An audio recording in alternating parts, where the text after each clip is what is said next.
More focused. Okay. Lower. That reminds me. Thank you for that. Because I have a feat to run by you to make sure if it would work or not. Self-created one.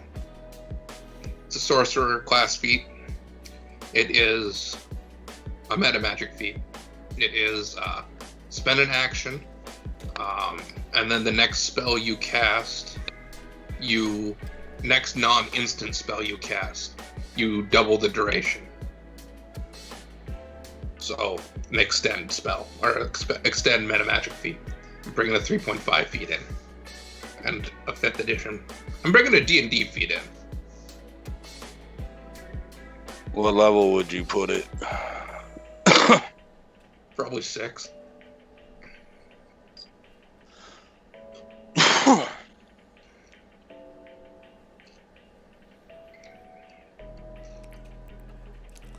You could either do it as a one action, or you can do it as a free action with a frequency of 1 minute, I would say. I'm going to keep it, because that's how all meta magic feats work, is you spend an action and then... No, there's some that are free actions. All the meta magic feats I'm aware of is you spend an action. Because there's a specific class feature you get as a sorcerer, I believe? No, it was as a summoner. Sorcerer. That you can turn a meta magic feat into, or meta magic feats become free actions instead of actions.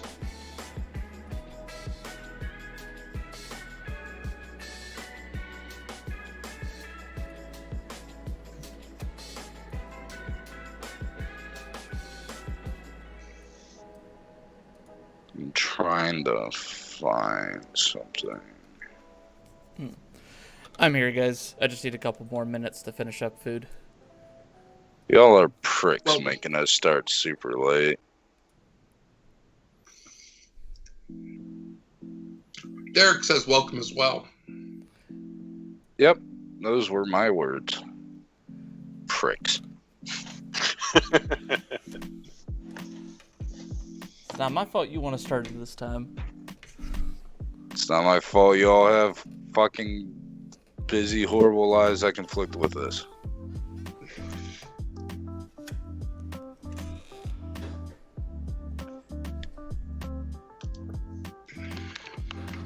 I'd have to remove armor if I wanted to do that. That would be a way to increase my speed even further.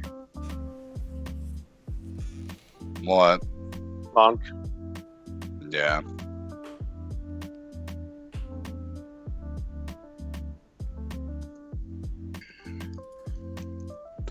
You also can get like boots that increase your speed.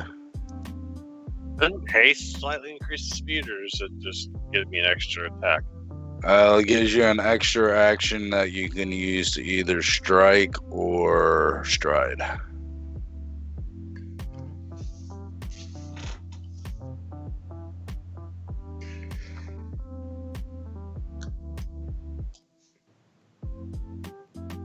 Stride is your movement, right? 30 feet. Yeah. Stride is your movement.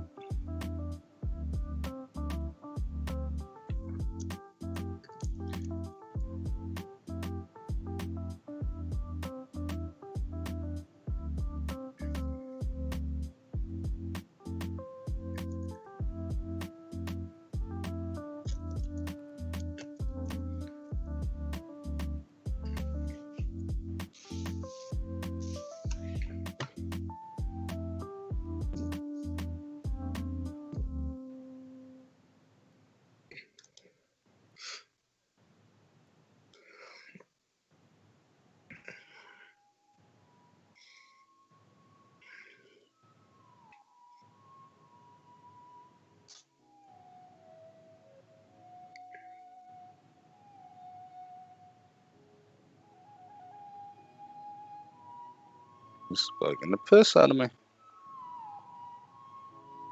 Because there was something I overlooked last session because it was running late and I wanted to get in as much as possible. And I can't find where this thing is because Logan would have returned with information for Chucky.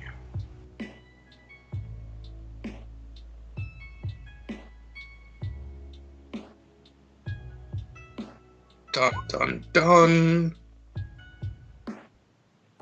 Well, for everybody, because what he finds is completely horrifying and whatnot, but something in particular for Chucky, because he's been asking people to look for his brother.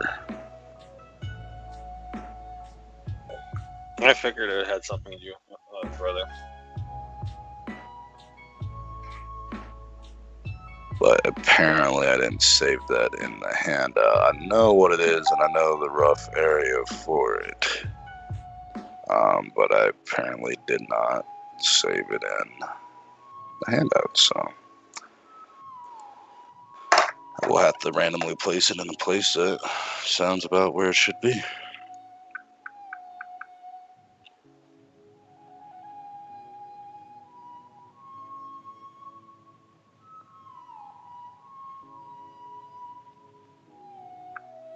Oh.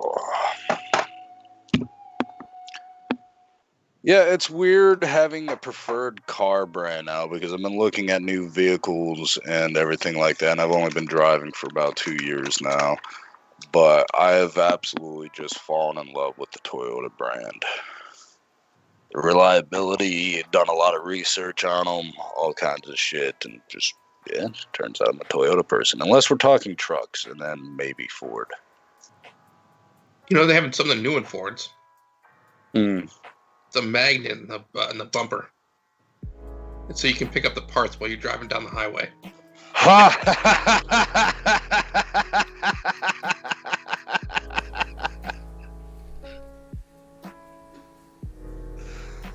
I like that. That was damn good. Heard that one a long time ago. Been keeping that one in my pocket just in case. Well served. Well served. And the waystone you all found or you all learned of at F5. Yeah, you all have that. Yep, okay.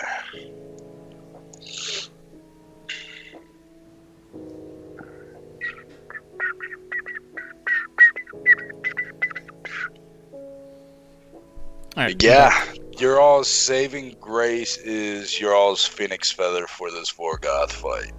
The question is, do you play dead if you drop, or do you get up with 1 hit point?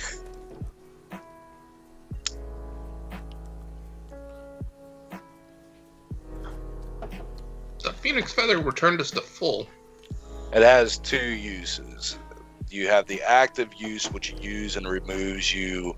Removes all conditions, wounded condition, die or doomed condition, and restores you to full health, and that is the active use. Where passive use is removes all conditions when you die and restores you to 1 hit point.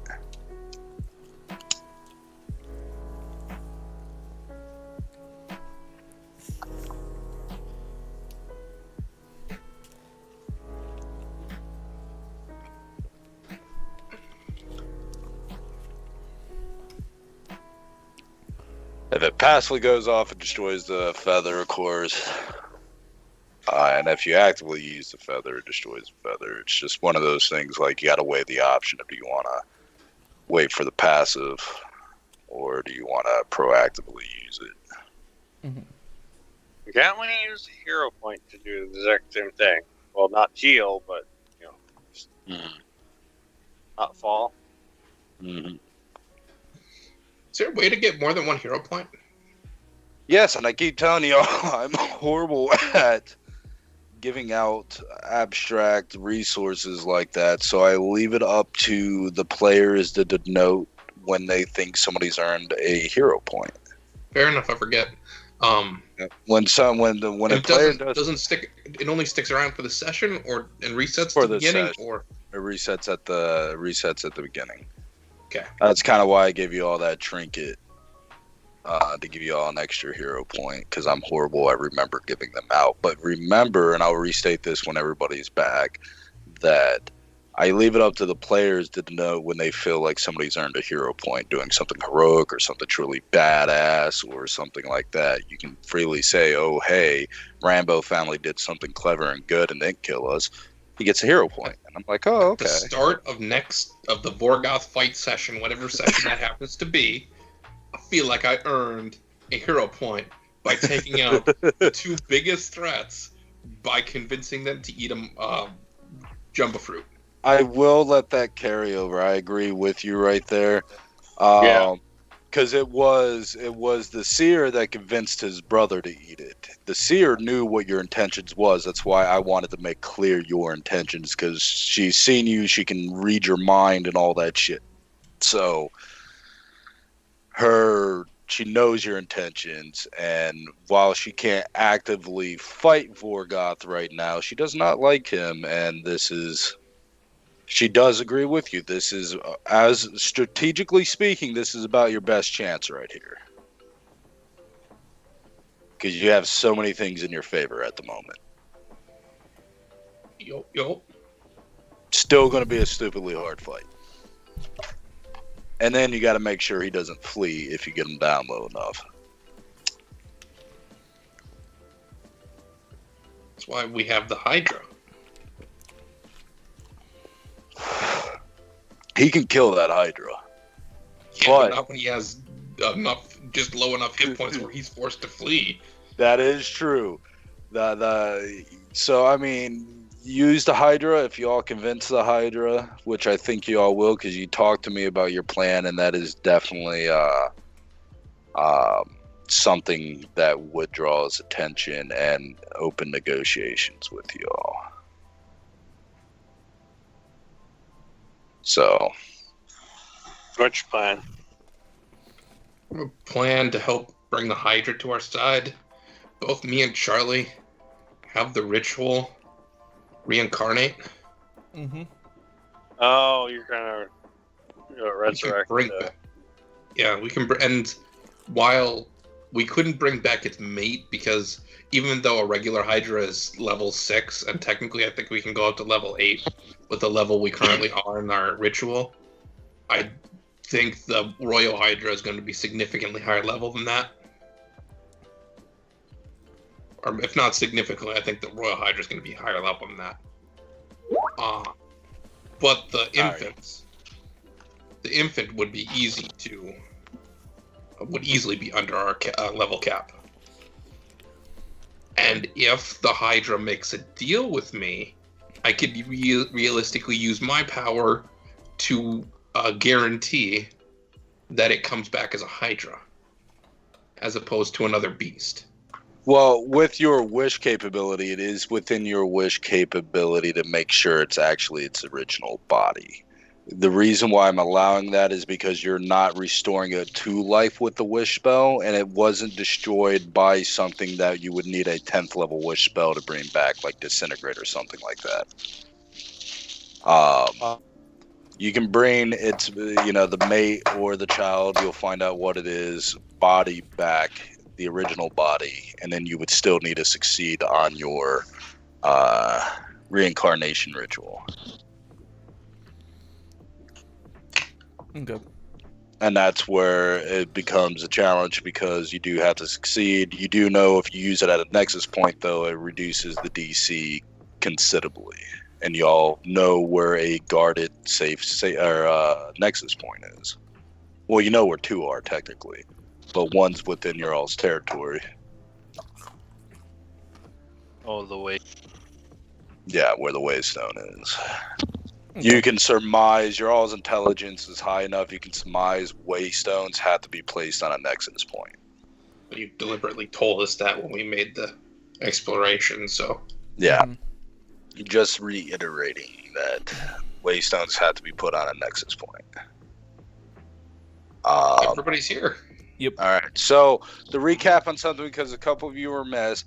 You can hand out hero points to other players when you feel like I'm horrible at handing out that resource. Any kind of resource like that, doesn't matter if it's Star Wars or if it's fucking Conan, Pathfinder, any game that uses a secondary resource like that. I am horrible at rewarding them just because I have to keep track of so much. I'm not a DM that just has minor notes. Like, you can ask Bridget, my screen is filled with crap.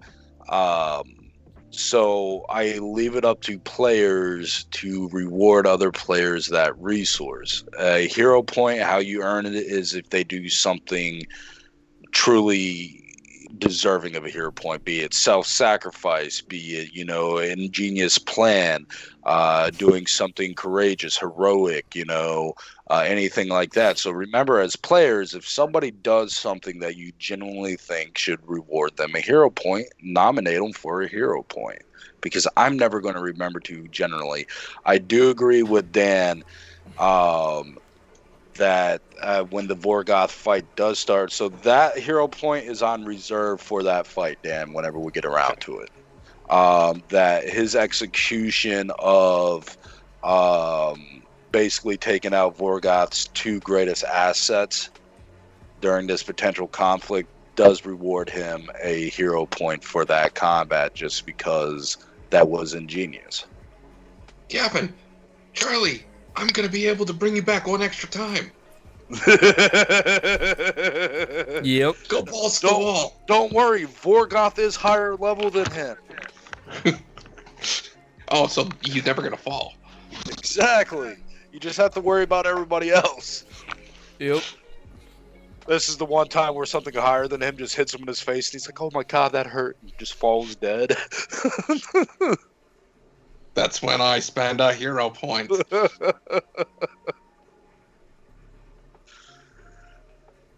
Because that is going to be a tremendously hard fight. I'm not going to lie to y'all. Kind of gave some things away just because this is the first time I'm really trying a NPC like this.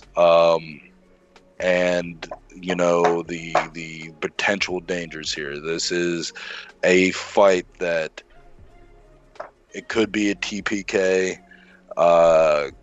Some players could die. Some important NPCs could die. A tremendous amount of resources are probably going to be spent fighting this. It is also very much a tiered fight. Events are going to happen throughout it all. A big event, if it lasts all the way to level 20, will happen.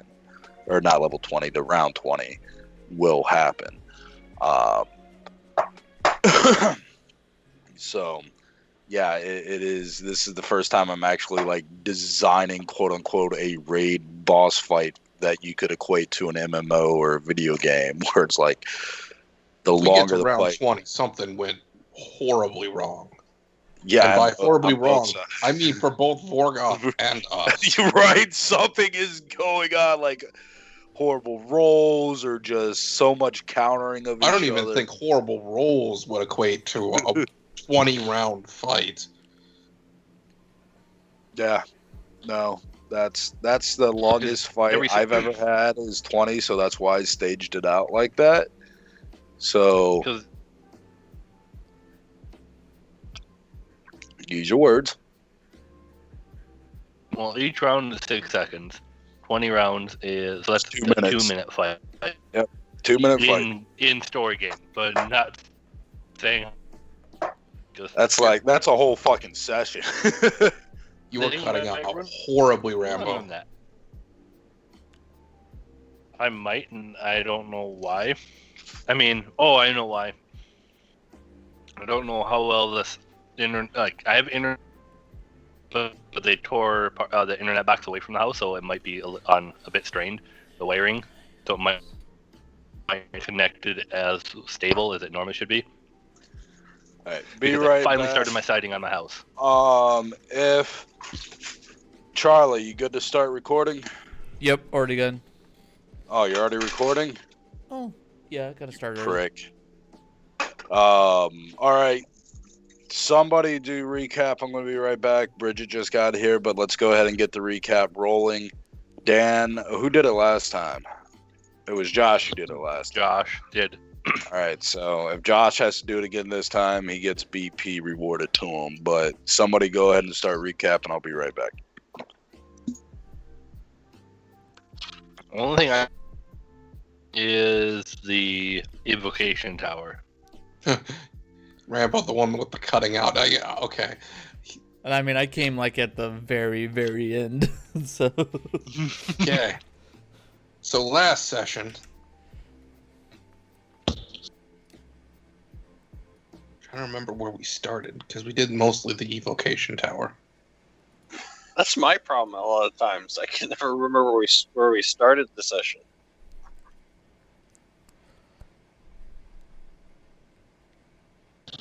I know. We did. I got it. I remember. We started off dropping off my newest slave. Feels weird to say. In the temple of Sarenrae to begin hopefully healing her and bringing her back to normal. This is after the big conference with Vorgoth. From there, we went to the cave of Jumbo Fruits and Little Jumbo, an ally that both me and Gavin were acquainted with in our previous lives in Draconia. Little Jumbo is an awesome drug addict who we made friends with. He is also a troll. A Jamaican troll. He was going back with us to the camp. We went and we rescued a member of my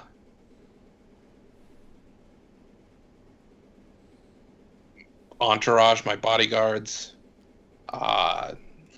Didn't we go to the Yep, that's next. After we I thought rescued. we went to that first, though. We had a confab in the temple to decide what we were doing, and then we went to the. No, we went to. I thought we did the the. I might have this mixed up, but eventually we went to the Elven capital, where we met the Forest Queen, or Queen of the Forest. She agreed that we're going to do the whole, conference. We warned her about Vorgoth coming for her within the next 6 months. We found out that apparently only a goblin has the ability to resist sleep effects, even when you have an elf in the party, and he technically can't critically fail sleep effects. He still somehow manages to do that. I rolled really shitty last session.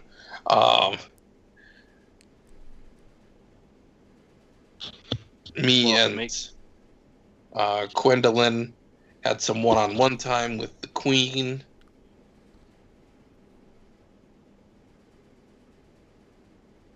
I saw all the pixies that I have, or sprites that I have released over the course of this particular campaign. I'm guessing you're describing Amber Spires at the moment? Yes. I went a little bit out of order because it was. I couldn't remember if we went Amber Spires, then Jamba, and then rescuing my companion, my bodyguard. We went Cave, Jamba, then Amber Spires. Yep. I believe. But either way, we did those 4 things. And then we proceeded back to the village. From the village, we decided to partake of the challenge of the Evocation Temple Well, we fought a lot of fucking shit. Yeah, you did. We fought. We almost We died. bled. Some of us died. Some of us came back. Some of us died again. Wow. I mean, unconscious, not dead. Tomato, tomato. The real then first conquered- session that Chucky got his ass kicked. We then conquered the evocation temple and made our way back to the village. As soon as we hit the village, we proceeded 2 weeks later to view the scene of Vorgoth. I would say threatening, but that's just how he talks. To Gwendolyn, while the rest of us were waiting to see what transpired. Realizing that Vorgoth with such few allies to aid him, this presented the perfect opportunity to remove this threat from the island from the get-go. To that end, he presented a fruit to both the Vorgoth's greatest allies, his seer, slave, and through the seer, his brother.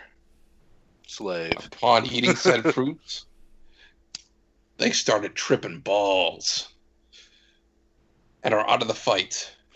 Vorgoth emerged from the tent, holding Gwendolyn's throat, threatening to snap her neck.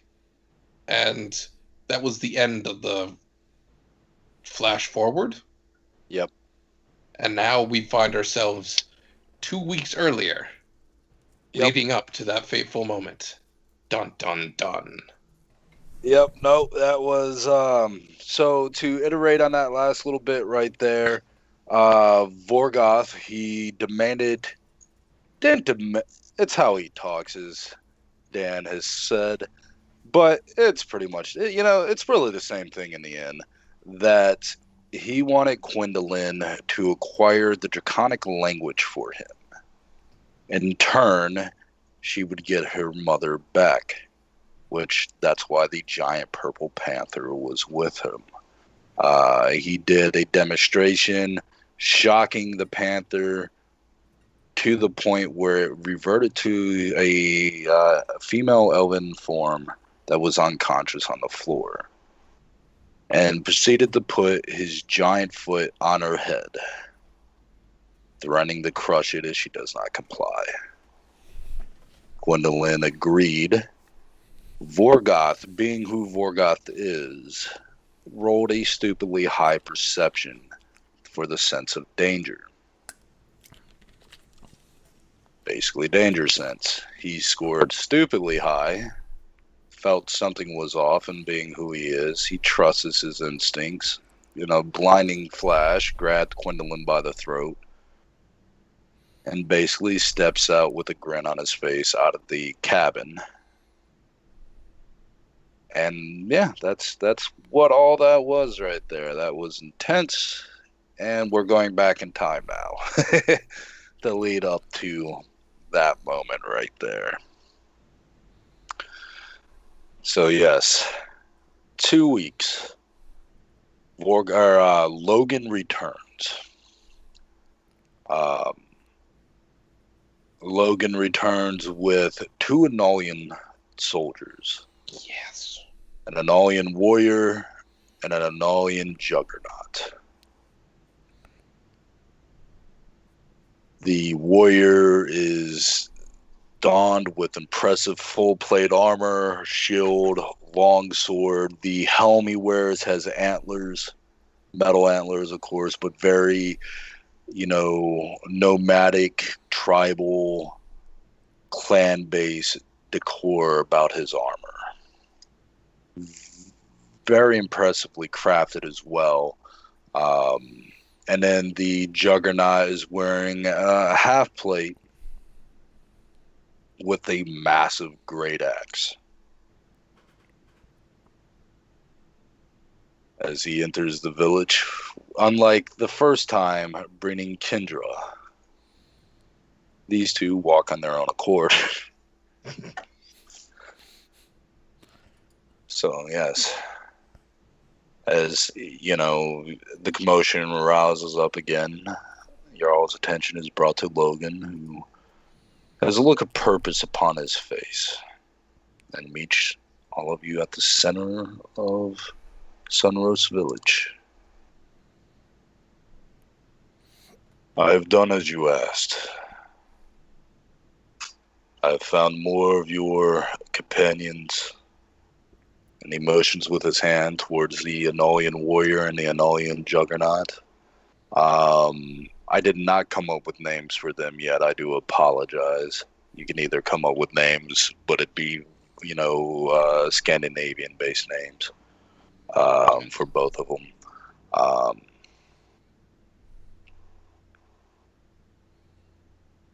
And he looks at you, Chucky, with a very serious look upon his face. I've also found a news of your brother.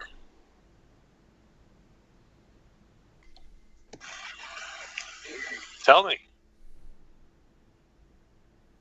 He looks around and motions for the longhouse for you all to discuss matters further in there.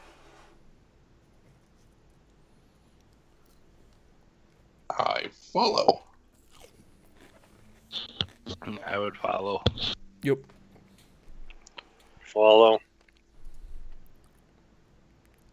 I have found something quite disturbing to the far north. And coordinates, for ease of use of reference, H3. There is a living monolith of flesh, bodies, disease, that stands roughly a mile high. It pulsates with energy. The bodies, there are some living. When I stumbled across it, the description of your brother you gave me matched one of the ones encased in this living monolith of... I don't even know what to call it.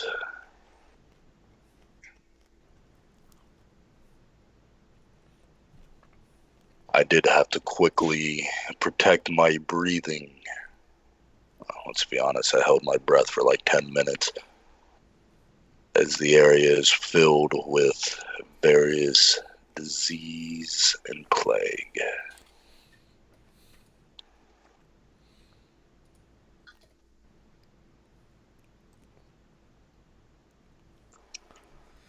I could not remove him as fear of cutting him free. I do not know what repercussions that would have.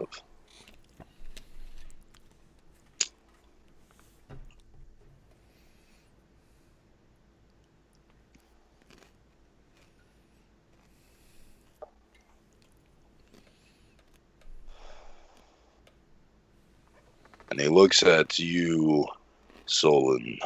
There is only a few more places upon the island that I can think to look for any more of your companions. If they are not there, they've either perished or have washed ashore on one of the other islands. Fair. Now that I'm actually unmuted, that would be helpful. bastard has to be the Magister that caused this.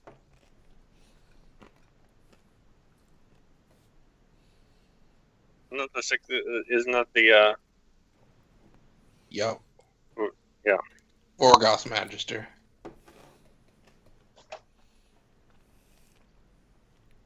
I do not know this one you speak of. It would take somebody of incredibly powerful to construct whatever that abomination is. Orgrath has a new right-hand man. A magister within his city.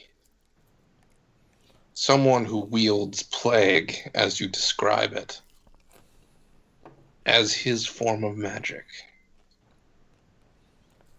We've run into him once before. After getting infected both Eve and I gesture at Chucky. Yeah, so I'm still feeling the marks of that. I look and I say to Logan, he was cleansed. And the other one? Yes. They were both cleansed in the temple of Sarenrae.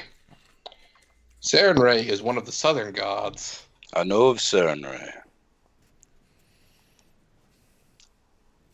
Though it was my duty to learn your ways back when I was a part of the Analian forces. There's a major temple to Sarenrae on this island, and we Logan's been there. it. Was he there? Yeah, he was with you when you took the Oh, women he there. brought the girls, yeah. Yep. But that is what I have to report.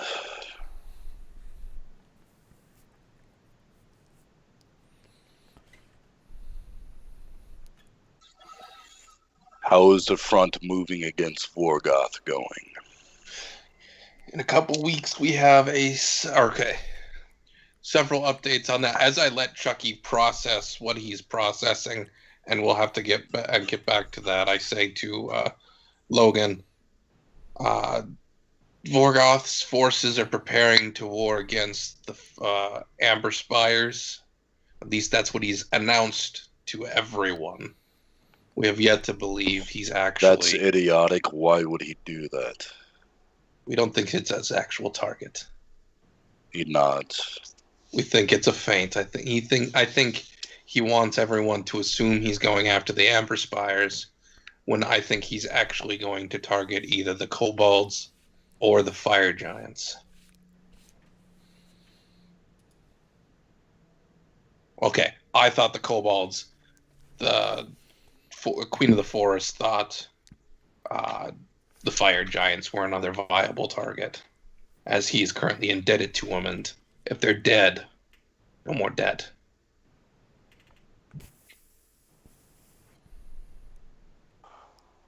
Both are... I do not know. I've seen the Fire Giants, but I've not interacted with them. Both are sound targets, especially if debt is owed. As well as the Kobolds, while they have their own city-state, they still pay lip service and tribute for Vorgoth. My question is, if they are going to wipe out or if he is going to wipe out the Kobolds, what gain is there? The mountains themselves. Don't they possess gems and resources? Yeah. Yes, when y'all flew over, it was enriched with various ores, from orichalcum to mithril to silver to... Realistically speaking, he could use said resources and provide it to the Fire Giants, one, to pay off his debt, if he does not believe he is quite ready to take on the Fire Giants, and two, he could strengthen himself for a strike against the North, as the Fire Giants are some would say even the second greatest craftsman in the world. True, and if he even if he got to enslave a few, that would bolster his army for craft. You wouldn't even need to enslave them, is what I'm saying, if he takes out the Kobolds. If he takes out the Kobolds, he seizes the mines. I'm true. He could barter, and if the Fire Giants see the threat from the North as an actual threat, they could feasibly want to supply Vorgoth in order to do their fighting for him, or for them. Meanwhile, Vorgoth strengthens himself. I'll be right back 1 second while y'all discuss this real quick. Fair enough. Vorgoth strengthens himself in preparation for the fight against the Fire Giants. Maybe even bringing the Fire Giants into the fight themselves in order to weaken them.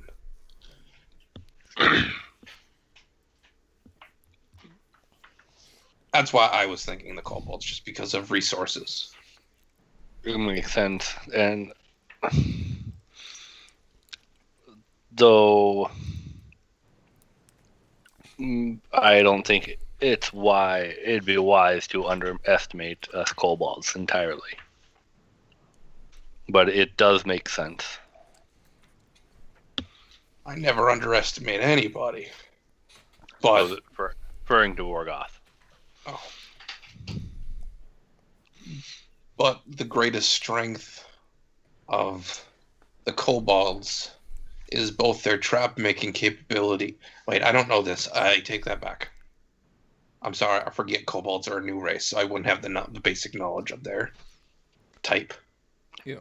Out of game, And I they're haven't. known for their ambush capabilities and their trap making abilities, but I don't know that. So a strike from stealth would work in that angle too, but that's as a player, not as a character. Yep. But either way, I'm gonna have to wait for Derek to get back anyways, because Logan is who I'm talking to. Unless you guys think you have another option, who you think they were going to be targeting.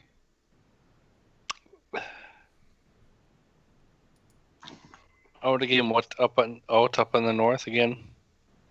The snow. Anal, Oh, the Anal's, Analian. Major Lord. Oh, that's right, the barbarian with the. Yeah. And if Vorgoth was going to fight him, more power to him, because Vorgoth would get his ass handed to him. Both me and Gavin know that for a fact. Yes. Even mine and Gavin's father would hesitate to pick that particular fight. Not because we couldn't win, but because it would be a tough fight, and Vorgoth is neither of our fathers. Yeah.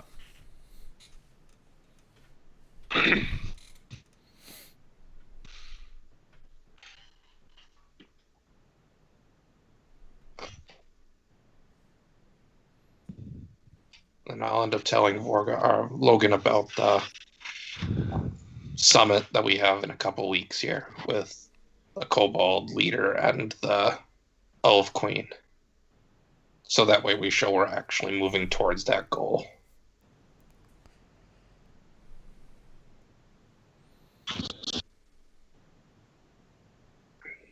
What do you guys think about because there's another option here too. He could theoretically be going after the undead as well.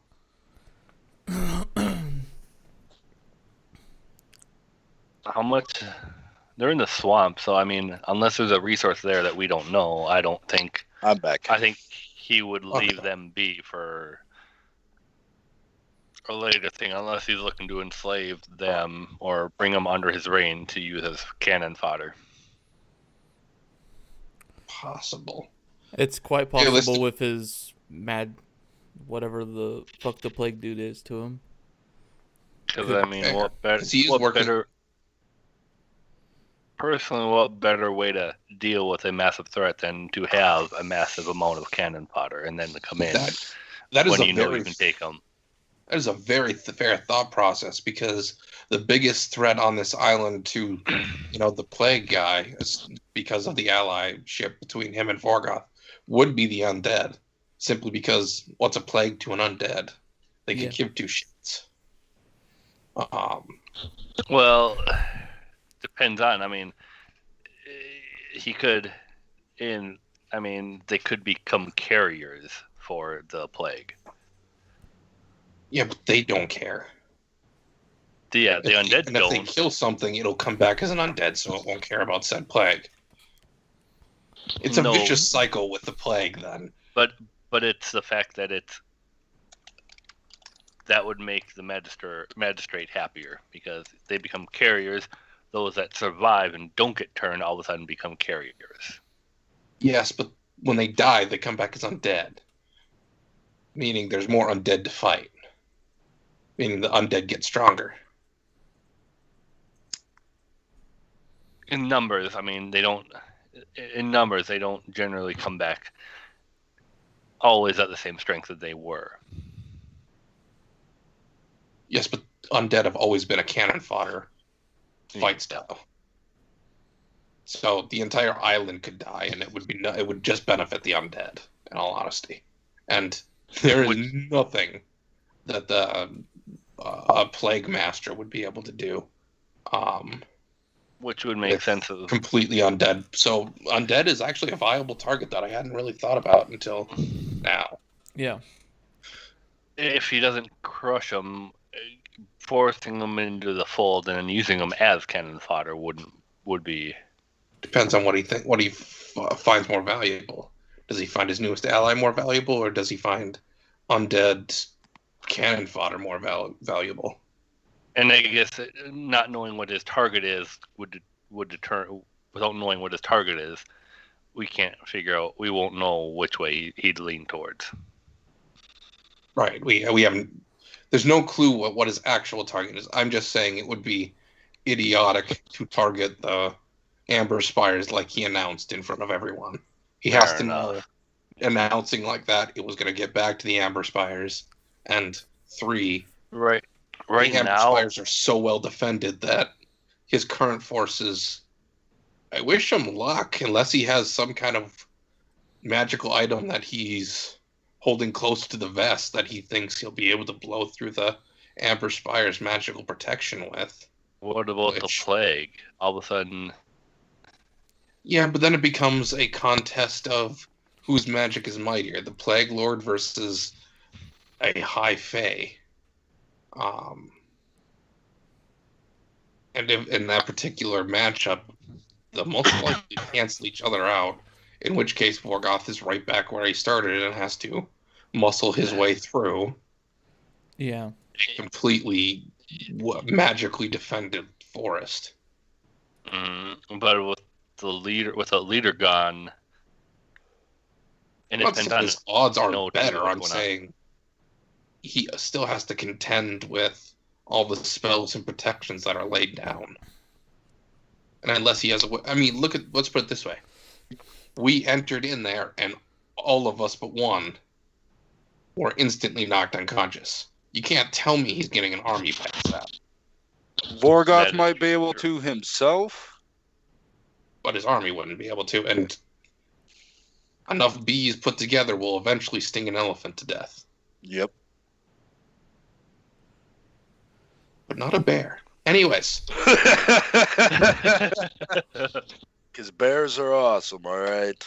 They are my They just animals. have a high resistance to bee stings, but Well, yeah, because they want the honey. Hasn't Pooh taught us anything? everybody likes the honeys. But I tell Logan that in addition to not knowing whose target is, but knowing he is preparing for war, My those question, are the viable targets we can think of. my question to you then. I am sure you have not sat idly by while I have been doing as you've asked me. Have you made any allies within his ranks? That We you have turncoat. we have garnered favor from those that dislike him through our deeds, but we also have a summit between us and the Kobold leader that are going to be taking place in the near future. He nods.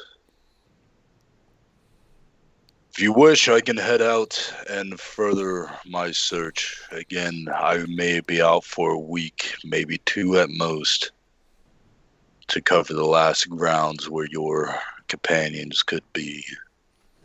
My warriors are our best shot of this settlement surviving, so yeah. I don't mean to be insulting, I say to Gwendolyn, but realistically speaking, if Vorgoth's gaze is drawn to this settlement, they are the strongest force that we could probably bring to bear in short notice. Then I will set out in the morning. I lead the 2 Analian warriors he did bring back and send them through the spire to hide out in the necromancy temple, along with, I have his name, give me a second. Armad. Armad, yeah, Armad Um, the Juggernaut, I've wanted to use his name for a while, so we're going to call him Kurgan. Still have to come up with one for the Anolian Warrior, but yes. I have written down, I have Kindra, and then I have 2 warriors, the one you haven't named, and Armad. And then Kurgan is the berserker? No, Ahmad is the Berserker, Kurgan is the Juggernaut, and then you have the 2 warriors. Okay. Yep. So your forces comprise of what you had with you. As I said, you have a couple witches. You have. Then how did he send a message? Anyways, Or who sent the message? Rambo, he lost internet. Probably phone. So I currently have 5 Anolians. Yes, out of Kindra, the 15. 2 warriors, 1 Anolian berserker, and 1 Anolian juggernaut. Yep. Okay. The juggernaut is Kurgan. The Berserker is Ahmad. Or Armad. The 2 Anolian warriors haven't been named yet. Yep. Got it. And Kindra is awesome. Yep. And you have her currently at the village right now, right? Oh, she's out searching as well. Yep, she's out searching as well. That's right, because she comes back the day before Vorgoth shows up. Yep. All right. So yes. So Logan. I turn to Yeah, Logan will Chuck. depart from you all unless there's anything else you wish to speak to him about, and then he will begin his preparations of heading out again. I also know about as far as Anolians go, I know one of my men is dead at least. Yes, So because he saved Kendra from the God Beast. He had no chance, but true Anolian honor and culture demand that he. So I have 6 found so far. Yep. Really hoping for a witch sometime soon here. That would be a big boon for you. I just want to be able to, ferry them back and forth between, where they're currently hiding and the waypoint without me needing to do it. Yeah. Well, Kendra could do because she does have trick magic item. True. But I doubt she wants to stay there with them. That is very true. Before I do that, I turn to Chucky and say, "What do you want to do?" Now, the distraction is taken care of. Looking at Chucky, he is freaking angry as shit. He is just pissed. He's barely holding it together right now.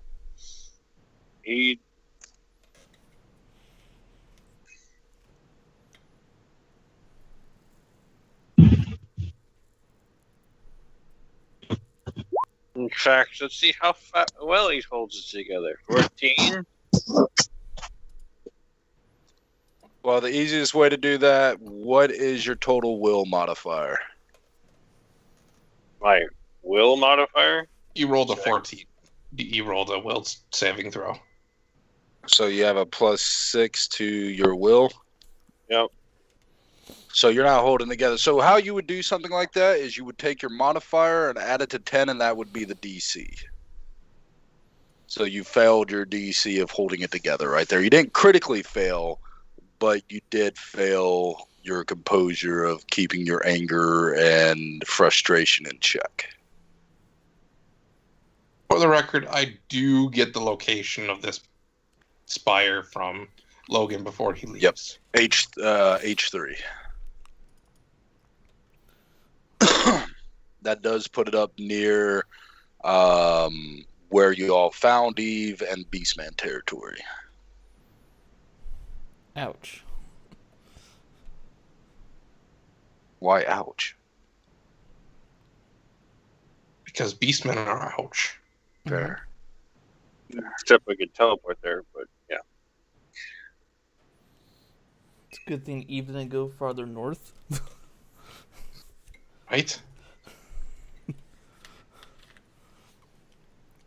Or is it bad luck because she would have stumbled upon the brother, we would have saved him sooner, and potentially he wouldn't be in this situation? Eve's at fault. She screwed it up. All right. See, it's Sorry. all about the perspective. Dang. He turned that around real quick. But yeah,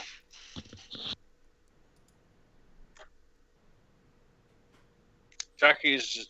I want his head.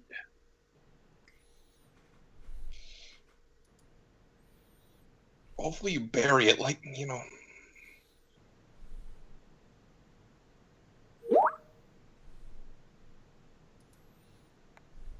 We have a Rambo. Dun dun dun. I'm not sure what happened.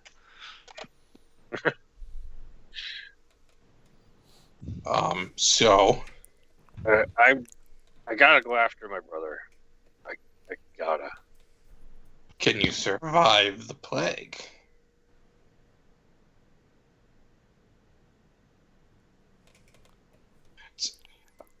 Are you all for helping you? Give me a second. I have to look at something. Oh, Continue yeah, to talk. Dan, your summons, I still didn't put the spells in them just because I didn't have time to put their spells in them, but their stats and everything are correct. Okay. Again, your Fae are pretty much the ones that have spells. I think Elementals have a couple spells they can cast, but I did not get a chance to put their spells in there. Or spell Right. details.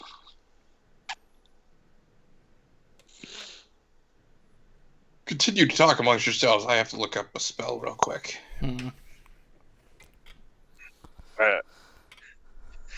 Considering Chucky is kind of on the verge of losing it, I don't care about any plague.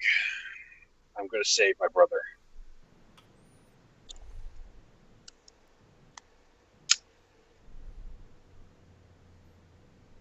I don't always have to be the one to take the lead here, people. Come on. You're no good to your brother dead. You know what happened when you were slightly touched by this plague.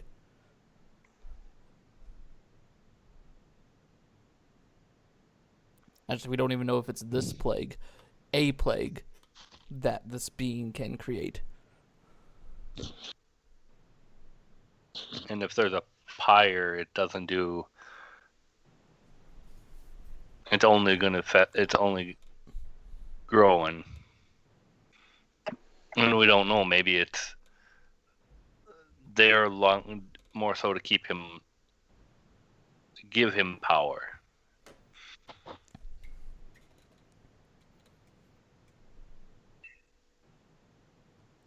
So running in blind wouldn't be recommended, because if we get caught in it, you'll just suffer the same fate. And don't get me wrong, Chucky. Definitely want to help you with your brother. But I would like to help your brother, not see you become stuck like your brother. Or its next meal. True. Apparently that's how it feeds. I can potentially help you. How so? My family has a bloodline ability.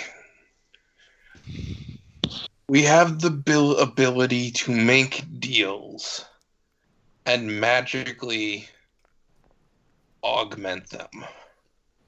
I could theoretically give you a zone of purification if you were to make a deal with me to repulse disease. To repulse the disease that would try to infect you. Now, here's the problem. I cannot just grant this ability. That is not how my bloodline works. I can make a deal to grant you this ability, but you have to give me something that is equal in value. Equal in value to what you feel this ability is worth. And it would only be temporary. So you would have to get in quick and get out quick. And I can only do it to the people that make the deal with me.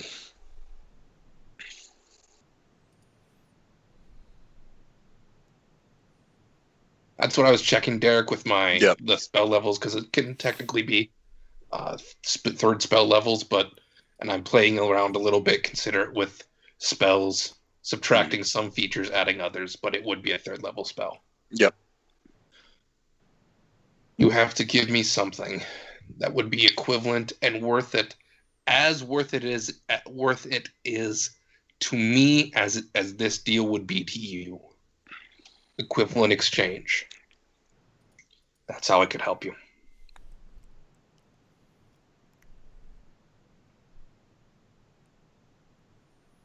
Normally, my bloodline would have something in mind that we would want.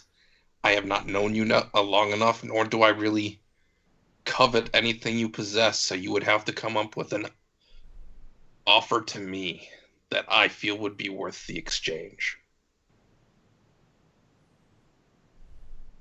And you do not want to cheat this ability.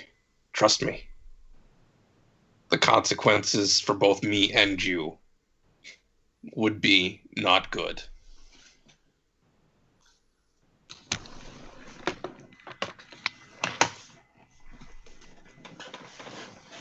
But it's the only way I can think of to save your brother. At least at this moment. Oh. And you don't know how long he has inside that giant pillar, so. So the timing makes it even more valuable of a commodity, meaning you need a stronger offer. Hence the never-ending cycle of, what do you offer? How? My character looks legitimately apologetic, like about the fact that he's going to have to rake you across the coals just for this magic to work, but he will do it. He may not want to, but he has to. Logan didn't say if he could tell how much time they had been in the pillar, or if it was like deteriorating them or anything like that. Did he? No, he said he saw a bunch of bodies, and then he saw a bunch of suffering, still alive individuals, your brother being one of them, all tied to the pillar, or was it just they were in the pillar? They were in the pillar there, because the pillar, how he described it, is a fleshy mass that is about 1 mile tall. Its base is huge, you know. It's about 1 mile tall and about 1.5 miles wide at the base. It is flesh. It is pustules. It is, you know, just a magnitude of. How high up was his brother in the pillar? He didn't say. That is something you can ask him. But he could only hold his breath for 10 minutes. Yeah, he could hold his breath for 10 minutes. He observed what he could and then how to get out of there. That's what I was asking, if you knew how. I'm actually asking in game. Sorry. Okay. I'll treat like Logan's still there then. I would say he was about 100 feet up. Shit. That's a pretty steep. Hopefully you took that jumping feat. I can't do it until legendary. Oof. Well, then you're screwed. No, you have weapons. If he asked nicely, no. Climb that pole. My only concern is if that flesh is living, is that if you even survive long enough to get up to it cleansed, would they attempt to pull you into that pillar of flesh? I mean, that's why Which you means use the wyvern and just be up there at the 100 feet.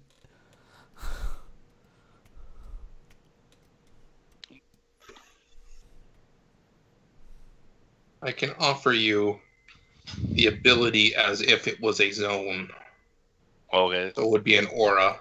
It wouldn't be a big aura, but it would be an aura. So theoretically, your wyvern could be safe as well inside that aura. It has to be an aura just in order to protect your brother. Yeah. 30-foot aura. Okay. So it is doable. I It's mean, doable, but he has to offer me something that I find worthwhile. Normally, I wouldn't do this, but the state Chucky is in, how he fast? would offer you anything you really wanted. Fuck blade checks.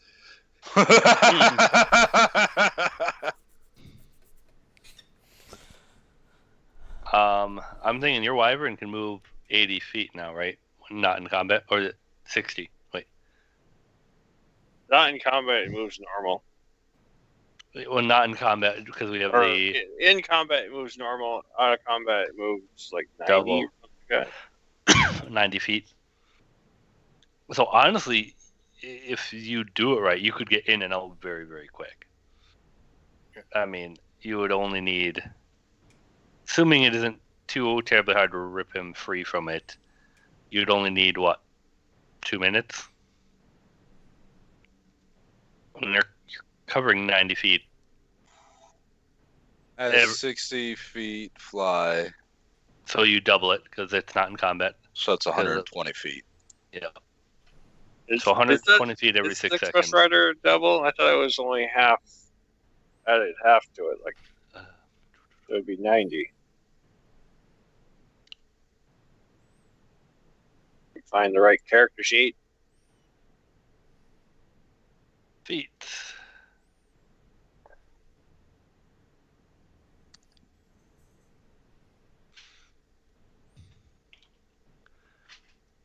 Yeah, you increase your mount's travel speed by half. So it'd So, be, yeah, it'd be 90 then. 90. That's still quick. Fast. That's 90 feet a sec, or 90 feet every 6 seconds. Yeah. Yeah. Well, actually, if you triple move, it's 270. yeah. 270 feet every 6 seconds. Didn't our wyverns level? What does that get us, anyways? I didn't assume our wyverns were going to be level, or in my case, Griffin was going to be leveling. They will level.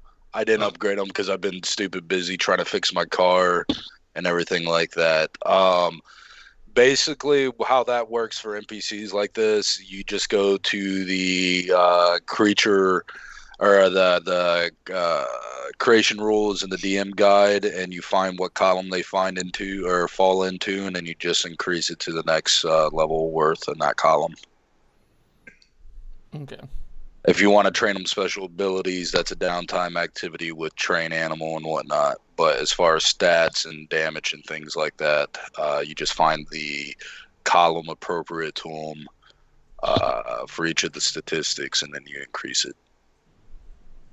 So Really easy adjusting creatures in Pathfinder 2nd Edition. Okay. I just haven't had time to do it, so I apologize. So your wyverns are in fact level 7, and your griffin is in fact level 5. Blink check doesn't work. I really wanted it to work, but you're too weak for the blank check to mean anything. For a favor in the future, to mean anything to this deal. I'm playing my character here. My character doesn't know what you're destined to become or how powerful you are. He only knows what you are now. And you're not powerful enough for a blank check to work. You need to come up with an offer.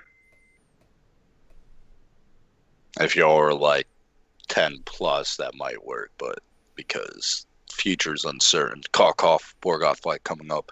I wasn't even referring to that. I know. Simply from the fact that my character is a prince. Charlie's character is a prince. Zerpai is technically the progenitor of his race. Or one of them, yeah. One of the progenitors of his race. Chucky is a tribal goblin. While fun to play... And badass in a fight. Backstory-wise, as far as my character is aware, you have no extensive value outside of what you currently possess. And as this island is constantly trying to kill us, future favor is in high question and doubt at this particular juncture. And this island is trying to kill us. I mean, technically, he is a noble. They don't know that. They though. don't know that. Yeah. That is something you would have to reveal of, character progression. Hey, they learned something about you. As And of right how that now, helps me by granting you a favor. I mean, So basically, you state to my face that I'm basically no one. I'm not sure I phrase it like that. He's a goblin barbarian. That's what he heard. He's like a woman. Don't hurt me, women. I'm sorry. I say, Shit, Breezy call. She heard it. Fuck! you have no inherent authority that makes a deal like that with you worthwhile and worth the risk of going past your current potential death on this island, is the way I phrase it. It's not worth what you're currently asking of me. I'll answer you in a second. I gotta look up names because I can't remember them. Yay for names. I'm starting to get better at it, but fuck. Names hard.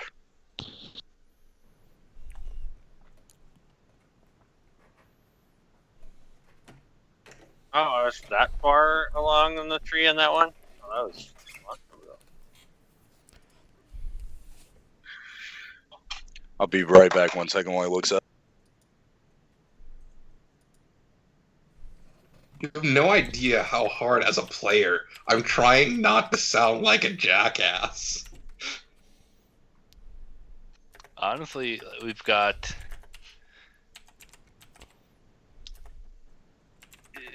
There is, if we were to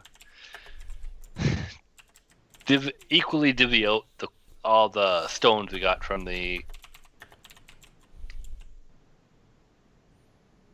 evocation tower, there would be something possibly worth doing because they are magical. You could give up some of your share of that. No idea what you're talking about. The magical, when we were all the Oh, the elementals. shards? Yep, the shards that kept dropping when we kept killing the quartz, sapphire, emerald. Oh, got it. Now I understand Ruby. what you're talking about. Yeah. Again, not worthwhile. I don't know. You're going into crafting, so I am. You have to remember, it's not what is the third level spell that this would be worth. It's what is this worth to Chucky. This is potentially saving his brother from a gruesome death, from something from a being he despises. His desire for this is making this deal more expensive.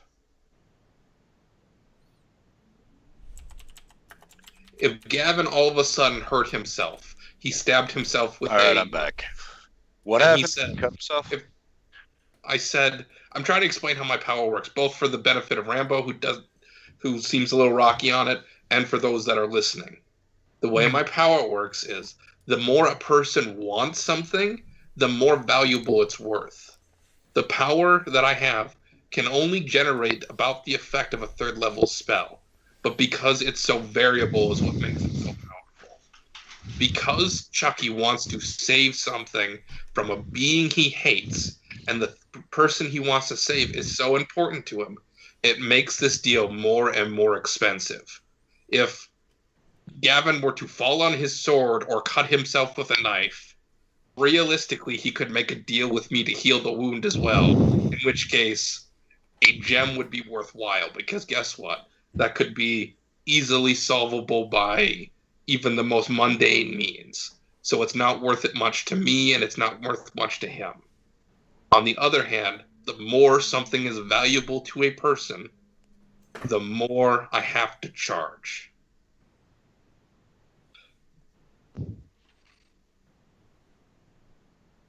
So basically, he needs to decide what his brother is worth to him to save. That's kind of true. If it wasn't like that, this ability would be way too strong.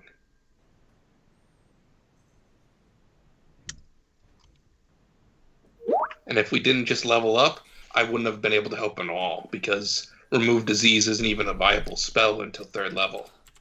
Mm-hmm.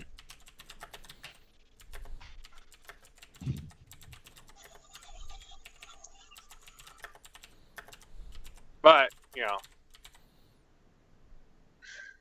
Well, you were looking stuff up. I was waiting for you to finish. yeah, I was looking up stuff, and then I had people trying to talk to me and everything, and it just, yeah. Oh, tell them to shut up. A fictional character is in danger. Chucky, he takes it as an offense. Like, you tell him like he's nothing. So it's like, I'm Karel Shazakzi, the great grandson of the Grand Magistrate of Kolorok, Salanda Shazakzi. My family discovered Kolorok, founded, Shazakzi Steel. Yeah. Wait, no, there actually is. No, there is no history skill. It would be society. Oh, society? Got it. Yep. That's better for me. In 20. your time in Draconia, you don't know much about him, but word of a new, and he can tell you a little bit about the history because he's the one that created it. But it is in Zobek. You can go ahead with the 20 right there because he is from Draconia and they're a hub of education and whatnot. That 20 to him right there would be a critical. Because it is their job to keep an eye on the surrounding area and whatnot, and they had the means to do so. And one of their biggest allies is the Okama, the ruler of Zobek. Isn't he asleep? He is asleep right now, but he's still the ruler of Zobek, and his wife is kind of leading at the moment. And they had a little damn fear. Did you wake him up? No, he's asleep for 100 years. So he still has. It might have been. We'll revisit that later. Right now, he's still asleep.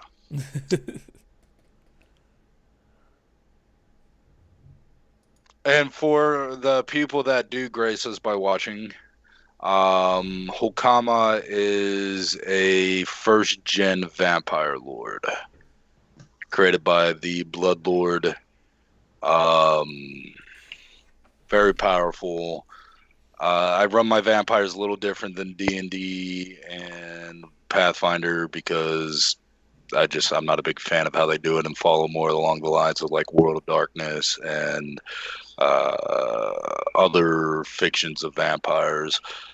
Because he is first gen, daylight does not hurt him, and he's basically quasi demi-like or quasi god-like entity, not true divine, but think of Underworld. Yeah.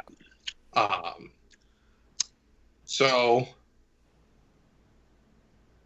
do tell. You as a player are telling me because apparently my character knows. As a player, I know nothing. What would you all know? Like pretty much everything. With the critical, he wouldn't know the secrets, but he would know of the society and their benchmarks. Okay, that could be a lot. Just give me something that makes it worthwhile to make a deal. Yeah, you don't need to do. Just do a quick summary. What you would know about Holorock is it was built in a valley surrounding a giant hollowed-out boulder, basically a meteorite. It stands like 150 feet high and the very tip, and then the the material, the boulder or the meteorite was made from a really rich, very, very rare metal, and neither me or Derek had really figured out what it was. Yeah, So still decided working what on it that. was. Still working on the properties, but in game mechanic terms, it's up there with adamantium. I can never say that word. Adamantium, got it. Adamantium and orichalcum. There was also iron in there. My people just took and combined the iron and that rare metal together and made a Shizaxi steel, is what we called it. Mhm. So it was a really nice steel. And you can speak for your bloodline.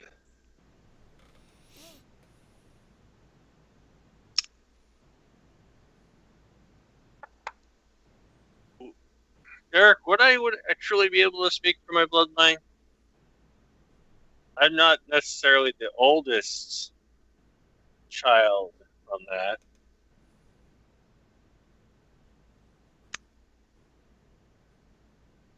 You wouldn't be able to grant an alliance or something like that, but along with like trade rights, resources, and things like that, you could. How much of that special metal do you have back home? That A lot. belongs to you? There's a lot. I think I was planning on having my sword man out of it, but you never did answer me, Derek. Whether I could have that, what it would cost. So I never did that. Because I'm going to introduce that later on because I'm still working on the properties of it, and basically it's going to be a high quality weapon for you later on in the story. Okay. So, like right now, you have some unworked Siraki still on you. That later on, with story elements and whatnot, you'll be able to forge basically into your ultimate weapon for the campaign. Okay. My character says, I have a deal for you then. I want half of every of all the metal you own, as long as it is greater than, let's say, a ton. All the metal I ever own, or all the metal I currently own? You tell me how much it's worth to you. Because technically, I don't think I own actually much metal right now. It has to be worth at least a ton. Personally, I don't know if I own any. Back home, because you're right, I will say you personally have access to that you can utilize in this deal about 1,000 bulk worth of Siraki, or your steel you make. I always fuck up on the name just because we haven't said it much. Shizaxi steel. So you have 1,000 bulk. My character doesn't care about the steel. He wants the base. He wants the meteorite. Yes. Base meteorite. Base unwork, I would say you have close to that you can account for personal use and conducting trade and things like that for the benefit of Hollow Rock. You would have roughly 2,000 bulk worth of unworked meteorite steel. So putting that into game terms, because bulk is a just abstract measurement, I would say for at least a ton would be about 500 bulk.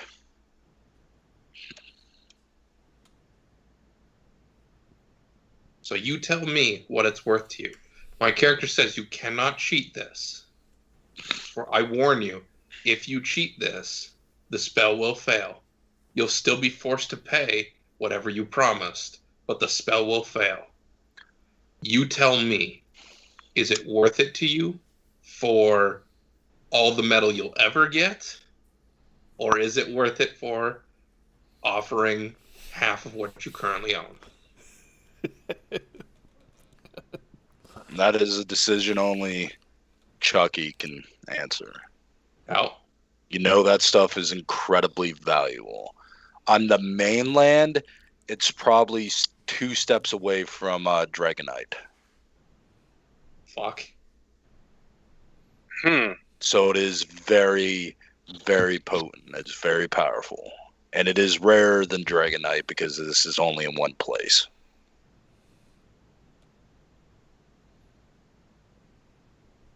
Which Dragonite is you have a larger larger reserve of it because it is the Draconian mountain range that produces it. I believe the Draconian mountain range. Yeah. So where Draconia is the only place it can happen. It's just right. The entire Draconian mountain range. Right. Whereas or the plateau. It's the Draconian plateau. Which is massive. It is massive. Where this is, while it is a very large meteor, it's an attack enough they can have a goblin civilization in it. It's still far more limited than what Draconia Dragonite is. So it's not as powerful as Dragonite, but it's higher than 150 feet then. Yeah. We'll work out the actual dimensions because I do want to use Hollow Rock in the reboot of the world because I like what you've created with it. Okay. Well, that was 150 feet high. It goes down into the ground. That is true. So it's 150 feet above the ground. And then the dimensions of how far it is in ground because it is... So you're a grower, not a shower. Got it. So tell me. How much is it worth it to you?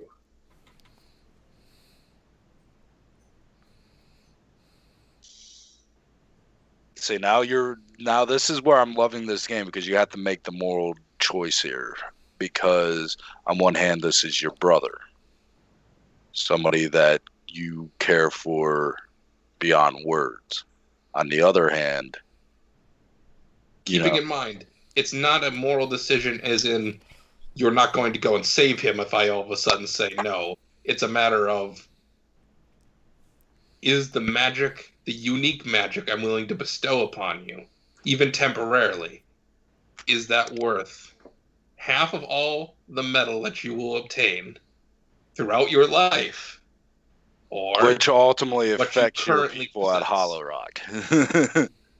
That's what I was getting at because it's if you promise all or half of whatever you own throughout the rest of your existence, that does greatly impact the people of Hollow Rock, stepping beyond just your brother, saving your brother. Okay, so that would change the value for me a little bit. Because the way my character has been taught, even though it's his brother, he would still value his people ahead of his brother, so it would change the value. So it would probably be half of what you own now then. Yeah. And that would be fair. If that's how your character truly was raised to believe and how he personally believes, that's still a substantial gain for soul in there. Yep. But that would help you solidify your answer right here. And if that's truly how your character believes, that would not be breaking the spell. That is truly how my character would believe it. So, yeah. I extend my hand to clasp yours. I take and shake it. We have a deal. Clasp. And all of a sudden, you get a burning ring on my finger. Begins to glow. It's not the bloodline ring. It's just a ring. Yep. But a beautiful blue dragon ring with a sapphire embedded into it begins glowing in the form of a dragon eye. And all of a sudden, your arm begins to burn as a tattoo appears. And you see a mirroring tattoo on my own arm. The tattoo is of a stone, of a boulder, with whatever color your metal happens to be, with jagged lines. It looks to be ore of your meteorite. We have an accord. Simply will the spell to happen when you get into position. It doesn't say. There's no corresponding spell, Derek. I'm gonna say it's an 8-hour projection That's because fine. like a Yep. sanctuary or something like that. That's stationary is a 24-hour. So Yeah. No, that's fine. You're keeping it within the realm of possibility of a third level spell. So you have 8 hours from when this is active. It will repel diseases, keeping in mind that any entity that is. And as you're saying this, because I'm recalling something that transpired within the first campaign. As you're saying this, all suddenly the longhouse is filled with Yup. half the ore of the pure meteorite. Yup. So Derek, what color is it? Because we never decided that. I'm thinking personally like a silver D&D that 3.5 has a simpler metal. It's called star metal, and it's green in color. If you want to use that. That's fine with me. I was going with like a silver that like shifts from like silver, like liquid silver to like a bluish sheen as well. You actually use star metal to become a green star adept. That's why I know that. Fair. But whatever color it happens to be.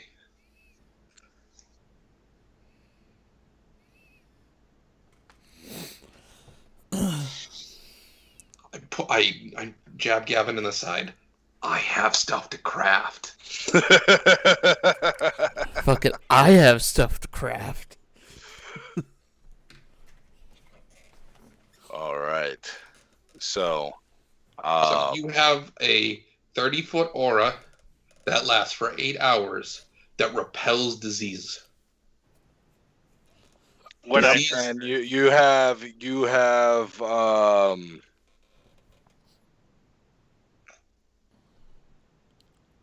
there's 1,000 bulk of the star metal or meteorite metal within. You all are barely, as you were in mid talk, all you are like shoved up against the wall pretty much as the longhouse is just filled.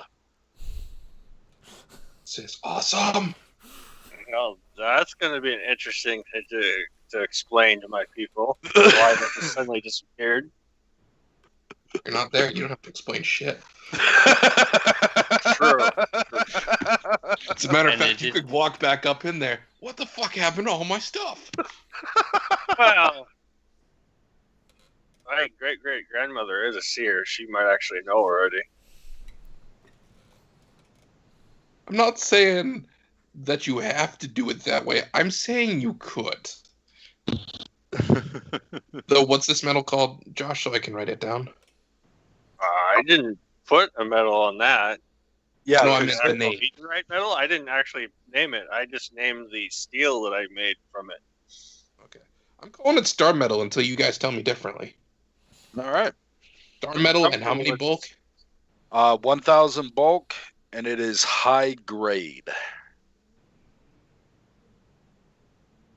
I'm actually comfortable with calling it star metal. It's fine with me. Which I actually think that's what your people would call the unrefined ores, probably star metal, because they are very tribal or something similar. Well, we're tribal, but I mean, we have the Alchemist Academy, so we're actually, a little bit more sophisticated than a normal So goblin. yeah, you would know that they have an alchemist academy there as well. Few outsiders get the privilege of going there, but it's not like your people are completely xenophobic, if I remember correctly, right, Josh? At first we were, but now I think we weren't. I mean, Yeah. before the, death came and tried killing everyone, Yeah, and then with the xenophobic. lands being refertilized and yeah. everything going on, it kind of opened up. So they do have a renowned alchemist academy there, and whatnot. So now that you actually know a little bit about him, you know he does come from a place of position. Should I just give him this handout that I wrote a long time ago? Sure. Yeah, you can do that because that he would have access to it. Again, the secret stuff he wouldn't necessarily, or like the stuff kept close to the vest of your people, but the bulk of what outsiders could gain, and so forth, so on. So, here's what I'm going to do, Derek. So, I say, while you're saving your brother, I'm going to get this moving. I extend my hand and summon a living boulder. It's going to begin digging a pit for me that I can hide my loot in. Fair. You see this Outside. like kind of armadillo rock elemental go outside and just start digging. It Yeah. doesn't technically have move earth, but it does have a burrow, so I'm assuming I can have it dig. Yeah. Yeah. No, you're going to be I dig casting this numerous times, and it's. I dig a treasure cave.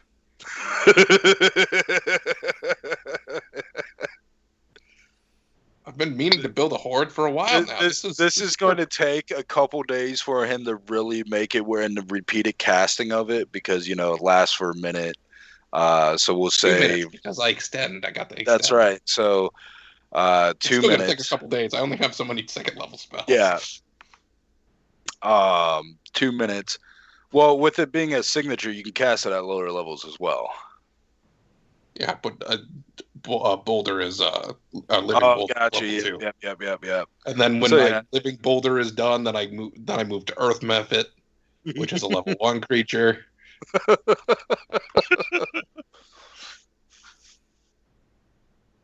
All right, so make note on the settlement tab that cave or horde cave underneath city, however you want to word it, because that is being made.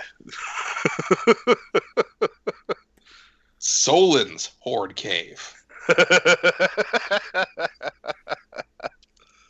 I turn, and you're going to want to pay attention to this, Bridget, because I turn to the little shit, and I say, if I have one missing piece, I will come for you. He picks up a piece and starts to try to gnaw on it and spits it out. Not my taste. Yeah, but I want it, and therefore you're going to try to steal it. Don't. It squints its eyes at you. Sure. As it meets the ground and lays at her feet.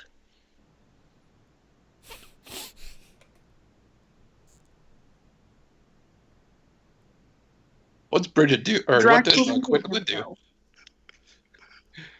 What does What was Quinlan that? do? Because I'm essentially accusing your pet of being a thief. Or a thief in training. Drax has come a long way. He will be fine. It's not like, it's a feeble old man.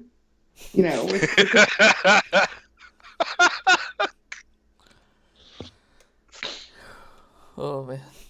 And he's not Gavin who will steal and then accuse somebody else. I sense some bitterness there. Yeah, I mean, what's going on there? Exactly. From this group, Drax has done nothing compared to some of you. All He's I only did was help stole get your the name out bucks. there. Shows how much.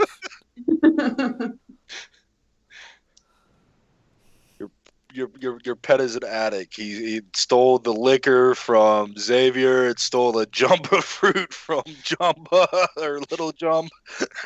He has problems, but I don't think this rock's going to help him at all. Yes, but I want the rock, and therefore he wants the rock. He's just squinting his eyes at you, and his tail is just flopping back and forth. Why, Goliath are going to help dig this particular treasure cave. Okay. I say, congratulations, you've been upgraded to treasure guards. Nobody steals my shit. I got you, boss. As you just see him bite into a uncracked fucking coconut. I have really wanted to be able to do something with them. I just haven't thought of anything to do with them. So I'm glad I can finally give them a job. You're welcome that my pain and suffering helped you get something. Thank you. Finally, someone said thank you.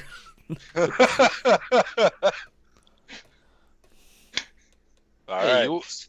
you weren't here when I said thanks to Gavin, we got free mounts, but you weren't here for that one, so He did say thanks. All right. So, what is your all's next course of action? I'm pretty sure Chucky has something he's going to go and do. Yep. Is anybody going with him? nope. Wow. That's some loyalty right there.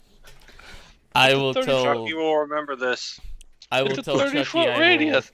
It means I come. There's less room for error if need be. Yeah, there's a difference between we're going to dive into this cloud for him and we'll wait on the outskirts of the disease-ridden cloud while he goes and gets his brother. Hey, I was trying to make it so it would increase the chances by making it so there was less people there. It's a 30-foot aura. I'll tell Chucky that I will go with him, but there's a couple things I need to talk to Solon about alone. You could fit like 5 of those wyvern in that aura. Yeah, that's why I told Chucky I'll go. Yeah, no, he's not going to Rambo. Plus, you're I'll go small. with. You can ride on a wyvern with somebody. I'll mark down the second level spell I use, but after 2 minutes, I'll be ready to go. I won't use any more spells for the day. I'm giving up something for you. You should know that. That's how you know he likes you. My character is descended from dragon lords. I am giving up making a treasure hoard. This is like the greatest sign of friendship I could give to you. And Do to not be underestimate gestures like this, or it will not happen again. Anyways, Gavin, you were going to say something to me. Let's go talk. On the other side of the pile of treasure. And you all awkwardly try to, climb over it. It's definitely, it takes you like 10 minutes alone to get out of the longhouse because it's just so packed. And to be fair, depending on how long they're going to be, I was looking at trying to make so we have more potions. They're not going to be to that 10 long. minutes. Yeah. Though I am my father's son, I tend to lack in his teaching methods when it comes to the gods and their ways. Because blah blah blah, that shit's fucking boring. But I know you were tied somewhat to some of those studies, and I need some help. I point to all the tattoos I currently have on my arms. Yep.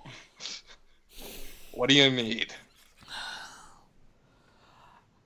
I slowly start removing a gauntlet, and from pulling that off, you can see patches of his skin has been slowly morphing into scales.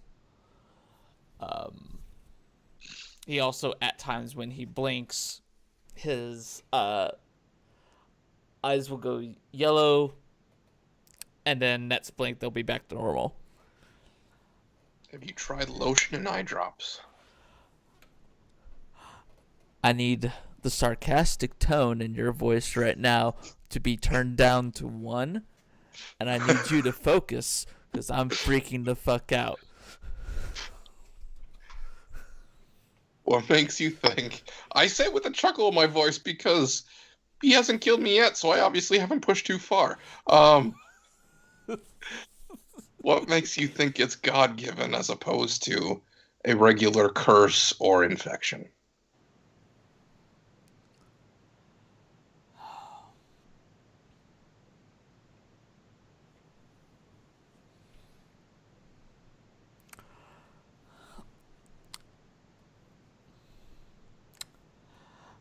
I tell him to give me a second. I pull out of my bag of holding just a single cup. And I, going across the river, cut myself, because I'm not a dum-dum, and bleed into the cup.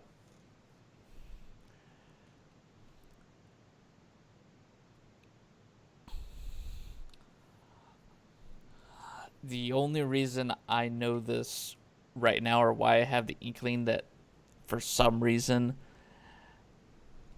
it's something tied to my dad, or blood in this case at this point. This looks like red blood, but really, it's holy water. I've tested it. Oh, I know what it is. Your dad has the same deal my dad does. You only have 3 of them. What? 3 dads, or?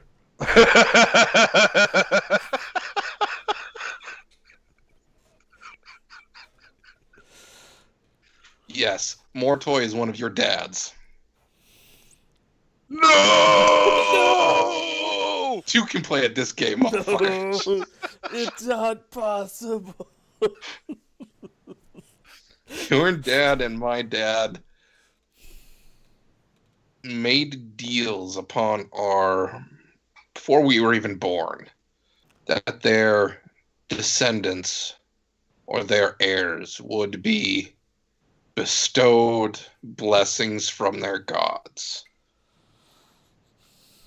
My dad went out of his way to collect those from as many gods as he could. Your dad just got them from his bosses. Charlie, or Gavin, as he's speaking to you, you feel 2 very powerful presences on this island become aware of you.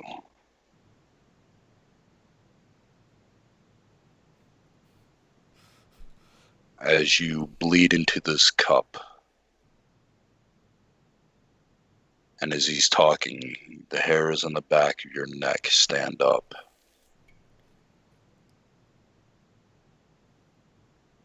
Two forces, as I said, very powerful, are quite aware of you.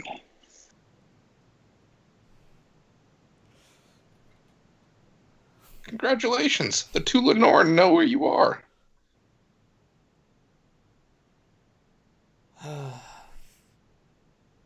Fuck. So, yes, that's what I think happened to you. I think it's the blessings coming through. Mine come in the form of tattoos because my family likes ink.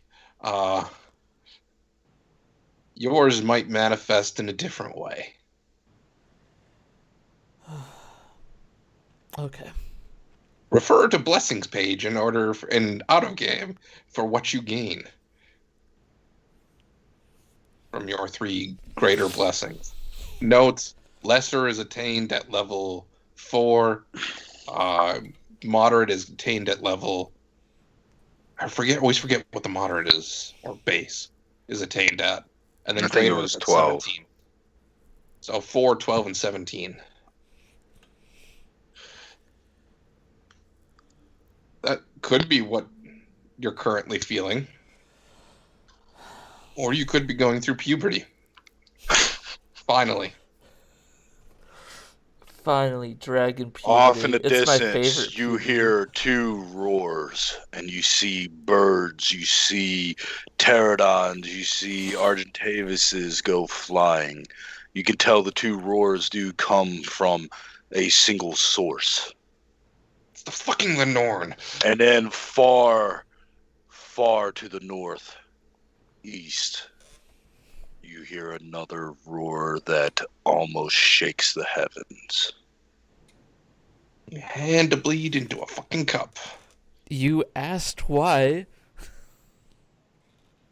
There's no way you could have known, but I'm still giving you shit.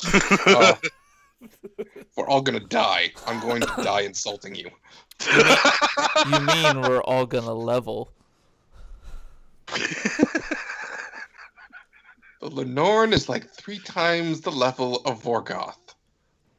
So if we beat that, we definitely know we can win. He's not wrong. That logic is solid. I'm too physically weak to actually stab you, but I want to.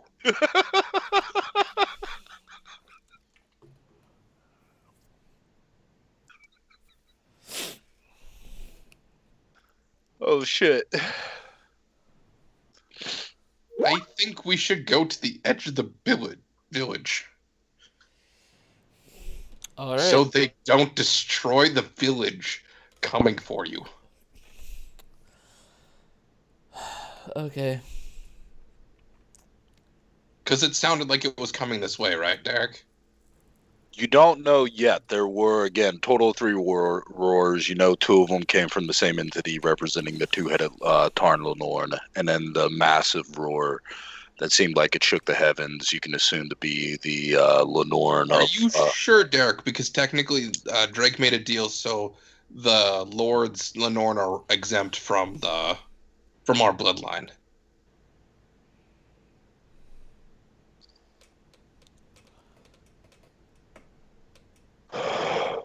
Yes, this has something to do. This has out of game. To put it in context, this has to do with his Anolian blood. Got it.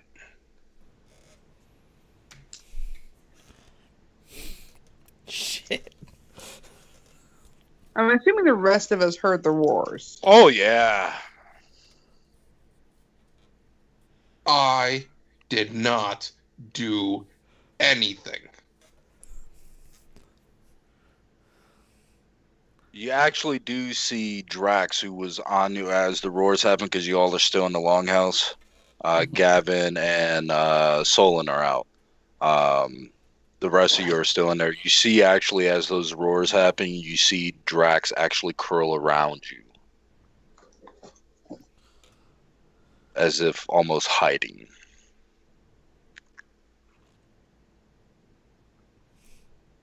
That's not a good sign.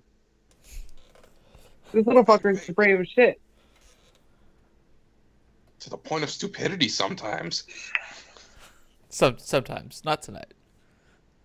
What is it with this island? When it rains, it pours. When it pours, it throws See previous meteorites at your statement. face. Yeah. This is See not the previous place. statement. This This is, island wants to kill us. this is not the place where you say what could get worse. That should actually be a law.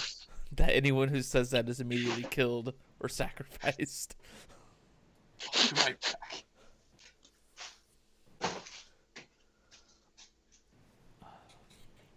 Well, I'm gonna head over to where Gavin and Solon was.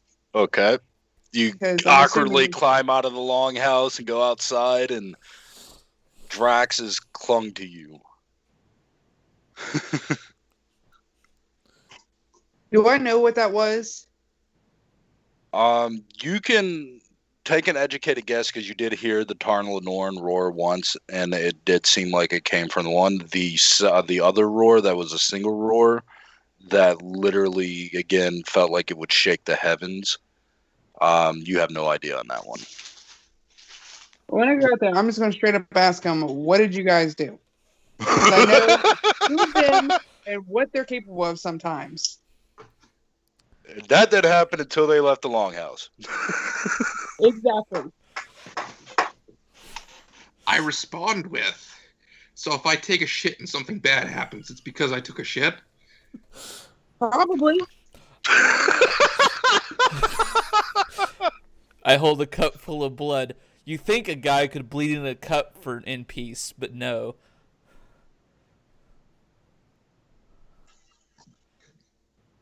I don't even know how to respond to that. That just means we win as we walk confidently, like we did nothing wrong, outside of the village. Klaus We take it. does approach, and so does Tota. This means, Uh, I say to Gavin, we won an argument against a woman. It might be the last one we win, or have. I'm married. I was used to that. I'm just surprised I won one now. Telra is on guard. Her sword is out. She is defensive. Klaus, what is happening? We don't know.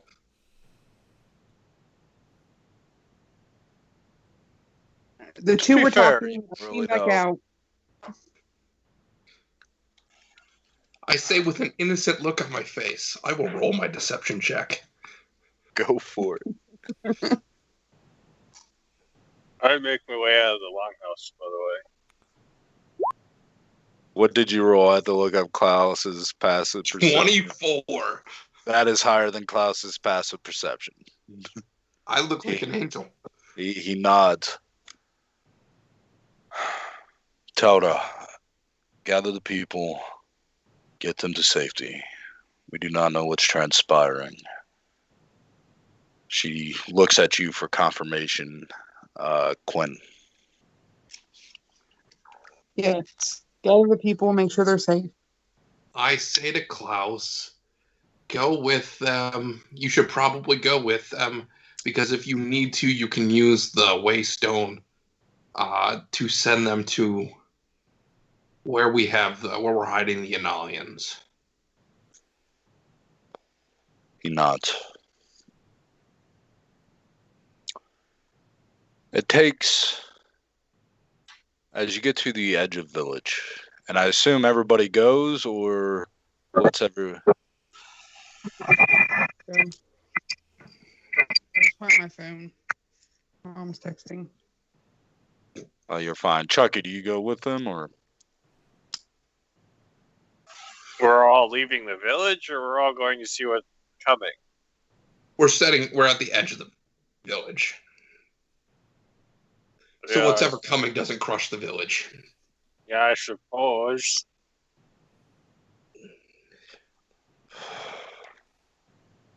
It takes the better part of 12 hours.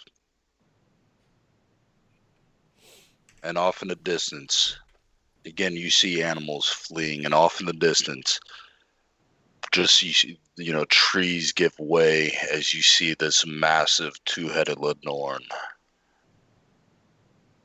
slithering forth, using its front legs to pull itself. Stops about 200 feet in front of you. Both heads fixated on you, Gavin. Are you sure you didn't do anything? I'm innocent. I don't say anything about Gavin, but I'm innocent. One roars at you while the other starts snapping its jaws.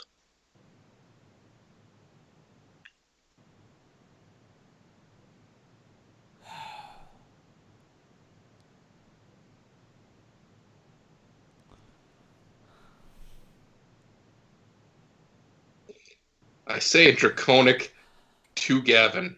We got your back, as I'm slowly backing away. It starts moving in closer. Fuck Okay, it. I stopped one. I'll start walking up. Fuck. You got this. Sure I do. As you start to walk up, one of the heads immediately goes to strike at you. And for that moment, you think this is it. This thing is very powerful. While the others are standing behind you, they see this kind of image form around you. A humanoid figure, powerfully built.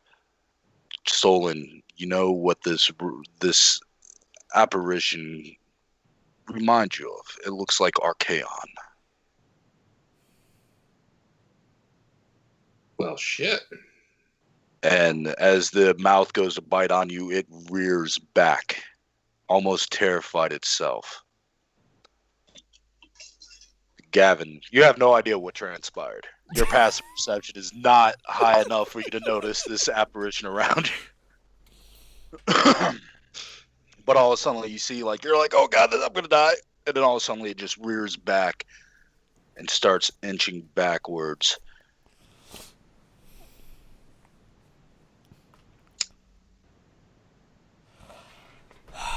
I'll take, not knowing exactly what's happening, I'm gonna try and I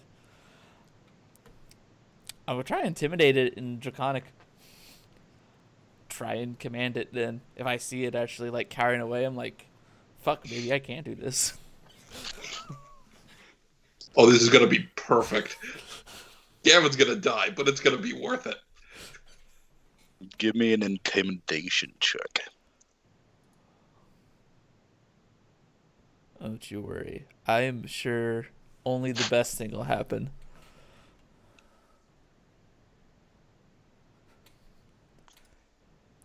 Holy shit. You natted. Holy fuck. That isn't a critical because that's a failure, but it does boost it to a success. Use anything yet? By the way, I said that knowing, oh shit, I have a -2 in here. This is not good. You see it stop, and its head's kind of lowered down towards you. Still, you're not sure of the rein you have on this thing, but it is lowering its head towards you, and it's no longer snapping at you, and it's ceased to retreat.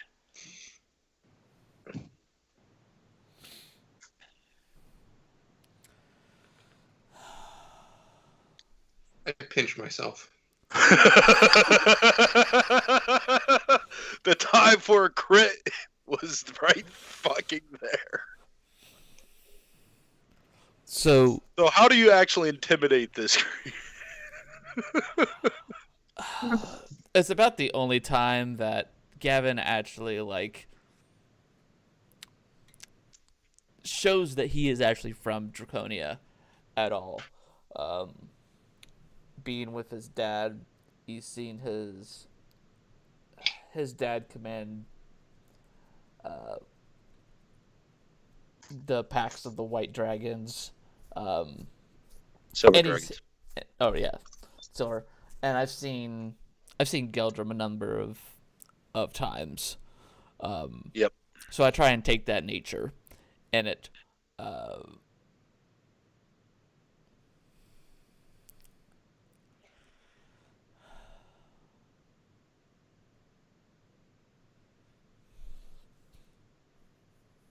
Okay. So your passive perception is able to realize a couple things right here. While that does help you in this instant, the draconian heritage isn't what is stopping this or cowing it at the moment. It is your Annullian heritage. Well, crap. So. I say, your grandpa got your back. And I point up. You look up, I'll look up. and you see this apparition of Archaon.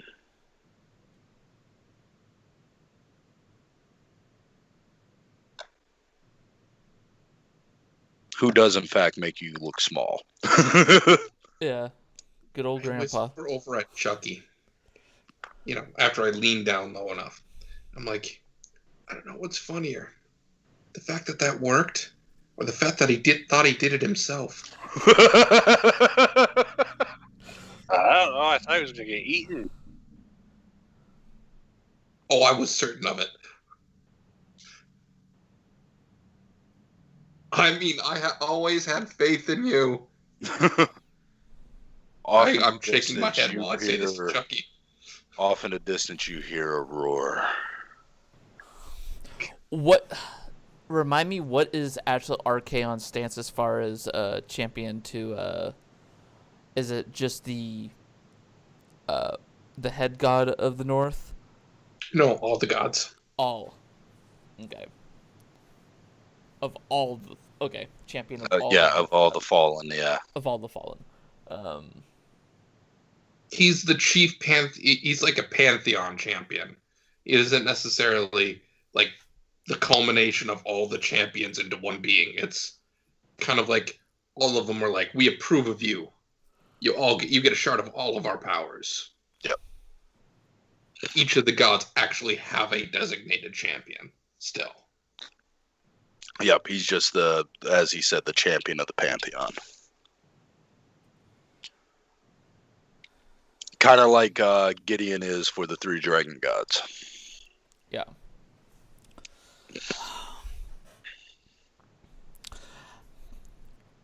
Worked one time. This will be in Draconic again, and it'll be declaring to this creature that just that I am the grandson of the champion of the fallen.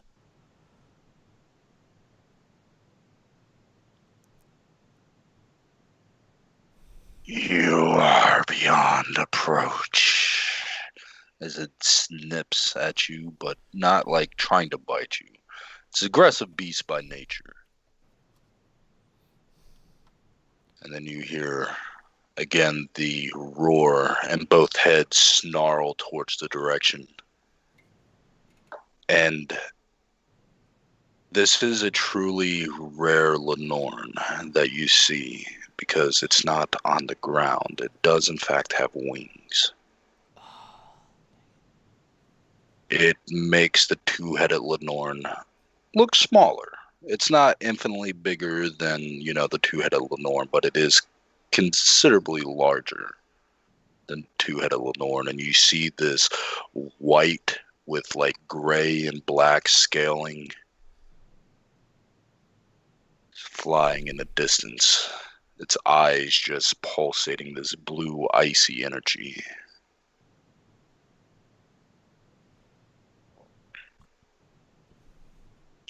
Solon, you've only ever you've only ever really interacted with Vigar a handful of times. He's not the most pleasant person, but you do know, in fact, that this is his Lenorn. Mortoy got along with him great. It's just the rest of us that didn't.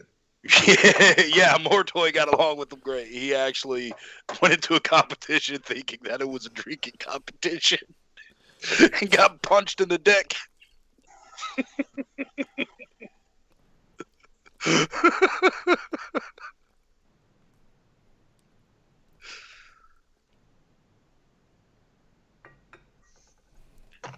As this thing is flying towards us, I'm making a perception check. I want to see if I'm trying to see if the gear is riding.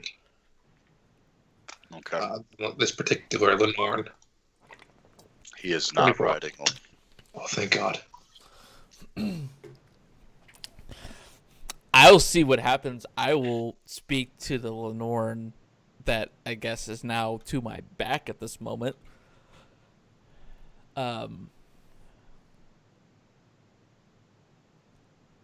Really, you showed your back to the Lenorn? As I would, if I'm hearing another roar, you said it was behind me, right, Zadok? No, It's coming from the ahead northeast. still. Yeah, it's coming Northeast. ahead. Okay.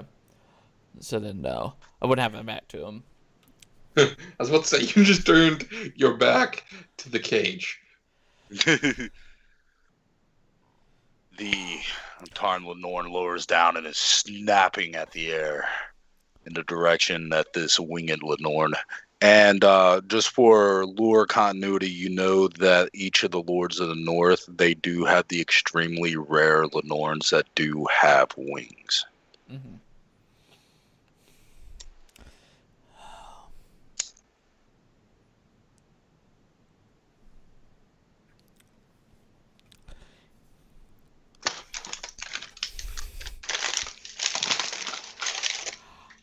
I'll tell the Lord on it, stand with me now and you just might live.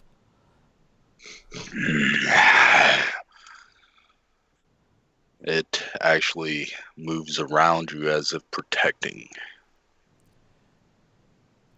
I know. Anything else you all do? I will also say I know who commands this Lenore. The only way we'll survive is together. Actually, Arcan commanded Lenore. Arcan's deal was that he would gain command of 7 Lenore of his choosing. So he commands them, but the Lord of North just basically is like, "Hey, I'm borrowing this." Pretty well, kind of. They're the ones that train them. Mm-hmm. Before Draconia ever re-existed, they were the ones that raised and trained the Lenorn. But when we were proven that we could exert our influence over the Lenorn because they are draconic creatures, Archaon's deal was he would gain dominion over, was it 7 or 9 Lenorn of his choosing? It was one for each of the Lords of the North. Yeah. So 7. So he would gain dominion over 7 Lenorn. So you technically, as his descendant, would have influence over those 7 Lenorn. The reason you have dominion over other Lenorn is from the mixing of your Analian bloodline along with your Draconian bloodline. Okay. All right, unless y'all do anything else. The Frost Lenorn lands and roars. Again, it is considerably larger than the two-headed Lenorn, and it is roaring at it. You see that the two-headed Lenorn is snapping at it, but it isn't moving forward. These are 2 alpha predators, but what happens when an alpha predator meets an even bigger alpha predator? They try to stand their ground, but don't make headway until absolutely needed to.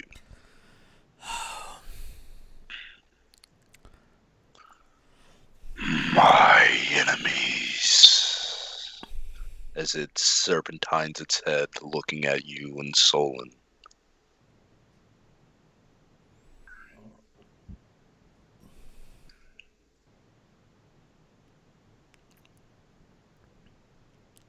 It lifts During its... all this, Okay, go ahead. as I say, Gwendolyn's just thinking, how the fuck do these two constantly get into these goddamn situations? Like, I'm just kind of. What isn't my fault? I'm not thinking this. This is just what I feel like Gwendolyn would be thinking. Like, how the fuck they were out here 10 minutes. Or just show up. Look, I can't help it that the party's always here when I wake up. Okay? It's not my fault. I am the party. I'm just that good. I have to defend myself here because late game, it's going to become the same thing for me. So it's defending myself now for the future when it is going to be my fault. I'm going to try my best to just kind of doing my best to stand my ground as well with weapon drawn. And my initial thought is I don't think I can even possibly try and get this other Lenore, the one from the north, to go away without. Just try telling it to go away.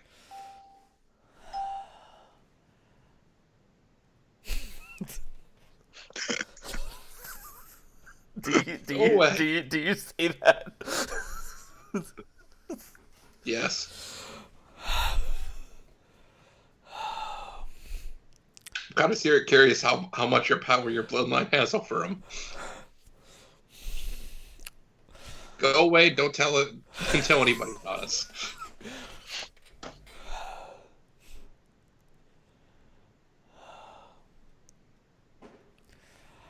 Fuck it, yeah. I'll correct them. I said I'm actually not your enemy. Yes, you are. No, that'd be me.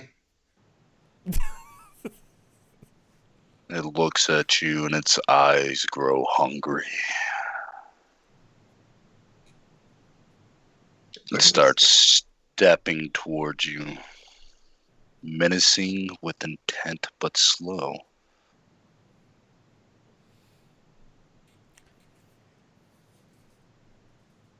It rears its head back, and you can see this icy energy begin to form in its mouth.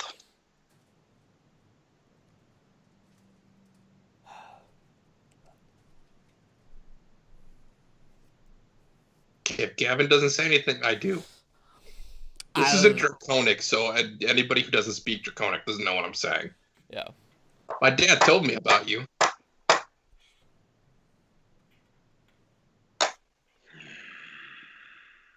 My dad said he made you heal like a puppy. He's not here. And he begins to open up his mouth. And you see that struck in a chord and really pissed it off. I know, but I'm waiting for Gavin to try to... Yeah, he's about to unleash an icy torrent right here. I'm edging my way outside, like away from the rest of the group, trying to draw its ire and its aim at me as opposed to everyone else. Okay. I'll try and reach deep down. I don't know anything about my Enolian background, thanks, Dad, but...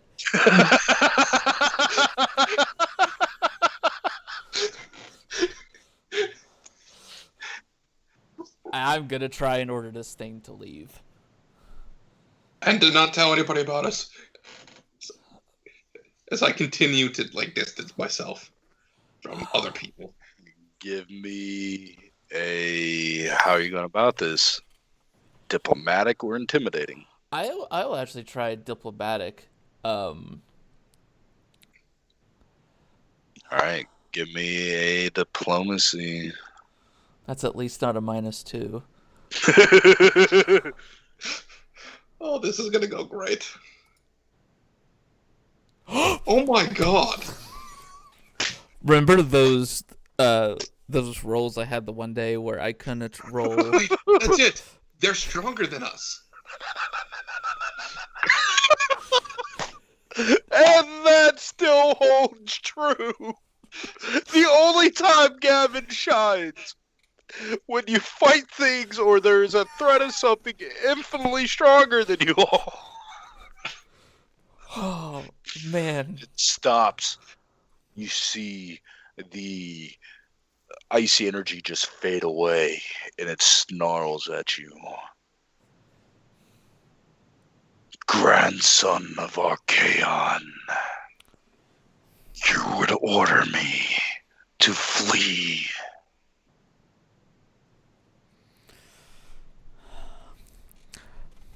Yo.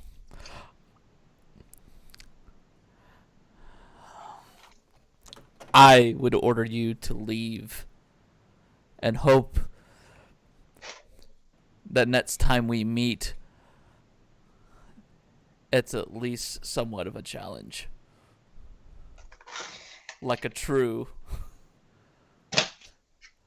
member of the North.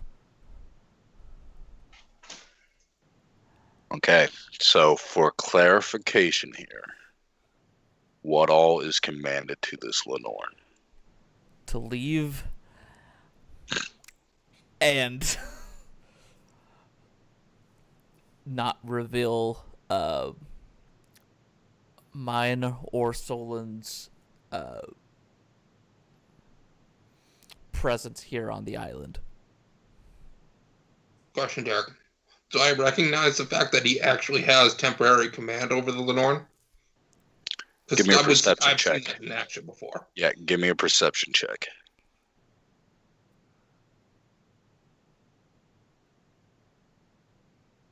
Yes, you do. I say, throw in the fact that he can't reveal this settlement's existence or what drew him here.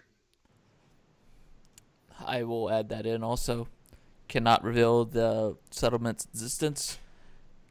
Cannot say what drew him in this direction to here. It squints its eyes at you.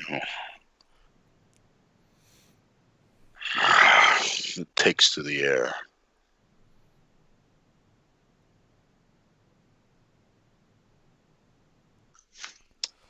So what does the other Lorne do, saying that I commanded the bigger one? It's still snarling, waiting for the Frost Lenore to depart. Okay.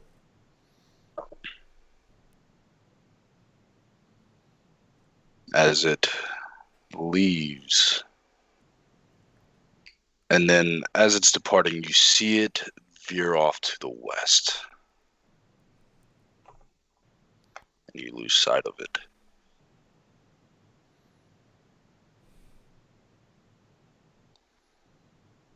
The two-headed Lenore and Draconic.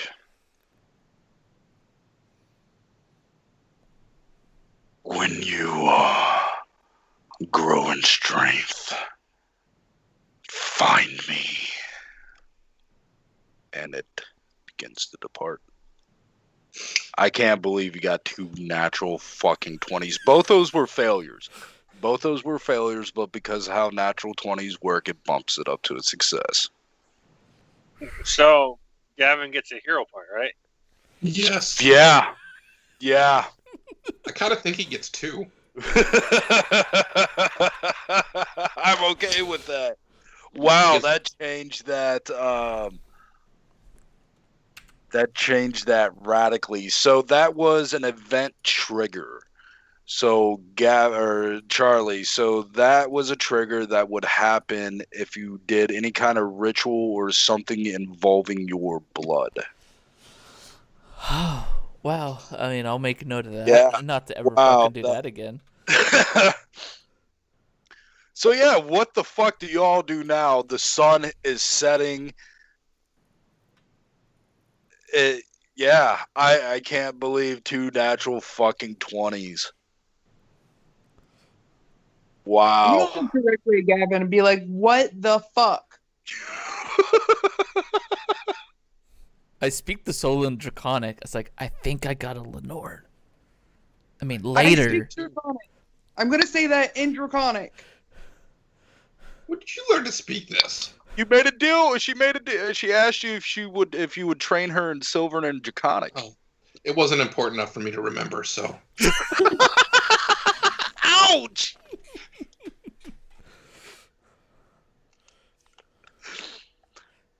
I say to Draconic completely going back to ignoring her, and I say to Gavin, I think you're right. I think you did get a Lenore. Now, this is something you know. Gavin doesn't know much about his Anolian heritage. You, Solon, you know a lot about the Anolian culture. This Lenore has potentially accepted him as his rider, his master, however you want to look at it. How there is a test of true strength that must be done to earn it as a companion. You don't got to worry about anything. It's just a formal ceremony. You know, he says he's Most yours, Anolians take wrestle it. into submission to prove that they're stronger. Yeah, but I don't tell him that.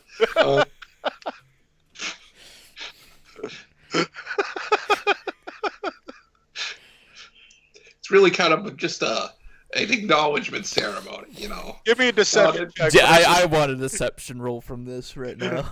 What is your perception modifier, Charlie? 3. So 13. You know he's bullshitting you. It would have been so worth it if I had gotten 1 better. You know he's bullshitting you. I give Solon a look that I know he's bullshitting me, and he has 3 seconds to tell me the truth. It's a test of strength. You have to prove your worth. Wait a minute. You're 100% Anolian, and you're giving me shit for telling you about your heritage? I get to screw with you as much as I want. I got a free pass on that. Look, fine. My daddy didn't love me, alright? Apparently your mommy didn't either, because you grew up with one of those, too. This is a test of strength, is what you learn. You have to prove that you are strong enough. I say that I switch to common when I'm explaining this. You have to prove you're strong enough to be worthy of being its rider. If you are successful, you will have taken your place as a Lord of the North with his own Lenore. I don't know how that works with the two-headed one. It would be a noble of the North, pretty much. God, I'm drawing a blank. But because Lord of the North, that's held by 7 figures, but you prove that you are of true nobility of the North, and you would have a higher station. Wait, so then what does that mean? As that doesn't change anything as far as me getting hunted down because of the war. Correct? You have higher standing. So in other words, they'll probably hunt you harder. Of course. Gavin like rolls his eyes and like throws his hands up in the air and just says, of course it would mean that. Yes, why would I expect anything different here on this goddamn fucking piece of shit island? And as soon as he starts like cussing the island, he looks over at Quinn and says, I'm sorry, and then continues to cuss out the fucking island and shit. That was fascinating. I go and I get ready to head off to the Tower of Certain Fleshy Death and Disease. Look, Well, we thought it was a bad thing, but it turned out being a good thing. There's no way that I can't roll crits the rest of the That's fucking ridiculous. Oh my Test god. that out. Charlie's done rolling for the rest of the night. We want him to end on a high note. Wow. That was that was yeah. I'm waiting for the glares from the window as I turned back around towards the village. glares from me. Oh, they were happening that entire conversation. Like, I'm just very irritated with both of you. Now, to know, and this was bad description on my part, with the Frost Lenorn, there was, when it was in your proximity, even those that weren't immediately close to him, it has an aura of cold. You can surmise about 120 feet aura. If it wished to, it could have basically turned that against y'all, and y'all would have been taking cold damage just being in its presence. This is the first time, Quindolin, that you would have really seen snow ever. There's kind of a perpetual light snowfall around it. The grass and the trees have kind of a frost over them when it was there. It was its presence had a very profound effect on the environment around it. Go and tell the people it's safe to come back to the village. And Josh is back. You said don't or do? I go and I tell the rest of the village to come back. I'm a dick. And I am that big a dick. But they're not my viable targets at this juncture. Fair. I still can't believe 2 natural fucking 20s. Wow, that would have fucking... We all would have died. I would have certainly died.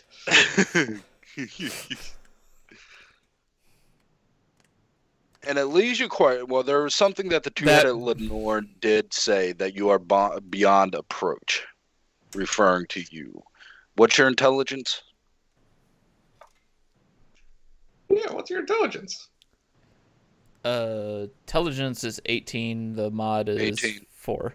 4, yeah. So you would be able to surmise that Lenorn can't willfully attack you. That does nothing for your companions. Yeah, as case in point, I was about to get popsicled.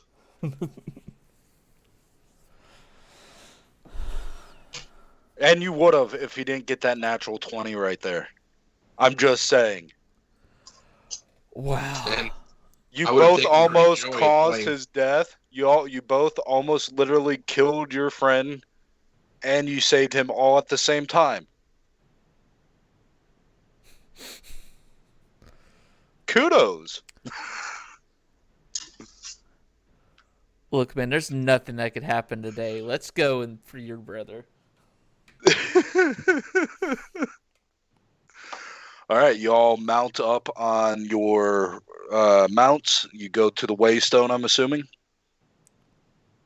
You teleport up to F5, and you're going to make your way to H3. Are you going to go through F4, G4, and then H3, or how are you going to go so I can reveal the map? Yeah. Okay. Give me one No, we'll second. start at F4 because we can teleport directly to the temple. What temple in F4? Isn't that the temple of the... Oh, no, wait, my bad. I was thinking F4 was the temple, the arcane temple. No. F5 is where the Waystone is, where you discovered with from your Annulian Berserker. Got it. 1 second. So yeah, F5, then F4. Because you do have fast mounts, you can do all this in a day.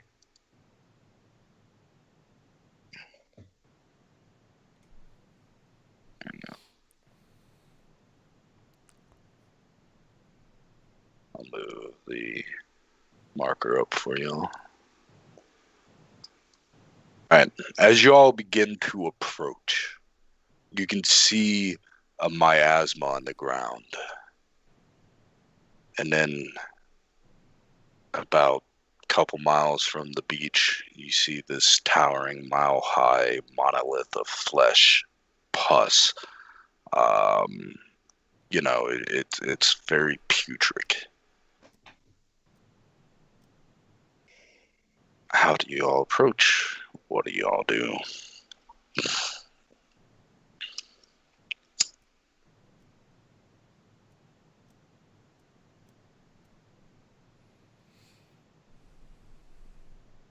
So you got this. Did Logan say how close he had to get before it started hurting him? Oh, he could get as close as he wanted, but he only could hold his breath for 10 minutes. That's why he couldn't get right up on it.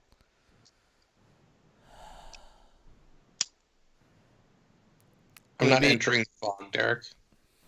You're not? Okay. Nope.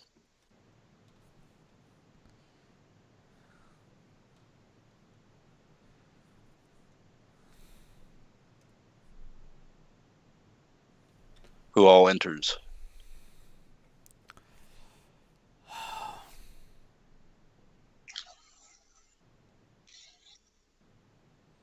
Obviously, I do. Fuck it. I won't let Chucky go alone. I will go with him. Okay. Quinn. Activate your Yeah, that's important. spell. I mean, how many of us can really fit in his bubble? You could fit about 5 wyvern. 4 wyvern and a griffin. So, I mean, if Chucky, what? someone wanted to hang back, he could hang back and then, like, the 3 of us would probably be okay. I mean, it's either going to succeed or not. That way we have a little bit of extra space. There's probably more people that could be saved. Fair. You're better. Well, we can see into this. It's not like it's a thick fog. Yeah, it's right? not opaque. You can see through it. It does dampen your vision a little bit, but it's not too opaque where you can't pierce the miasma with your sight. Okay, so I'm going to take an extended amount of time and look through the people trapped below. You see several dead ones, and I mean hundreds. Beastmen, elves, humans, the gamut or the range of species that live on this island. And then you do see several that are still alive. The ones that are dead, you can tell that they are feeding whatever, profane ritual or whatever this thing is. The ones that are alive, you can see that they are slowly becoming part of it and will eventually die if not freed. Ugh. Looking upon it, without getting closer, you can assume this is some very powerful dark magic.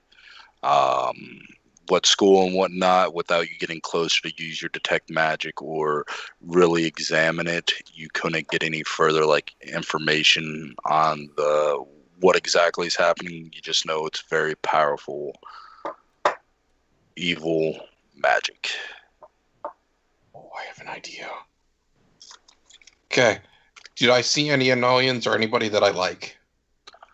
You do see one Annulian. And it is a female dressed in robes. I say, her I have to rescue. I don't care about anybody else. Well, and his brother, right? Yes, he has to rescue his brother. I have to rescue her. Fair. And the rest that are alive there, they're just, run the garnet of species that are on the island. Okay.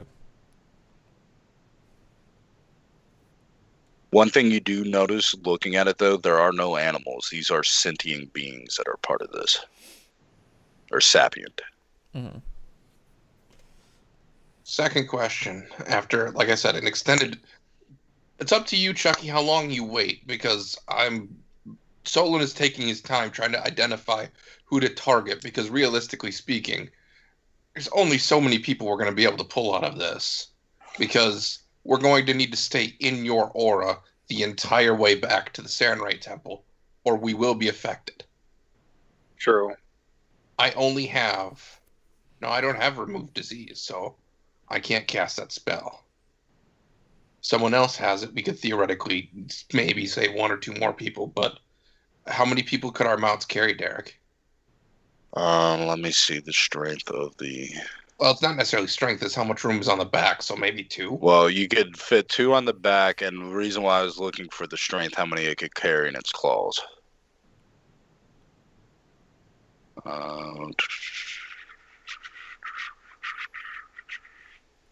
Where the fuck? It could carry one person in each claw. Its front legs. So two on the back, two in the claws, and then your griffin. It's actually weaker than the wyvern, so... Yeah. It has 4 strength. It could carry one person in each of its claws.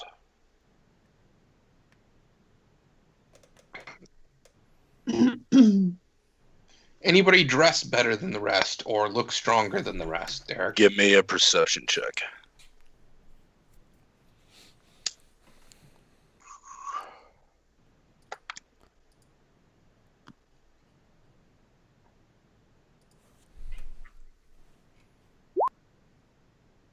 You see a woman, very pale skin. You can't make out if it's brown or black hair, dressed in fine silk robes. Has an is an obi? Whatever. It has a satch or a slash around its kind of kimono top that it's wearing.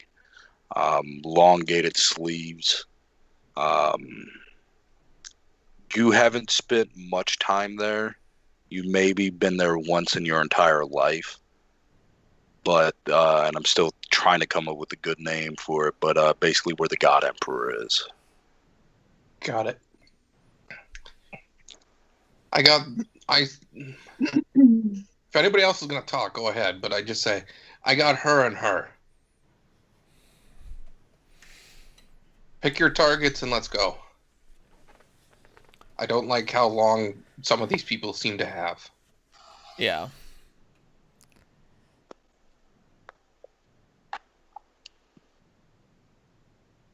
All right. As you approach, because nobody's saying anything, Nah, I'm not here to. you'll grab who you can. I wouldn't Yeah, be choosy. Other than my brother, for sure. You would be choosing? No, I wouldn't be choosy. I'd be choosing my brother and then whoever else I could get a hold of. I grabbed the two. I don't give a shit about anybody else. Fair. What is everybody's passive perception? Mine's 16. 16. 13. 15. All right, Quinn. You do see near the bottom of the tower, or this monolith of flesh and disease, a child. You can't really make out if it's man or woman, or a boy or girl. You do, however, see an oddity on it. You see upon its forehead 2 antlers beginning to grow. They're little nubs right now, but they are growing out. Does the child also look like they're, being eaten by this thing? Anything in this looks like it's being eaten by this thing. I guess I'll make that one of my choices. The rest, because of your rolls right there, other than the Anolian, the brother, the woman from the God Emperor's kingdom, and the child, everybody else is just run of the mill. Okay. This is That way we can help proof. expedite this a little bit. Yeah. This is proof I do not metagame. So I cut my palm, and this is as we're flying off, like leaving the tower. Okay. I don't see anybody around, correct? I don't see, because it hasn't been that long. The Magister should still be at Vorgoth City. Correct. I don't see him or anybody else around, correct? Not as of right now, no. I wipe the blood on the phoenix feather and drop it on the tower and fly off.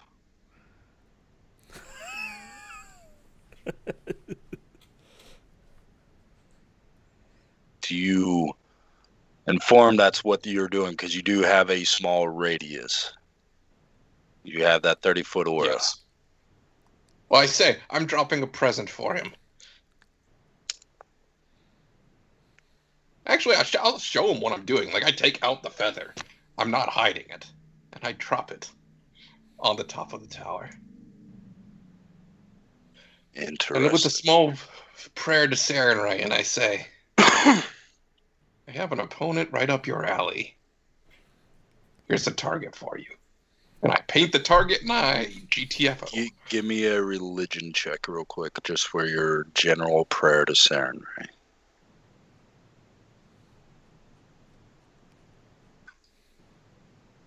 I'm trained. 19. Okay. All right. Do you, Chucky, because you're the one manning the flying of this. And order of operations, do you do this first or try to grab the people first? Because order of operation is Grab the people first. All right, because this changes things. Yeah. So you go to your brother first, I'm assuming. That's your whole reason why you came and you made this deal. Yep. All right, so you fly down to your brother first. And he's slack-jawed and he's just staring outwards at nothing in particular. What do you do? How much is encapsulated into the pillar? About a third of him is hanging out. So I could try grabbing a hold of him and pulling. You could. Give me an athletics check. Obviously, I'm not going to try hurting him. So Yeah. Really? 17? You pull and he does not come free. You see a fly crawl out of its nose and a couple out of its mouth and take to the air. Start buzzing around you. I'm kind of trapped here, right? So, like, within 30 feet, can any of us reach our targets? or targets. Cannot reach the child. You can reach the Oriental woman. Okay.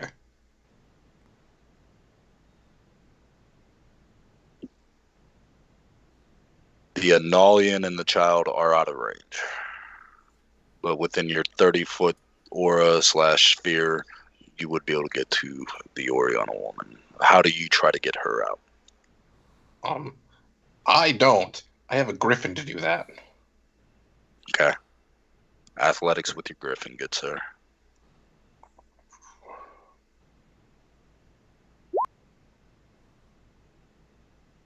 I am. Wait. It's an 18. It didn't add the attribute to it. It just rolled a 9. So that'd be an 18. Or sorry, 17.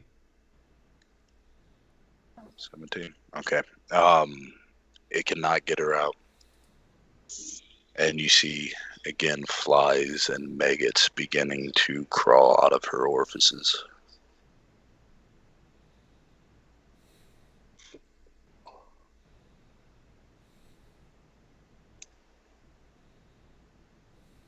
Y'all have one more round to try.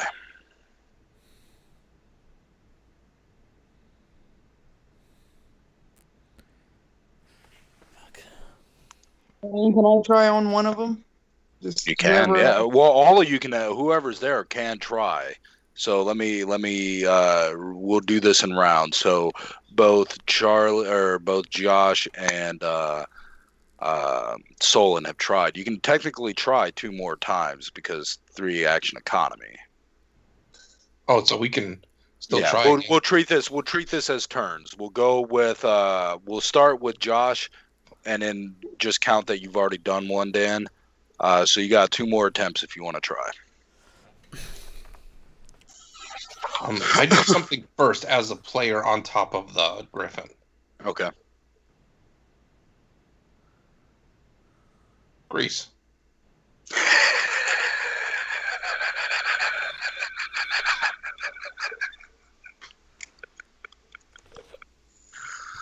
Okay. Okay. I will have that lower the DC of you trying to break it out because of grease. I like it. You just lubed them up really good.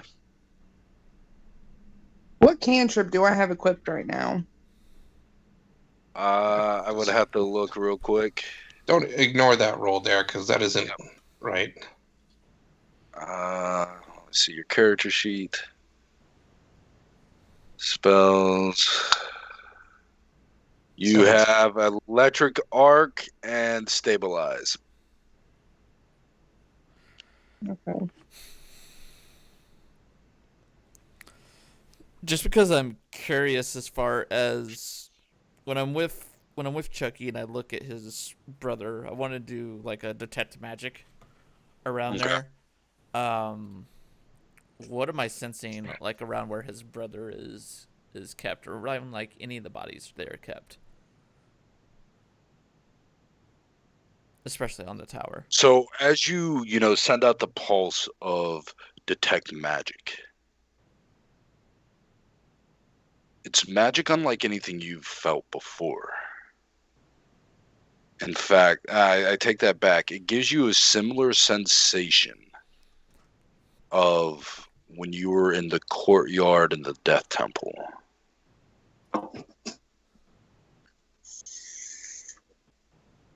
Where there was the pale light and the where it was showing the various realms of life and death, and then off in the distance you saw this all-consuming pale light.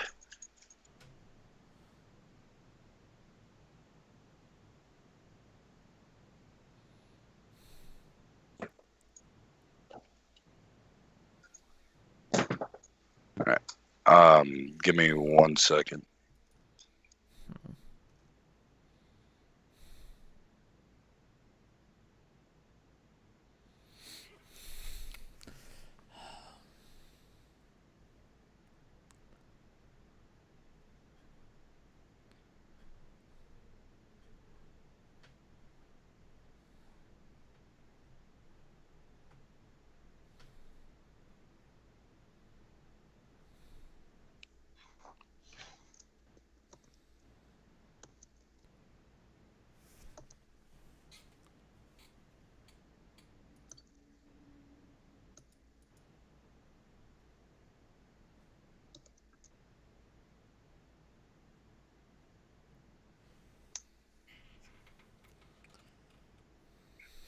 Hey, I know it's been a weird night, guys. Give me like 5 minutes. Bridget's cleared to head home. They got the gas leak and everything taken care of. So I'm going to take a 5 minute break here, real quick, so I can say goodbye to her and whatnot. And she'll have the call going on her phone so she can listen.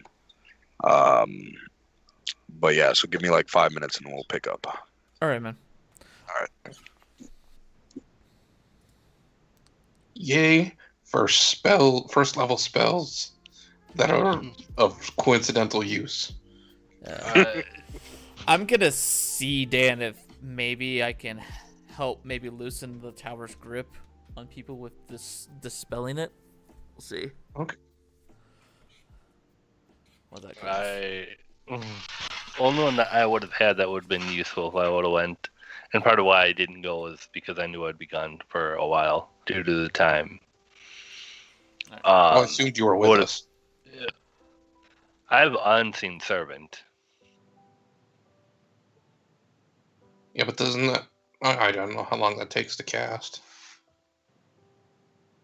It's a 2-action turn. At least I am very certain it is. I will double check.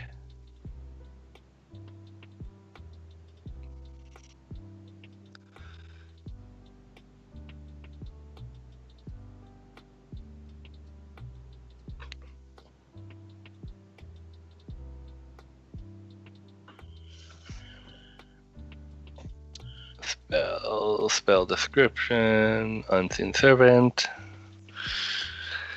It's it takes 3 actions. A full 3 actions. But it has a -4 strength, so... You would have to roll a natural 20. Well, unless you're trying to pull someone out in my grief spell or Charlie's potential dispel magic, depending on how well it works. Immune to disease, mental, non-magical attacks, paralyzed, stun. How long does he last? Because a duration sustained. 60 feet, and there is no way I can stay there for in range of 60 feet.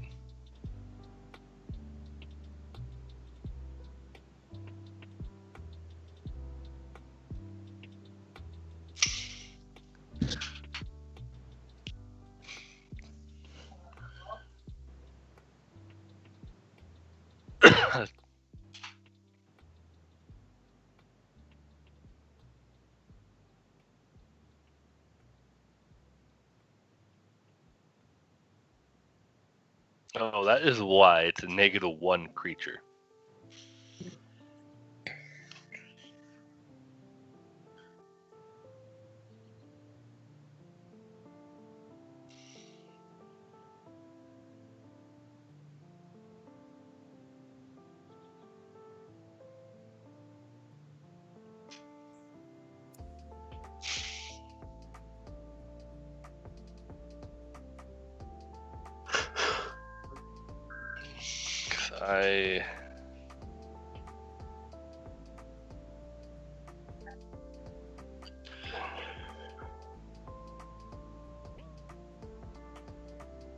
I guess I do have one option, but it depends on. It really comes down to if this thing is classified as one giant entity.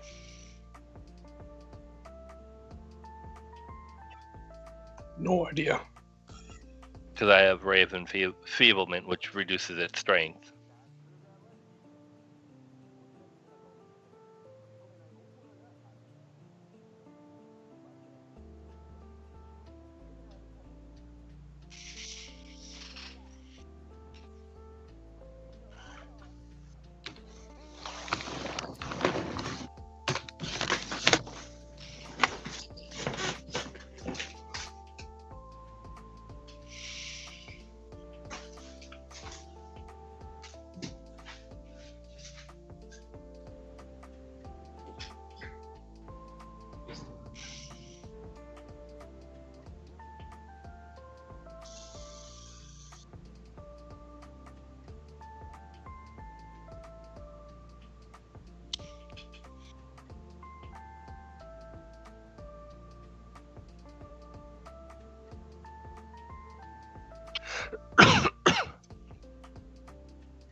All right, I'm back. Sorry.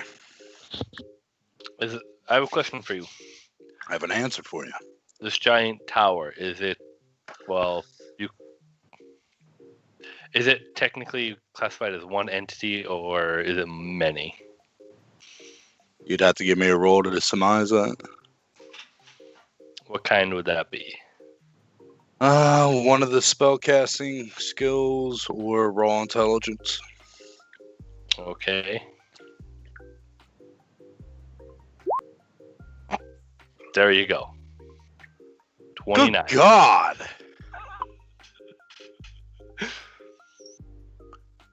It's not an entity.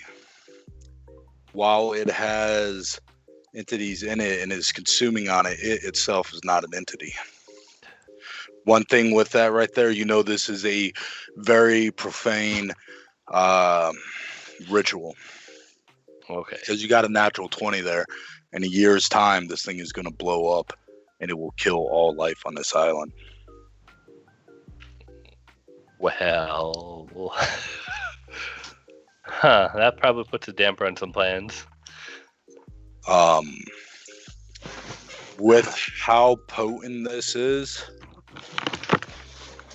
you feel like it could even affect, it wouldn't destroy, but it would have a effect on the thing that's chained here. Chained as in whatever entity the minister or magistrate? No, The chain thing. the chained Oblivion. Oh, okay. What I miss? In a year's time, this thing will explode and kill all life on the island.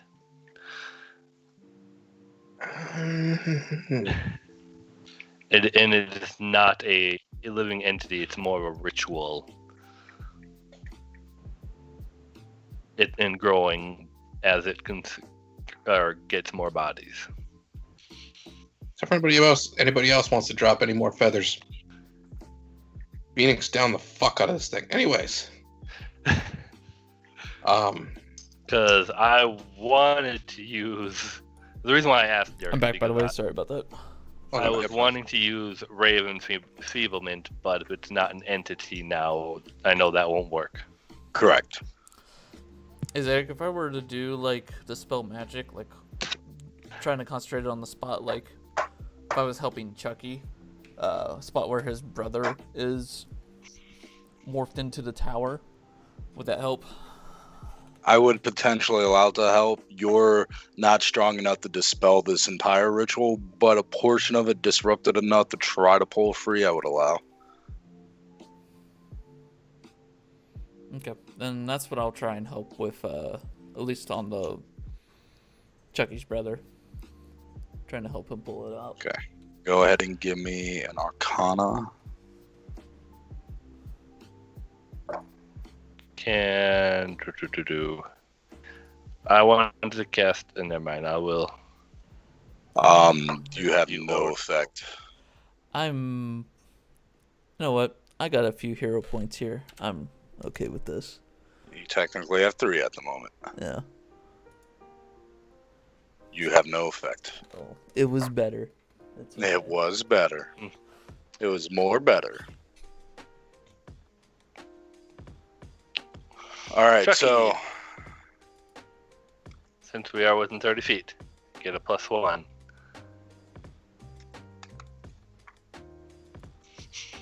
That's the only thing I got to help.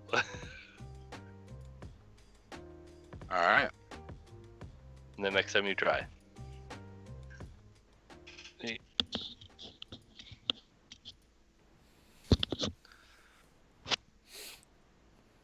Yeah, Who you it might help casting if this I on? unmute me. Chucky. He's casting it on Chucky. Chucky, you can go Oh, ahead it's a and give me 2 cantrip, more so you can rolls. do it as Yeah. many times as you want. No, So, it's yeah. innate. It's innate. I have it as an innate through my necklace. So Yes, but is Innate it still a cantrip is cantrip? still a Yeah. cantrip. no way. But he can. Either way, the target is temporarily immune for an hour. Yes, but you can grant it to 3 people. Token that shit. No luck, not even with the +1. You still have one more try to break it out this round.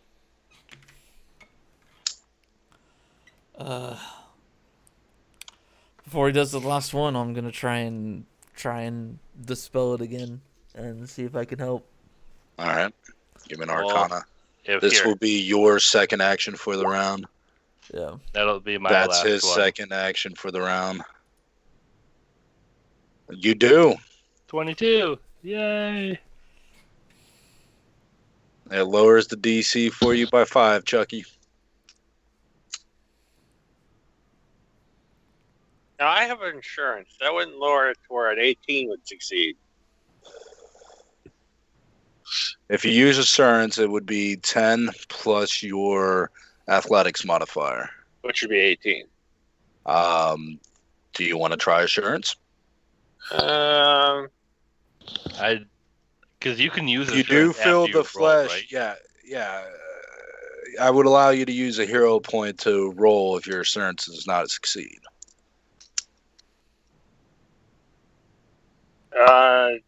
Sure. You close your eyes, you meditate for a moment, you grab a hold of your brother's arm, and sickening, sucking sound as you pull your brother free. Only his arm. No. I'm joking. Yep, only his arm. Only his arm. That would probably send him in a rage. So So you know the DC to break somebody out of here is at least an 18 or a 20. Might be lower. Well, the DC was lowered by 5, so anywhere between a DC 20 to 23.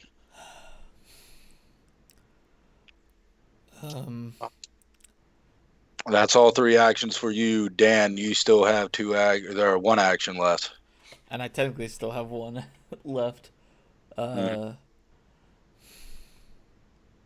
If I could try and... Dane, you're still trying to pull out the other Enolian, aren't you? no, I'm trying to pull the Oriental woman. Oh, the Oriental. I'll see if I can help. I'll see if I can help Dan in the same way here. Okay. Arcana. Sweet. You do. Lowers it by 5. 18. And your griffin cuts into the flesh of this tower-like structure and pulls her free. So, question, Derek. This is Yeah. a question because this is a unique spell that, or spell effect that Chucky has going on right now. Because we pull them into the aura of cleansing. That's what I'm going to call it, for lack of a better descriptor. The flies would die immediately upon exiting, wouldn't it? Because they're in a essentially aerosol bubble. Wouldn't they die from entering, not leaving? Entering the aura? No, because they're inside the host, and the host even inside the bubble I is see. still Okay. sick. But if they Oh, come outside the host, they Okay, would I die. see. I see. I thought you were talking about the ones that flew in originally. If these were normal flies, I would say no, but because these are manifested from the Magister of Vorgoth, yes, they would die if they try to leave the host. Okay. I Okay. said I'd try to grab the other two as quick as possible, and anybody else who's going to try grabbing people, try to grab people. You see, because this is all you've done. The first round is done. You can see the flesh begin to ripple on the tower, and you can see kind of this face begin to push through the flesh, kind of like the Frighteners, where there's this face just pushing through the flesh, and the chin looks like the Magister's, because that's all you've ever really seen of his face. So, Chucky, do you fly down so at least me and Quinn can get at our secondary targets? Yes, I would. Okay. And if I could finagle it so that there's a possibility of getting others, maybe. I wouldn't stress it if it was really too close, but You can get a handful of ones. The mundane ones, I'm not really caring too much about rolls. I'll have you all make one roll. It's not going to be a stupid high DC, but the important NPCs that you can save from this needs to have rolls for a chance of failure. So, then yeah, because there are hundreds of people in this tower that are still alive. There's no shortage of people you can grab. It's these key figures that you're more focused on. Okay. Cast Grease again on my Anolian target. Okay. And Well, then- grease allows you to do 5-foot cubes, doesn't it? Yes, or I can choose a target, like an object or a person, to grease them up. With that grease, you could get the Anolian and the child. Okay, I wasn't sure if it spread out like that or if it would work like that or not. If you're saying it I does, would allow that. Yeah, I would allow that. so I do so. Yeah. Okay. I don't have any more turns to actually try and help, do I? This is a new round. This is a new round. New round? Well, then, new Arcana roll. Here we go. You have more spell And slots? to note forward, grease is a 2 action, so you got 1 additional action last round. I'm not going to penalize you for that, but grease is 2 actions to use, so you have 1 action remaining. No, my Griffin was the one that lifted the target. I was keeping track of that Okay. because I still had a remaining action left. I cast the spell. My Griffin tried once, failed the first time. Gotcha, Then I cast gotcha. Grease, and then my Griffin succeeded. You do nothing unless you want to attempt again by rolling with a hero point. You still got 2, and your trinket. I'll do my trinket this time. Okay. Nope. So you have no help on this helping Outside somebody of the right now. Grease. Yeah. so who's actually doing the pulling? She will try with her the thing. the wyvern. Yep.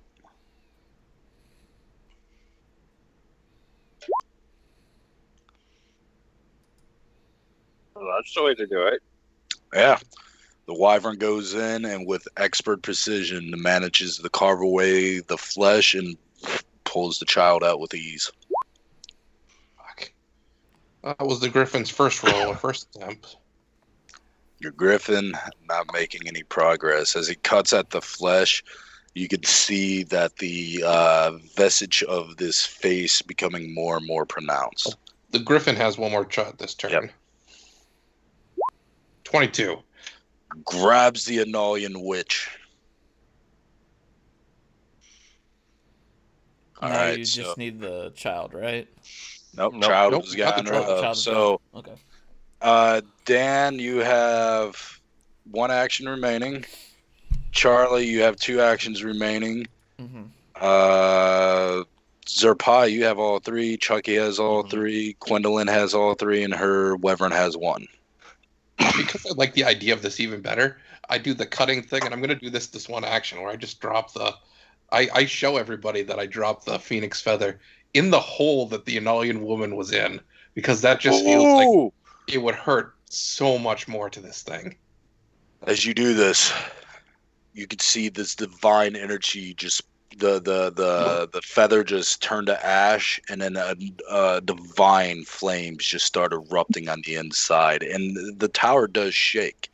Doesn't destroy it, but it does considerable structural damage for this structure and the ritual in place. What was that? I'm willing to sacrifice my feather too because the state of my village is very important. I feel like Gwendolyn would do that if she thought that this could possibly kill this thing. Okay, you cut your hand. You do the same as the wound is trying to close up. It's stopped for a moment because the feather that Solon put in there does the same thing. And you can see agony on this visage of a face peering through. And yes, does anybody do it? Still stands. I'll do my feather and I'll use. Okay. Fuck. Dan, should I use my blood on it or no?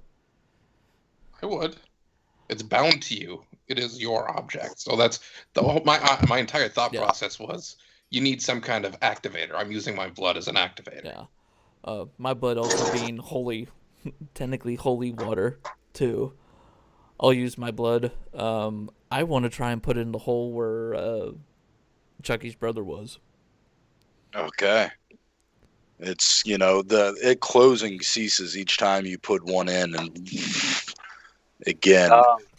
As he's doing that, can I put mine in the same hole as my brother? Yeah, you both slam it in there, and with the fourth feather being shoved in there, you hear this scream and this just defiant roar of the Magister, and the flesh is being purified. The flesh itself is turning to ash, and there's this divine presence that just the people that would fall, it's as if, they're just floating down like a feather to the ground.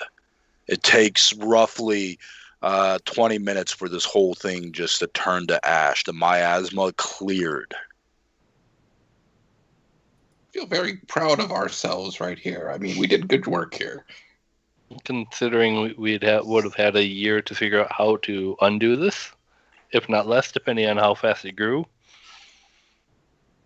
Oh, not to mention, we severely weakened Vorgoth's Magister. Like, he might be dead. Very well, maybe.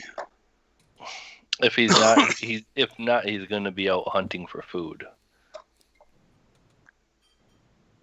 There are 137 living people.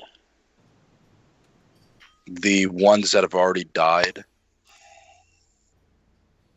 as their bodies hit the ground, again, there are these brief apparitions of this shining light that you almost have to shield your eyes from, and their bodies turn to ash, purifying their remains and giving their soul rest. I whisper to Sir Pi real quick. You could always target a beastman's soul with your soul jar that you've been so desperate for. Hey! I do that, knowing knowing what we plan to do at one point. All the strength we can get is gonna help. You pull the soul of a beastman in. You finally have your soul. Finally.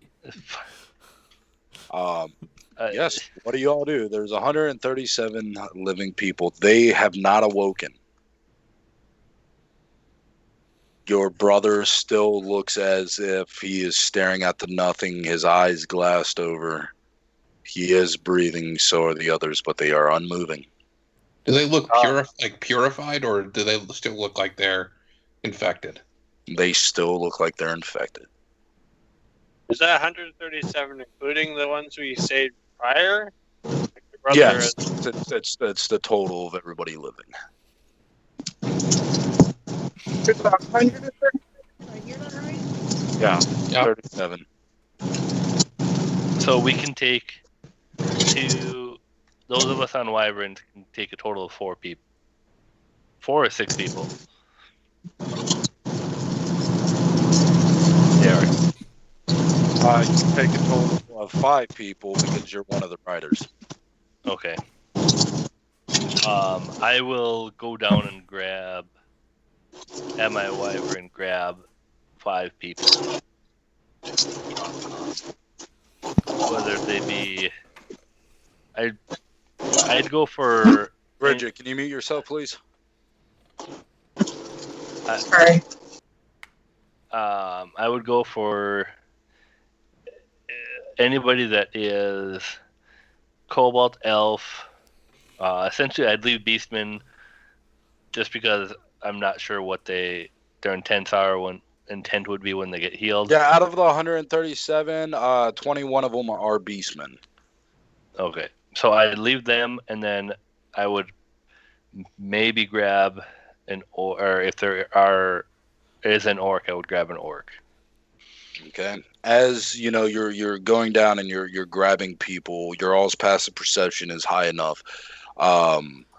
Just north of you, you see a gate open, and dark light shines through. I know that's paradoxical, but whatever. And you see a robed figure you've seen once before when the Temple of Serenray was raised. Tethered robes, pauldrons with skulls, a staff that holds scales. Do you want to say hi again, Solon? So, Uncle, did we hold the balance? You have. He lifts his hand and you see all the bodies begin to raise.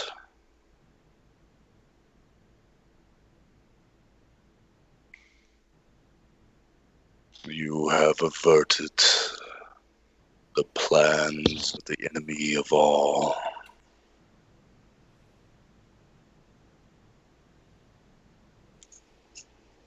Do not take these to the temple. It will burn away the holiness that is Serenray.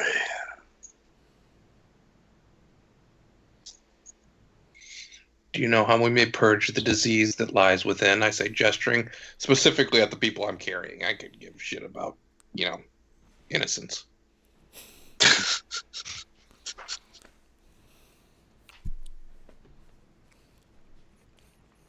You must counteract its magic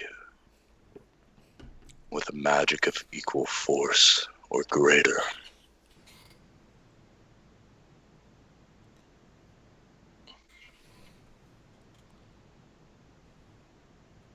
The robed individual will manipulate Vorgoth to destroy your temple. For he is the only one upon the island that could bring ruin to it.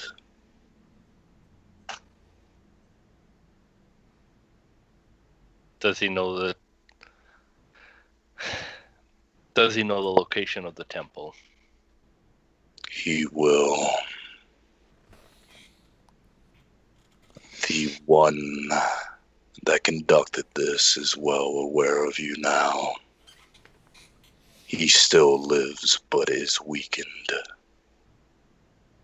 It will take time for him to recover. Vorgoth won't destroy the temple quickly, because if he does, he loses all leverage over this entity. And if I can say one thing about Vorgoth is, he does not give up leverage, unless he has to. He looks at you. Your fates are entwined, Solon. Be cautious how you proceed.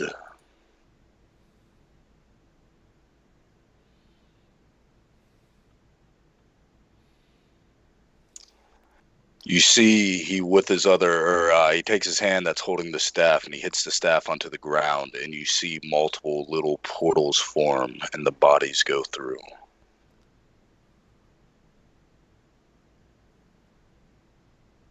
They will be on the outskirts of your home.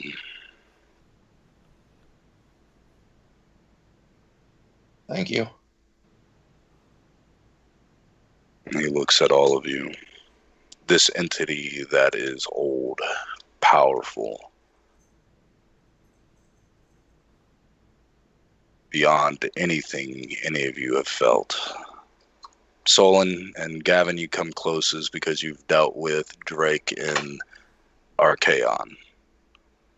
This entity is more powerful than them.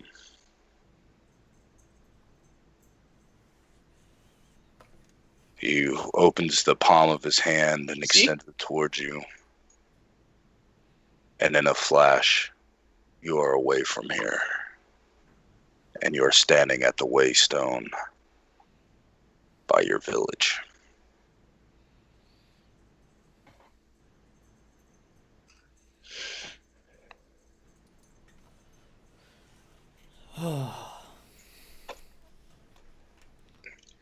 I can think of one of two possibilities. It could theoretically help us here. And I say gesturing at... I say this to Chucky. Specifically. But so everyone else can hear as well. Theoretically, if we were to get a high enough... let me see. I just need to make sure something real quick. I'm sorry. No worries.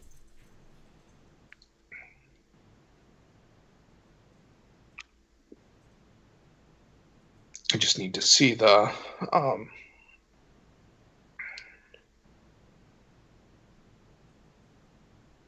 this is core. Oh, yes, it is.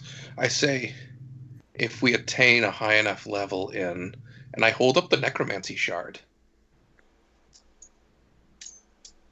Theoretically, it would be powerful enough to purge this disease. For necromancy also holds sway over purifying such illnesses. Yeah.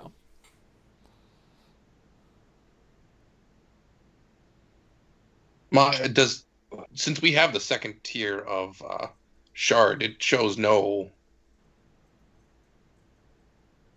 inkling that it might be able to purge a current disease from a single or from an individual, does it, Derek? No. You could surmise that you need to at least be master. With the shard, you'd need the master shard to be able to do what you wish. I say we would need to be needed to increase at least one more level, and we could wake up your brother. That's my idea. Do you think both shards need to be mastered to cure one person, or just one? Not necessarily one, just to be able to use them to cure people, period. Yeah. I think you need a shard to be a master level shard in order to facilitate something like that. Okay. Something else might work too. It's just, if you want to believe my uncle, which I understand either way there, if you choose to believe my uncle, realistically speaking, this is the most powerful source of magic I can think of right off the top of my head that could feasibly heal someone. And we don't have an idea yet on how to even unlock the trial for that one yet. No, we do. We need to destroy the ceiling that the seer put over the necromancy temple and enter and Or finish that formula. Oh yeah, the formula. Remember that. Now, out of the spellcasters you know here too, you know that theoretically she's strong enough to remove it as well. Okay, I'm missing something. What formula? Well, you were given a tablet or a book or something that had a formula you had to decipher in order to get to the next tier. It was the formula to figure out the portal, whatever. Oh, So you could access the necromancy tower without using the only entrance that you know of right now. Yeah. Got it. And is this a puzzle or is this a skill test? Skill test. Got it. So there's that. And Say you know the seer theoretically- might be strong enough to actually remove the disease as well. I say theoretically, and I point at... She's a witch, I'm assuming, is the Nolian I saved, correct? Yes. Theoretically, she might be strong enough to do it as well. If you can awaken her. We have something that might be able to. I say looking at Zerpai.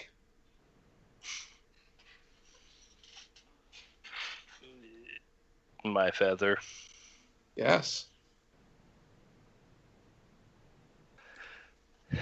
I pull it out. There's no guarantee that my witch will be able to do it, so hold back. But I'm saying she's a powerful enough spellcaster. I don't know if she has the prerequisite schools. Do you think the witch might be able to bypass or release the barrier to the next tier? Oh, that would be easy. No, well, she would release the barrier, the ceiling, whatever seal that the seer put on the temple. Mm-hmm. My witch would easily be powerful enough to remove that. Mhm. But we would still need to either be a master tier in the necromancy school, or we need to solve whatever the formula. We'll still need to do that regardless. Yeah. Which I still need to actually set some time and look at that formula. What about Xavier? I know he has magic, but I don't know what he is.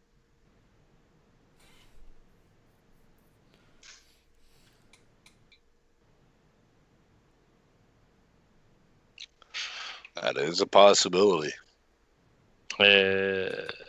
Remind me who he is. I keep. Fancy house guy.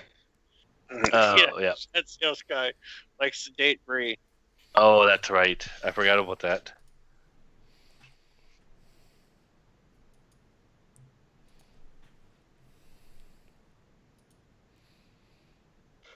Oh. Either way, I start heading towards where the people are laid out. Okay. They're there. You can see that unlike their contorted bodies when they fell because of the, whatever is affecting them, your uncle has put them to rest where they are laying comfortably, their eyes closed, their jaws fixed. They look like they're just sleeping.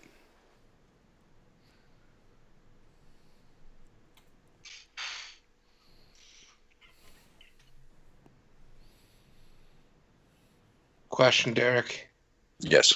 The Beastman that we rescued, was he a shaman or was he a fighter?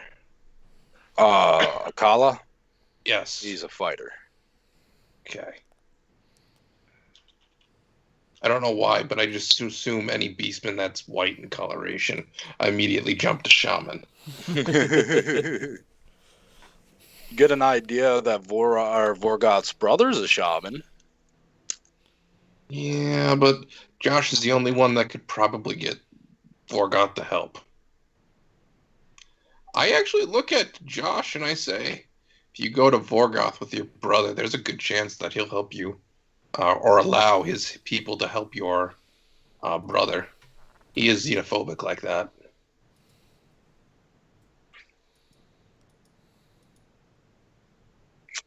Possible. Although me associating with you guys might actually make him want something. We have actually done nothing to piss him off at this point, outside of initial meeting. I mean, we plotted and planned. But there's no And he proof could of it suspect. yet. He probably suspects you all because he suspects everybody wanting to kill him. Yeah. Correct. I mean, But we've also followed every one of his orders and provided him useful information on multiple instances. Nothing that would hurt us, but information that he asked about. Truthful information he has asked about. Yep. So theoretically, you have a pretty good chance that he'll be willing to help you. I'm not saying I don't know what I'll ask for in return. Oh, yeah. I suppose maybe he shouldn't do that. I just thought of this. His Magister is kind of pissed at us right now, probably. and Yep. depending on how much of pull he has, wouldn't. Yeah, but Vorgoth likes the idea of ruling. He is very much a tyrant. He looks at you all as his property. You just learned Magister kind of want to kill everybody. Actually, you could tell Vorgoth about that. I'm just going to let you know, depending on what you choose in this situation, it invalidates the ending of last session. It validates? Invalidates. No. I was like, wait a second. Yay for doing future planning and then going back and doing things over a time skip because I just wanted to set the scene and then potentially have it changed. So, Josh, do you go to God's camp and tell him about his big old bad magister and what he's been doing? And Well, if maybe I saw watch the magister, Vorgoth I try might and to be hitting crush him. his skull in.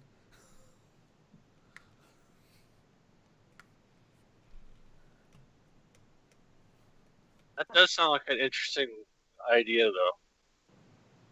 I actually don't know how that would change the future any.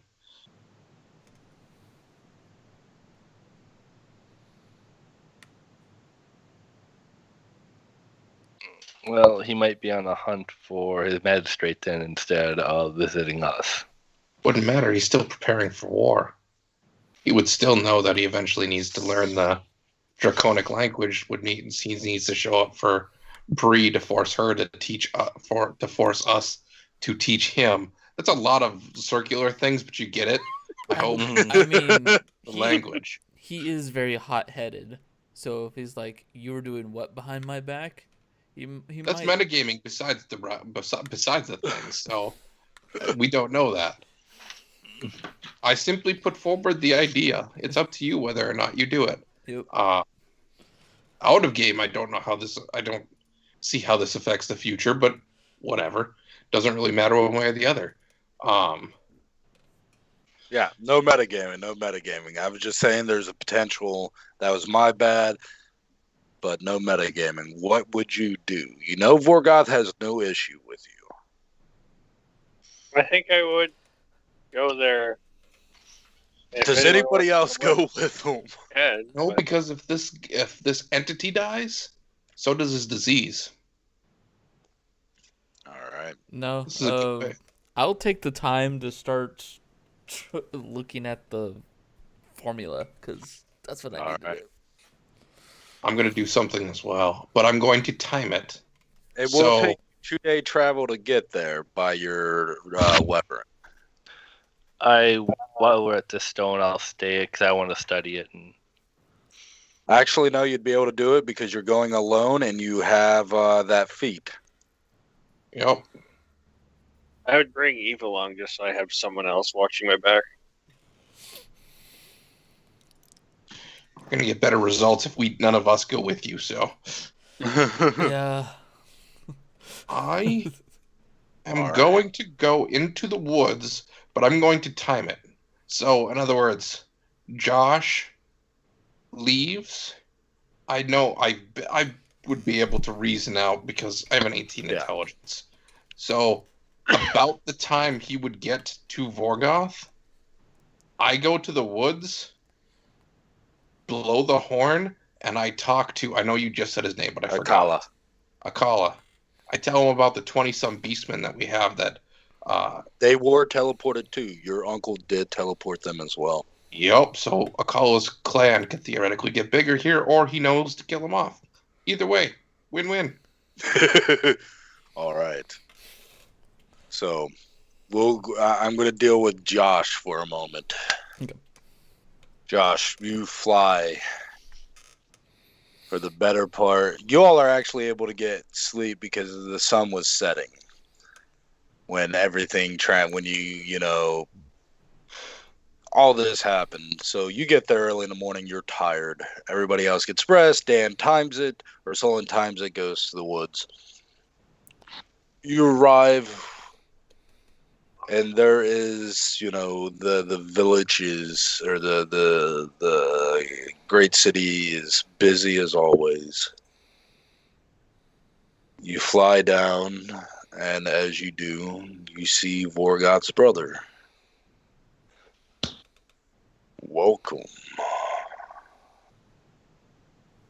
He looks at you and then looks at your brother, and you see this very worried look on his face, and he doesn't move as quickly because he is affected by some ailment as well.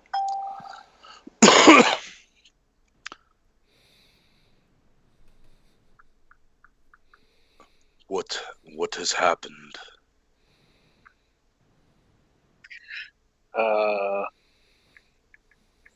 Your brother's magister was trying to kill the entire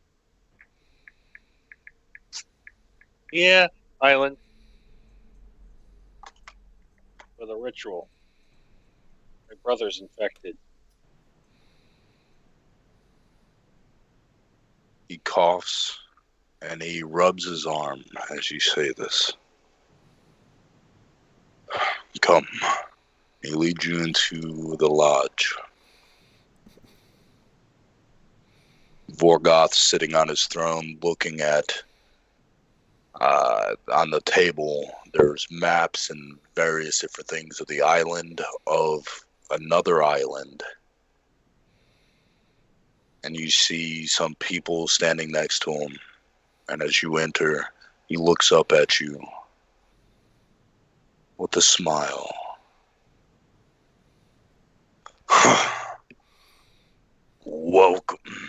Welcome, Chucky. Yeah, I can't do his voice right now, but whatever. He says welcome.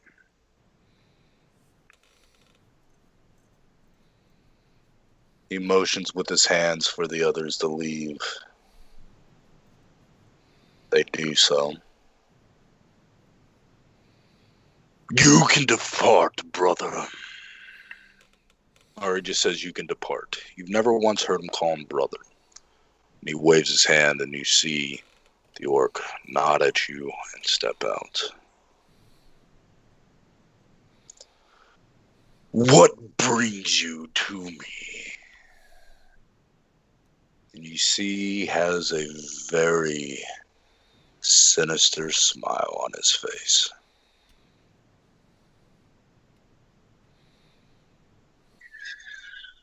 I seek your assistance in curing my brother. And I have some information. The information first. I have it under good authority that your magister was controlling a ritual that would have destroyed the entire island in a year.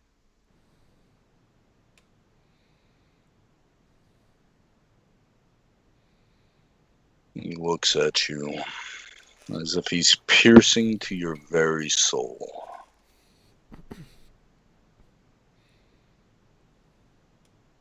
And of your favor.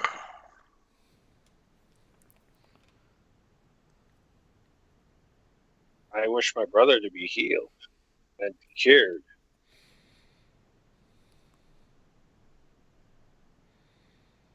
I was going to make a trip in 2 weeks' time to see the little cub. You have saved me.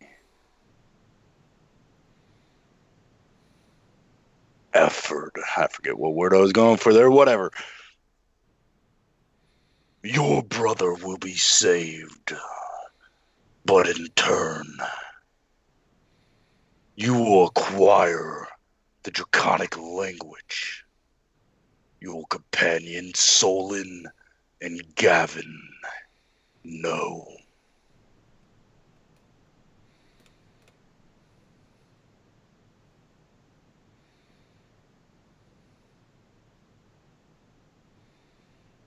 He stands up and walks over to you and your brother. What do you do?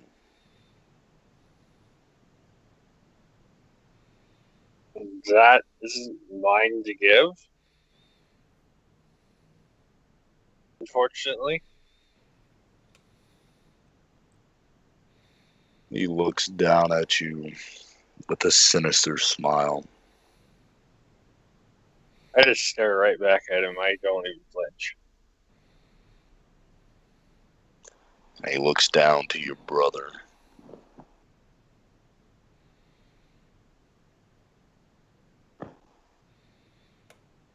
You do not have a choice.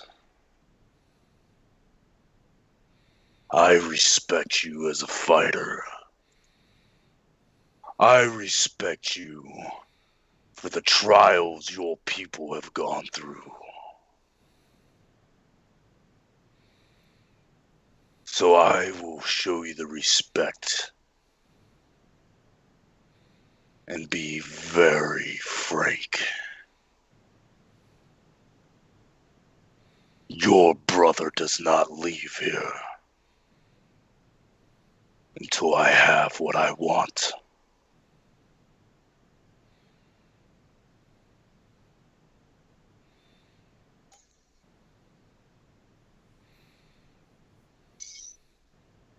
I'm not gonna accept that. You have no choice. You don't need a roll. You know he's being very truthful. He will not let your brother leave here.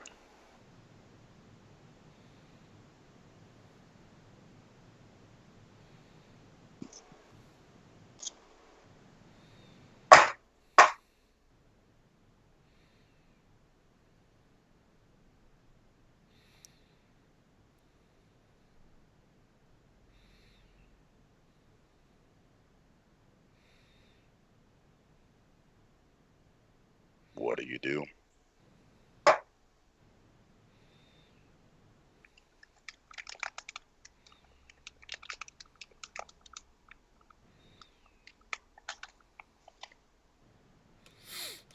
What are you gonna do about your magister?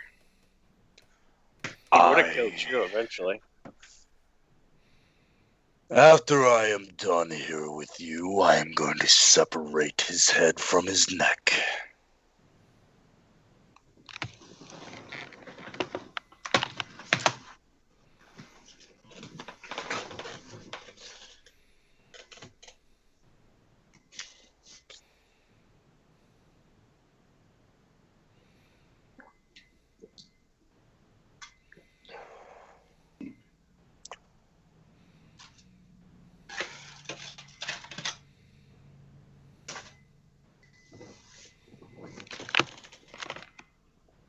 You mind if I watch?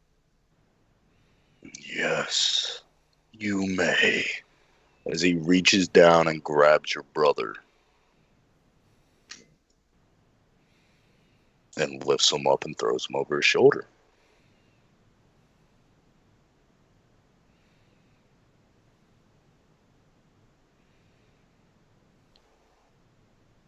And he steps out. Do you follow? Or do anything? I don't know what I can do right now to fight him. You could follow him to see if he actually. Well, I'm gonna follow him. You see him. He calls forth 10 of his elite guard and his brother. Throws your brother to the ground. Take him to the holdings. Make sure he does not perish, but do not treat him beyond sustaining his life. They nod. You see him draw out his axe, and he starts marching towards this.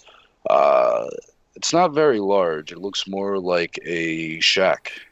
Doesn't, it looks unimposing. It looks. Do you follow him or your brother? I'm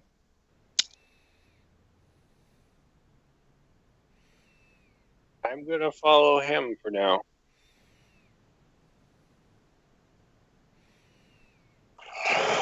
He gets to the door and he just kicks it in. You see the robed figure hunched in a corner, breathing heavy. You see his robes tethered. You see parts of his flesh missing. and smoke rising from his body.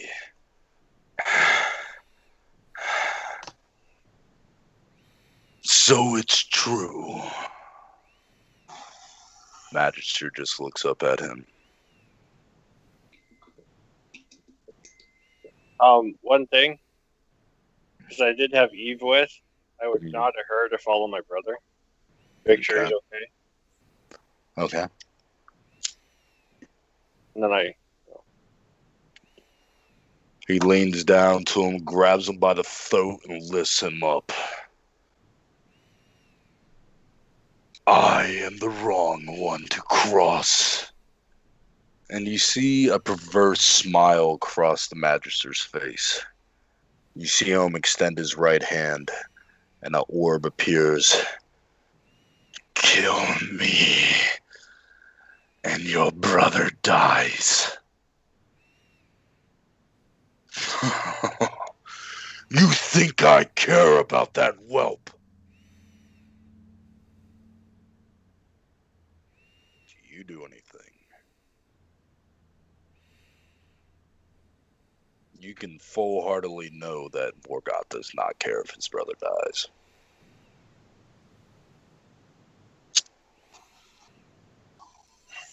Not in this moment. So he grabs an orb. He causes an orb to manifest in his hand.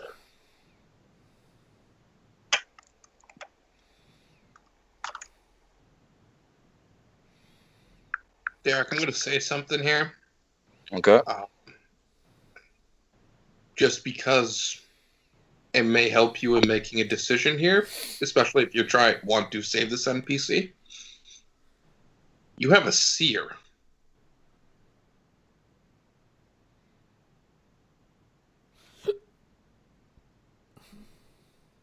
And fate would become very clear once Josh started making this decision to head this direction. Mm-hmm. Okay. And the seer seems to like the brother, so just thought I'd I put know. that out. I know. I'm keeping that. I'm waiting to see what Josh does. I don't know what I could do other than not like Vorgoth's gonna let me stop him, and I have hatred for this guy more than anyone probably right now that I probably wouldn't even care at the moment. Fair enough. You see Vorgoth lift his axe, and you see the Magister start to crush the orb. And as that, you hear the sounds of feathers, of beating wings, and through the windows come bursting crows and ravens, and wraps around them both. I serve you not by choice, but I will not let you damn your brother. And you hear Vorgoth, "Ugh! You witch!" What do you do, Josh? Grab the orb.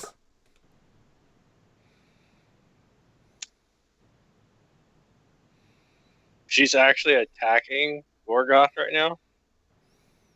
Not attacking Vorgoth, but restraining him with these mystical crows and ravens. Is it restraining the other figure as well? No. She can only do one.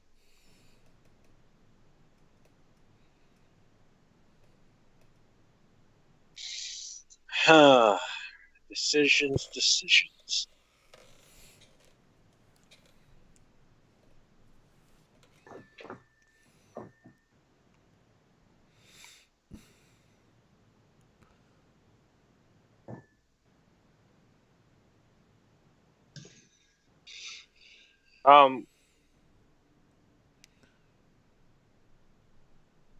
No, actually, it's restraining both of them. Sorry. I had to relook at this spell.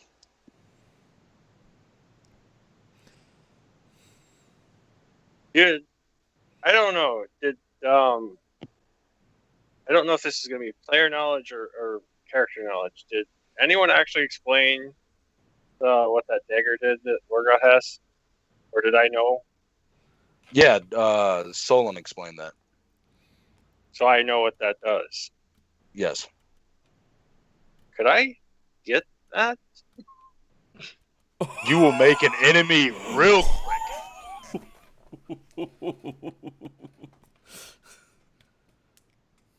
But what if he uses it and just gives it right back?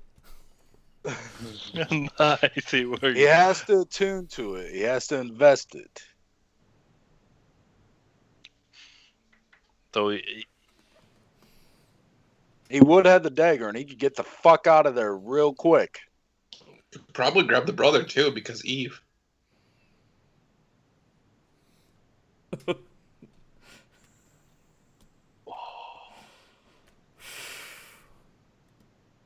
we would have an army at Sunrose Settlement.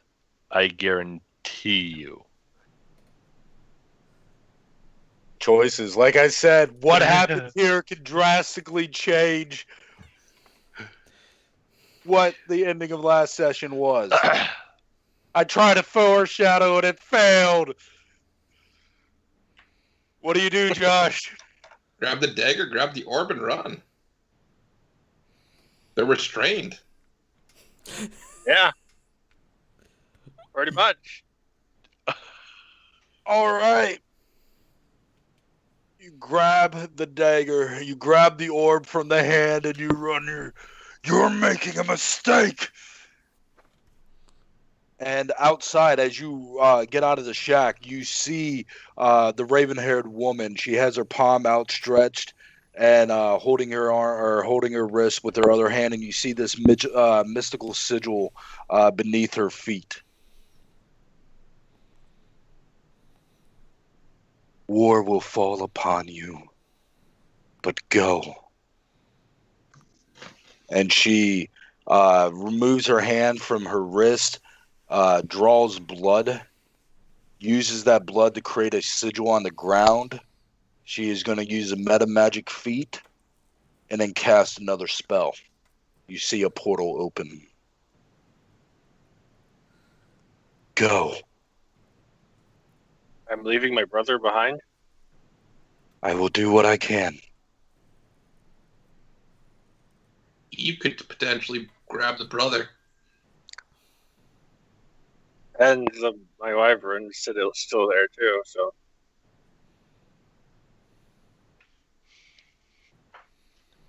I jumped through the portal, I guess. Best idea I can think of. Oh my god.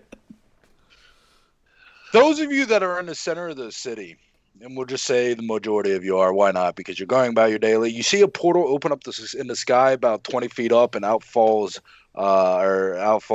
Chucky that hits the ground and bounces up.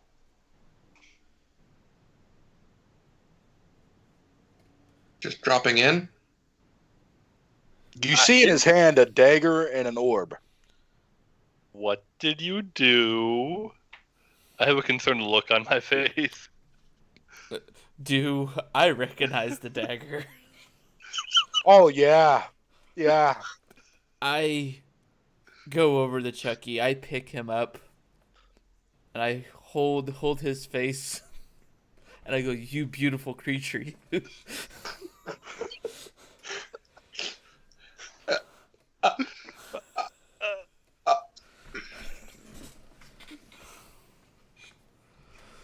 I look defeated as I make my way towards the tower. No. Yeah, no, not the tower. I explained what happened. Let's hope Eve grabs your brother in the wyvern, otherwise your brother's dead. I know. I need rolls from Eve. We have, if we're lucky, 3 days to prep. You mean 3 days to evacuate? 3 days to prep evacuation? I did not see this going this way! Actually, this worked out better for us. Okay. Plan is in place. I got it. All right, so I need rolls from Eve. She needs. Hold on 1 second. She needs 7 successes before 4 failures. Okay. While that is being rolled, when Vorgoth eventually gets around to killing that SOB, does the disease evaporate from the people outside the village? I got to do a couple rolls on both their parts, so I will let you know. Okay. I'm leaving this to actual. I got to make some rolls on their part. So let's handle the Eve thing first. What do you want me to roll for Eve? Stealth. This is stealth all the fucking way. You can do stealth or deception, either one of them, because they're both, fainting sounds causing guards to, investigate, so forth, so on. Currently, she is higher in stealth. All right. Perception is still not bad, though. 1 failure. I spend a hero point to let her reroll. All right. I will allow this. Normally, you have to be. You're aware of what's there, but you have no way to really. Well, I thought hero points were ethereal. Could be used on anything. I'll allow you to do it ethereal. I don't care. Well, I like the token. I would need to be aware because that's a magic item you're using. Yeah. Hero points is a player point. That's 1 success.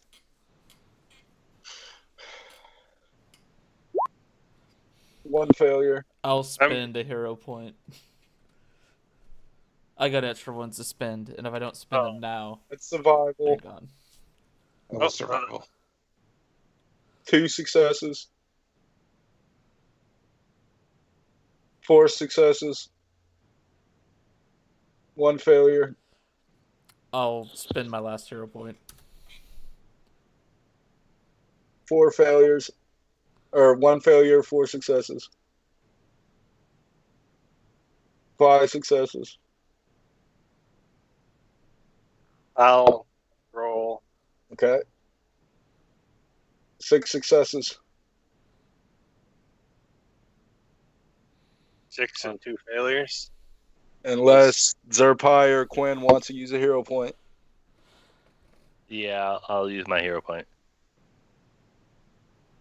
2 failures.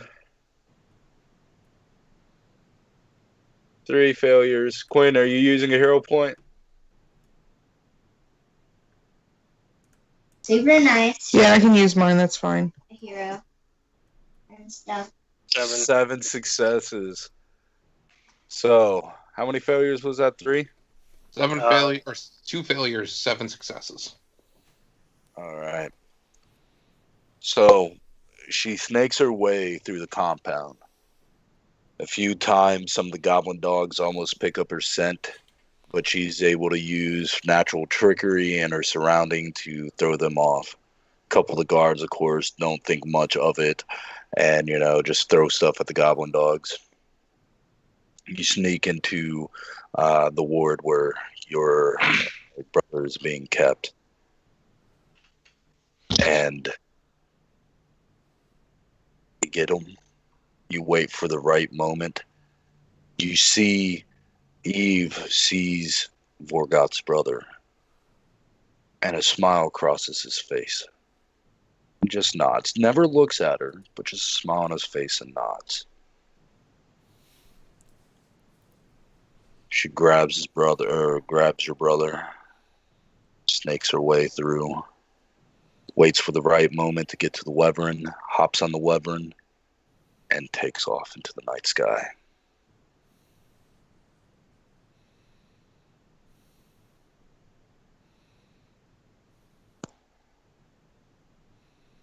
Holy fuck. Be 2 days before Eve gets back because she doesn't have that feat. Yeah. And as she is leaving, hold on, let me make some rolls here real quick. So, where do we want to go and find refuge? Do you want I've to been kind of go? ignorant since I've been home. What in the world? happened? Chucky still. I got bits and Chuck- pieces. Chucky stole the dagger from Vorgoth and the orb from his magistrate. And got out of it. GTFO'd. Yeah. With help Okay, yeah, from evacuating the village. Because Now might be a good time to, get that, But hey, Quinn's not a human shield now.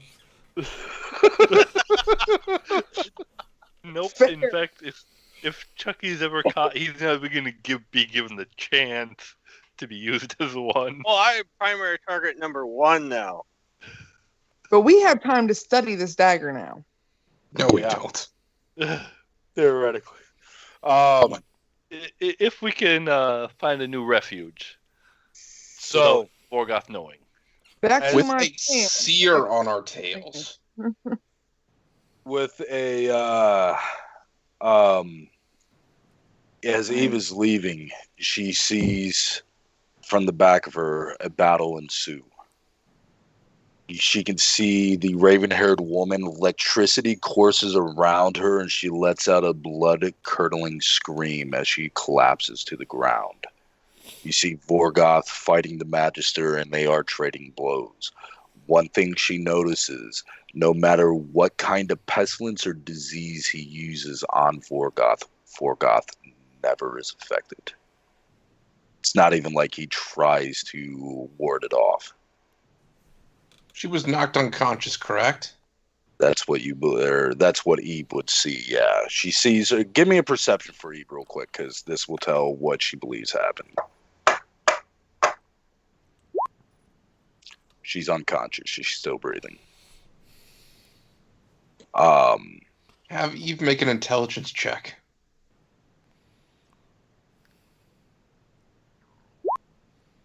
Never mind. Somebody can spend a hero point to have a reroll. I think we're all out. I think somebody has a no. The coin wouldn't work. So yeah. As the battle ensues, you can see at the last moment before Vorgoth gets a killing blow on him, he turns into a swarm of insects and flies off into the sky.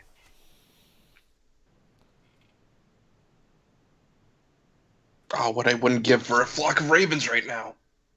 Right?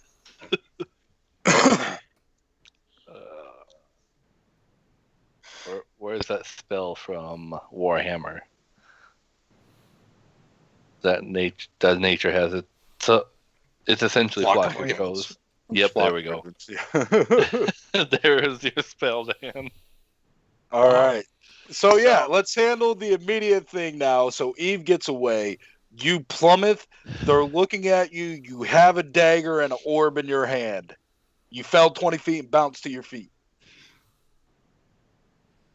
And I explained to them everything that happened.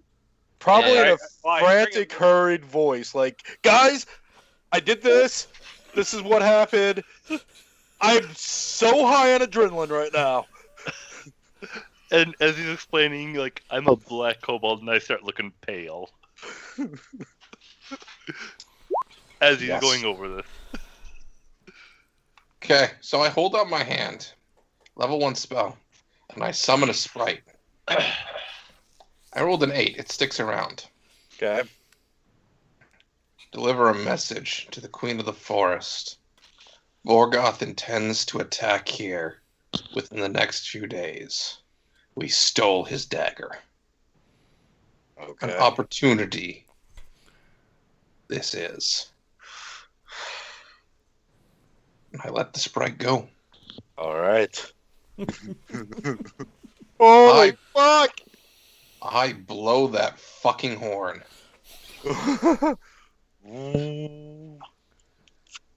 About an hour later, you see Akala and his right hand appear. You have called. The others are outside the perimeter. Vorgoth marches on the village. We stole something of his, And by we, I mean him.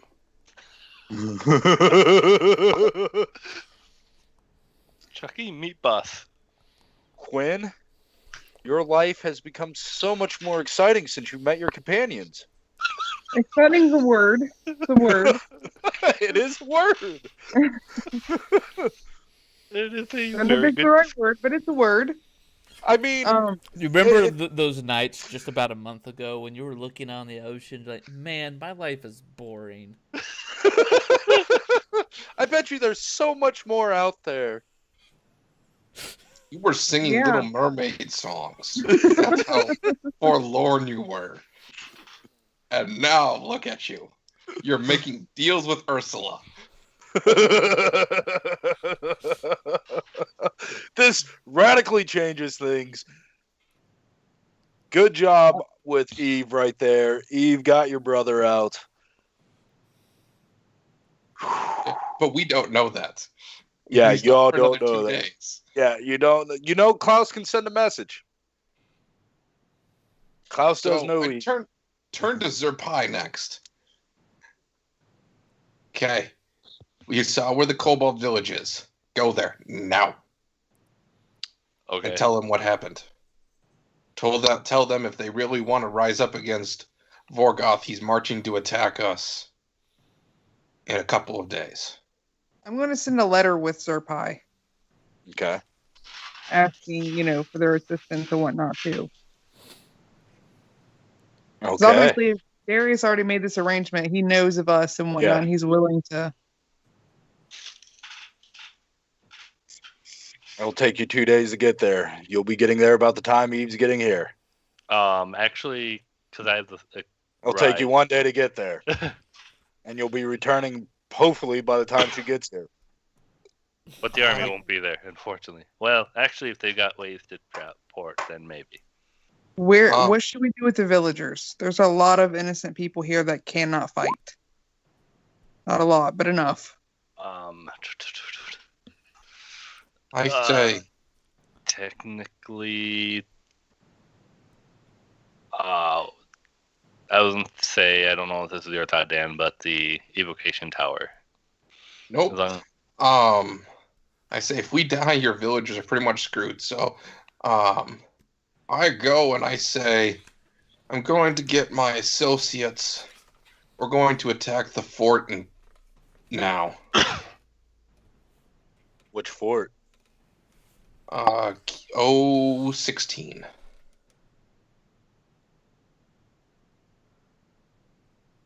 Okay. If we don't take it now before Vorgoth gets a chance to warn them, we're screwed. Because if Vorgoth sends them a message, because the fight's still going on for us. Yeah, the fight's still going on. So if we launch an attack against that fort now, Vorgoth won't even have time to send them a message. We'll be inside the walls before they even get a chance to magically get a message of any kind. If we don't, they can launch attacks from that fort until Vorgoth's forces are ready. Akala looks to you because he's still there. And because this is going on, he is going to reveal some information because you all haven't had a whole lot of time to interact. Mhm. He says there is another fort not too far.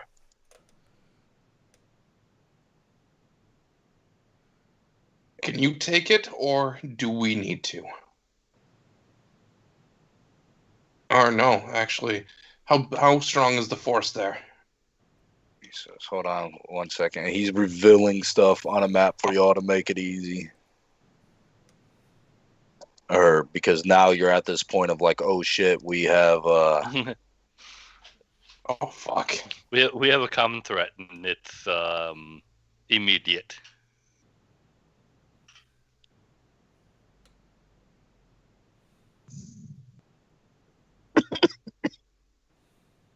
Would this be easier to use down here? Oh, I see. Never mind. Holy crap. Wait. All I saw was this one being revealed. That, plus you have that fort, and that Oh. fort. Oh. Well, I those didn't- are cities right there. Those are villages, or cities like Oh, these are Sunrose. Yeah. Oh. Do we know what He when we knows did the the southern portion of the island really well. So I'm revealing key locations that he knows. Well, I was meaning when we had that meeting with Borgoth and all the village chiefmen were there. Do we know maybe which ones were kind of more on Borgoth's side and which ones were not? Or do we know if any of these southern ones were This unhappy? one is pro Vorgoth. This one is not pro Vorgoth. This one is not pro Vorgoth.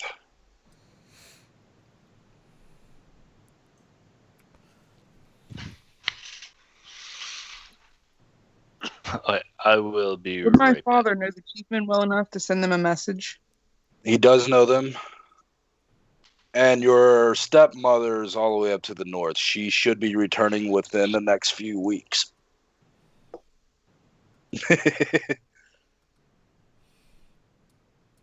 She's at the one like way up in what is Yeah, it? she's Key that.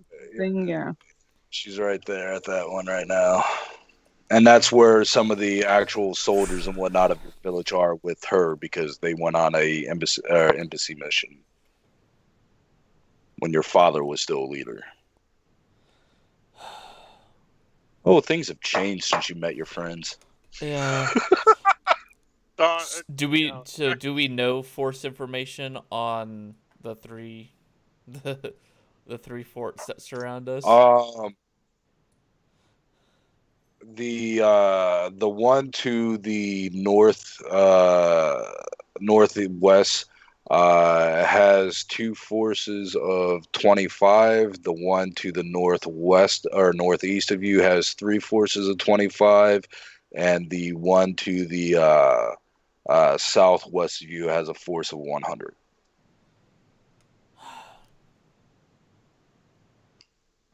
So 50, 75, 100. Yep.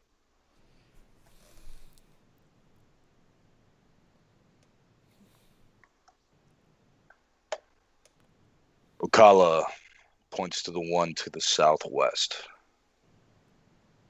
They help many. Where the other forts follow Vorgoth's word, they help those that need.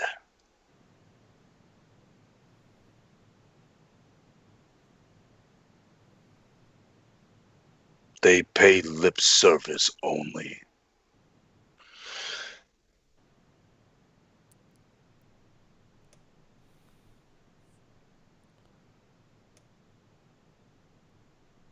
Okay. There's a million and a half strategies going through my head right now. Yeah. This changed drastically. Holy fuck! It's almost like I killed the god again. Oops. Man, we really are like a choose your own adventure type party. We really are. Yeah. Are you going to But- keep the dagger? I have an idea for it. But see, this is why I've learned to plan for this group because I love this group so much. I have so much fucking prepared because I don't ever know what the fuck you all are going to do. You'd be standing there like, what the hell do I do with this? Give it. I can't wait till we're making maps on Tailspire, and you're like, but I made like 3 3D maps for this.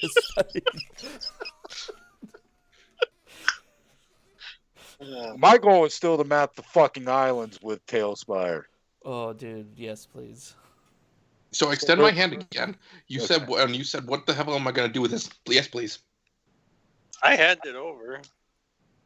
Okay. Oh my god, the opportunities that just erupted because of this. Way to go, Josh. Okay. I Now, say yeah. to...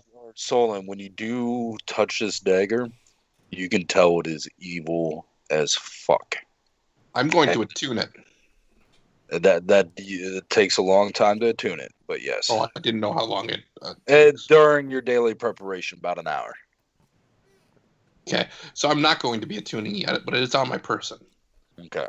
but when you do touch it, you can tell it is evil entirely. And there's a shivered, Cursed evil or no, straight up evil. Whoever forged this, and this is what I'm getting to, as you hold this dagger for a moment, your senses are taken from you, and you see this armored figure with obsidian armor, cracked with red energy, molting black wings, sitting on a throne of bones. Pale lit landscape from an eerie moon above. It leans forward. It begins. My night. And then your senses are brought back.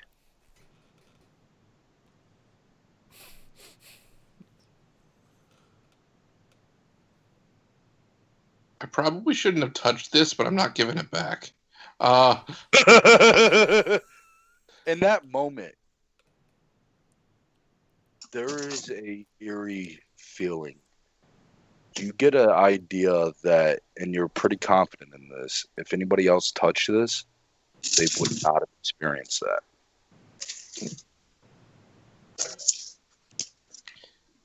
So I go and I say,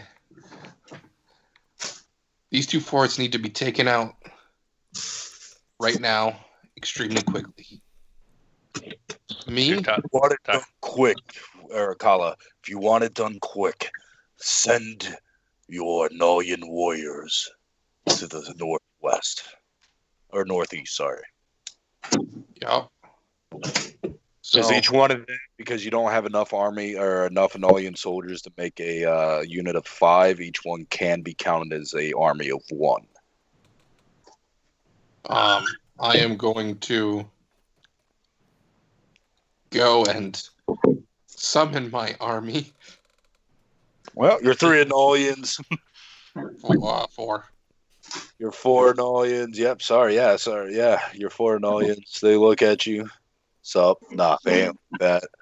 I say to Zerpai, I don't know if this changes your mind any before you leave, but magical reinforcements would probably be greatly appreciated. I say, looking at my witch. Yeah, who's still unconscious right now. I go, probably better used this way than in case I don't get back in time. At least that you can be stalled. I use the feather to wake her up, and I gotta look at what items I have. Use the feather. And it turns to ash and it's pulsating through her.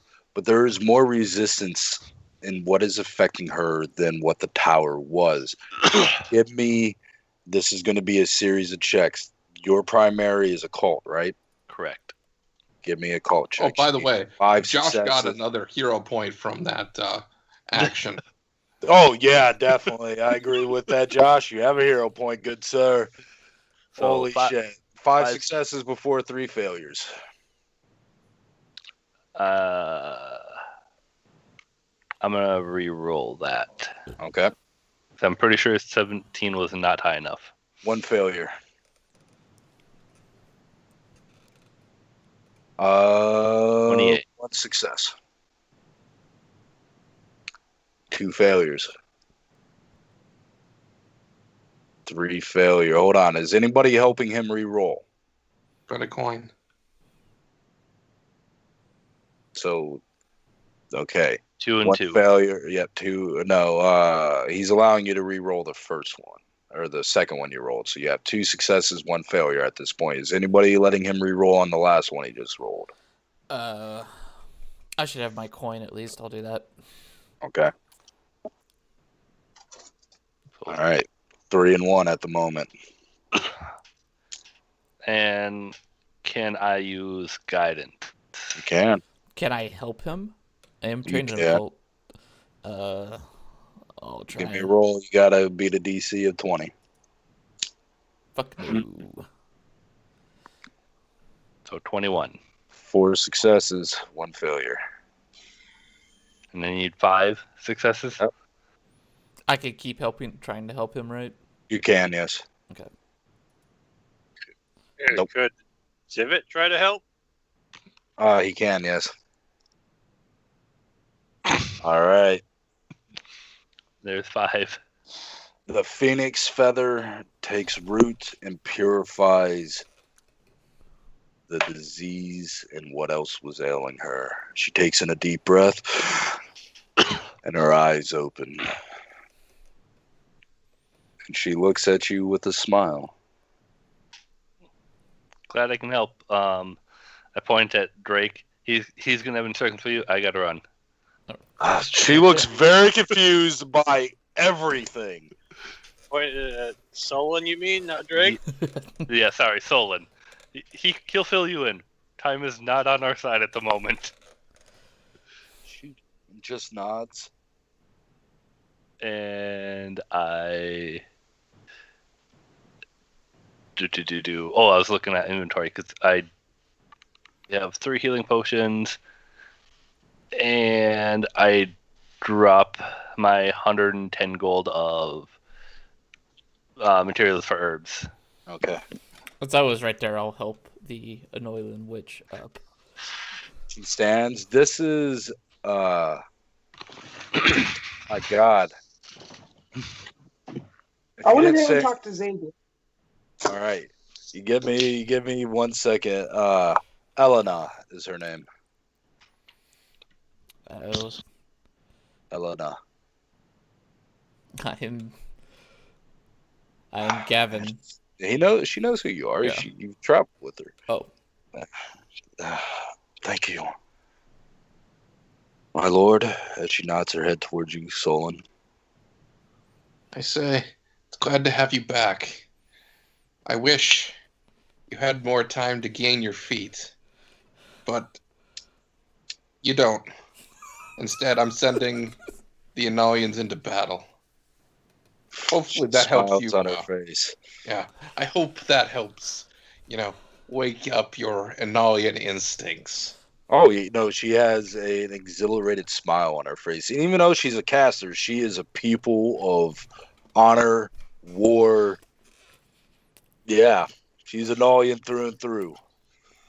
She's weak I do because have she's a been slot unconscious alive. so long, but yeah, you see a smile on her face like, I can't wait. So, does the First thing- spellcasters Go ahead, Josh. Want to tell me what this orb does? Would have, but I already took off because time is important. I will leave the identifying up to Solon, but I'll help him. I'll make an Arcana check. Okay. And I'll try and help. This would actually be an occult check for this right here. I'm less good at that, but I'll make it a shot. I'll give it a shot. Are you? I'm still trained. Yeah, I have a I'll. +6. Same here. So I'll try and help you. I'll take it. That's a no. All right. It is part of Vorgoth's brother's essence. That's why he's so weak. That's why he's constantly sick.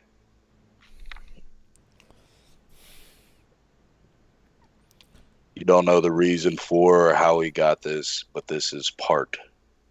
And if this is destroyed without being reunited or released properly, it would kill Vorgoth's brother. I relay that information to Chucky.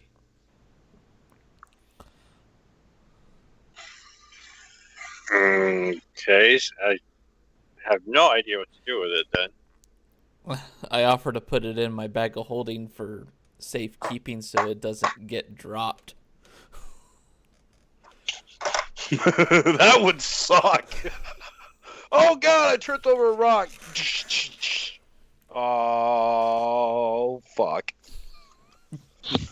Kill a Dude just possible eating his ally. breakfast. Yeah, dude just eating his breakfast and croaks over dead. Oh, get, on top of that, kill a possible ally in the process. Oh, yeah. Not a good idea. Jumba, Put it Chucky, in there. Yeah. I got a mission for you. Anything, my old friend. As he eats a jumbo fruit. I say to Chucky and Jumba, I say, here's your mission. You're going to go to the fort to the northeast of us. All of a sudden, Analians are going to be approaching the main gate. Since you'll be able to enter unobstructed, your one and only job is to seize that gate and let the Analians in. You take out this base, and I stick a dagger into the map on that point. Okay. So how this will function is you two will act as the commanders of the army, because when we pick this up next session, this will be the first time we use mass combat rules. You two will act as the commanders, and you'll be able to do some special things that hopefully help your Analian forces to easily take this. I say to, let me see real quick, it's, looking up a name, Ilana, yeah. Ilana, send a message to Kendra.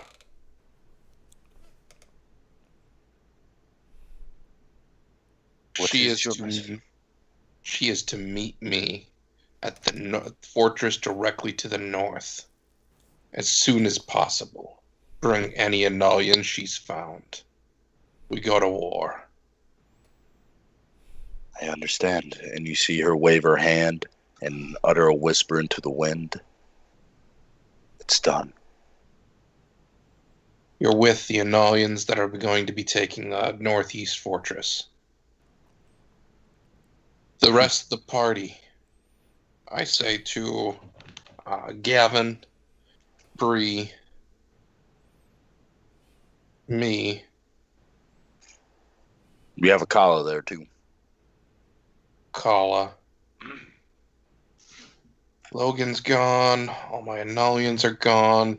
Jumba's warriors are going with Jumba.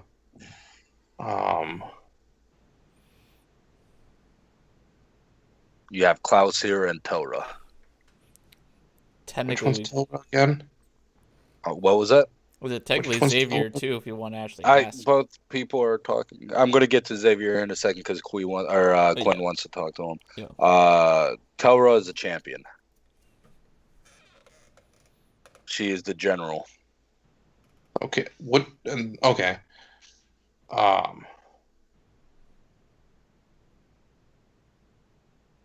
We're going. My two Goliaths are going.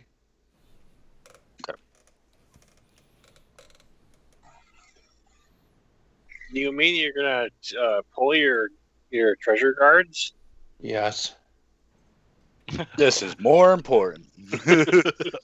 We don't. If the village doesn't stand, there will be no treasure for him to keep. So, this is the battle plan I came up with.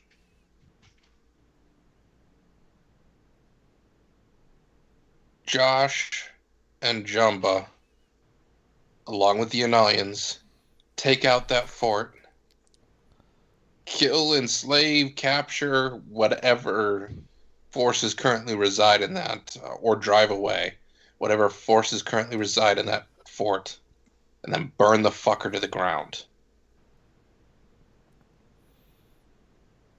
We're capturing the one toward due north. That's where we're going to fight Vorgoth. Realistically, Vorgoth is going to strike that fort or go through that fort in order to get to our village.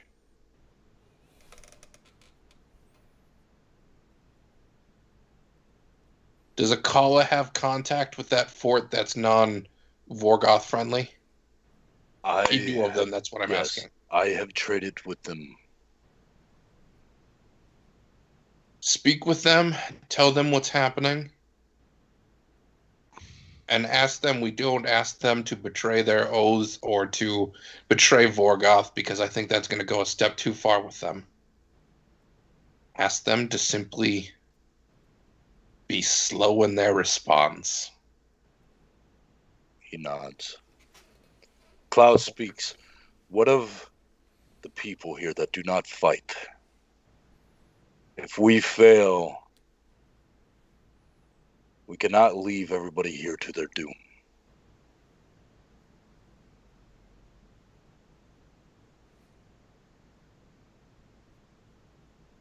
If we fail, Akala,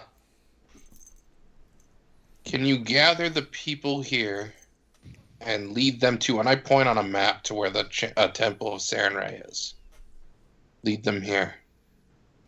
They should be able to seek sanctuary there for whatever length of time until Vorgoth turns its gaze there. He nods. All right, I'm going to get to Quinn real quick because she did say she was going to go see Xavier, so she isn't currently present for this. Bree, you there? Yes. All right, you find Xavier sitting on a stump. Might be in my room. You see Xavier sitting on a stump in front of the house. He has his elbows on his knees and, leaning his chin against his hands that are interlocked, looking at you. You look so distressed, my dear. Well, I don't know what you know. And then I just kind of lay out everything that happened. And I really want to specifically tell him about the orb. And be like, I know you took something from Vorgoth. I don't know what. I just know that you took something. And he reaches into his pouch and pulls out the orb, which is different than that. This right here gives Vorgoth everything he wants if he gets his hands on it.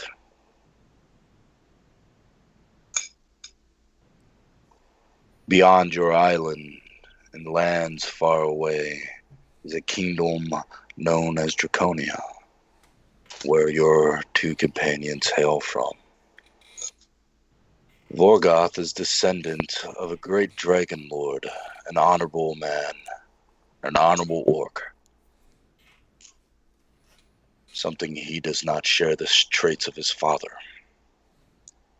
With this orb, and if he awakens the dragon inside, he can assert complete control of his dragon flight.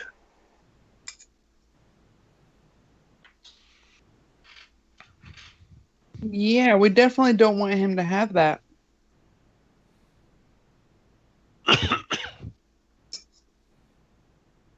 He puts it back in his pouch.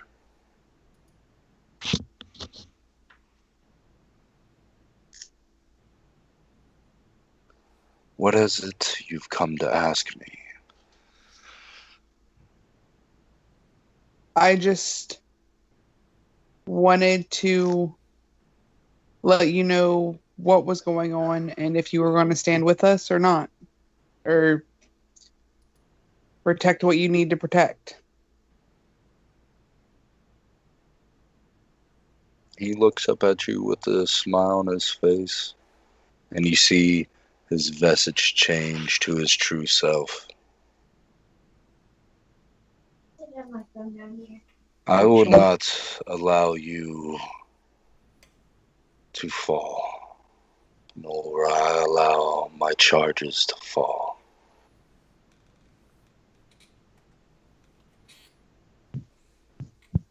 He stands, takes your hand in his and kisses the top of it and vanishes.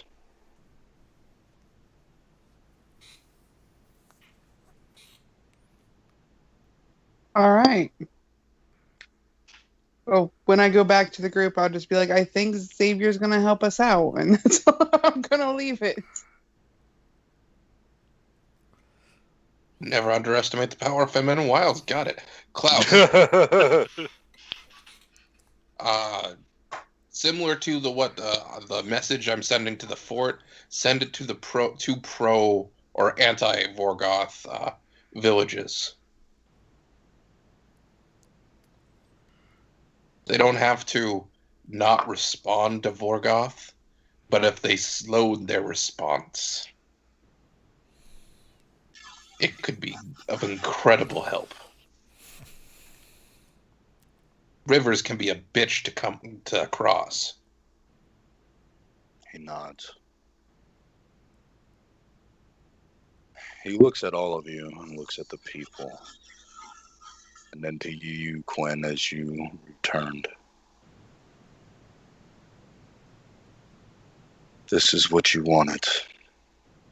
I hope we are successful. And he begins his casting to send the message. So, I will attune to this dagger, Derek, over the course of the next hour as I'm marching towards the fort. Okay. As soon as I'm attuned to it, I begin releasing all the names that Vorgoth has in it. Interesting. Including Quinn's mother. Interesting. I don't know if there's a connection between me and the person whose name I have in the dagger. Especially since I'm a Fae. Person's name. Which one are you referring Or to? Oh, talking the about the the entity you saw? No, I'm talking about Quinn's mother. Because her name is stored in the dagger. Yeah. You do. You play dumb as if you were still bound. You might be able to help more. Is all I send to it. And then I release her name as well as everyone else's. You presence once again. Ingenious. Your father would be so proud. I perk up at that. And what you can tell, you don't know, this entity is definitely truly evil, all-consuming. As a player, I know who it is. I have no idea.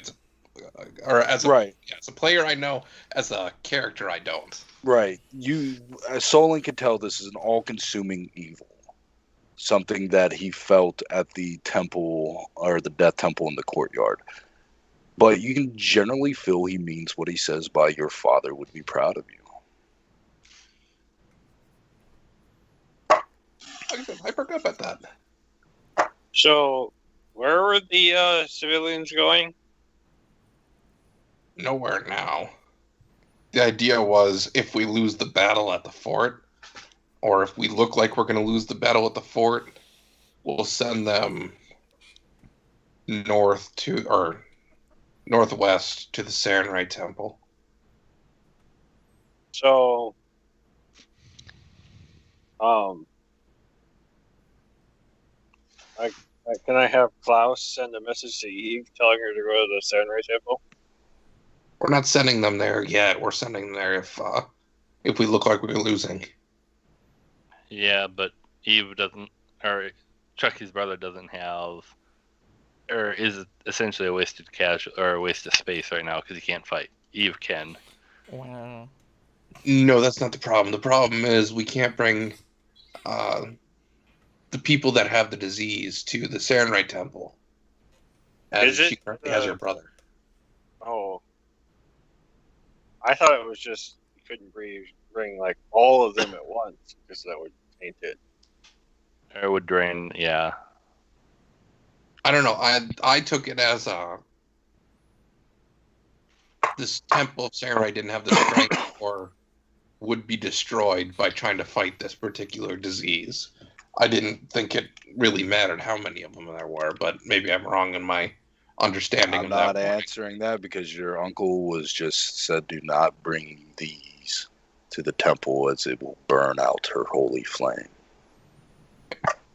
That was my character's assumption, so that's why I say to the group.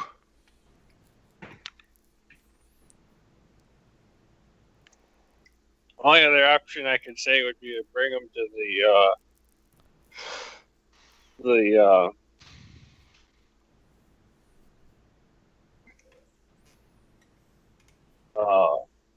Fey area. Since you'd probably pass out.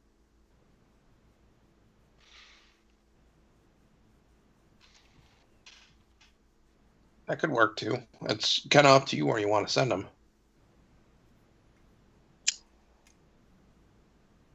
Chucky would kind of want his brother to be safe and out of the way, so yeah, he'd probably,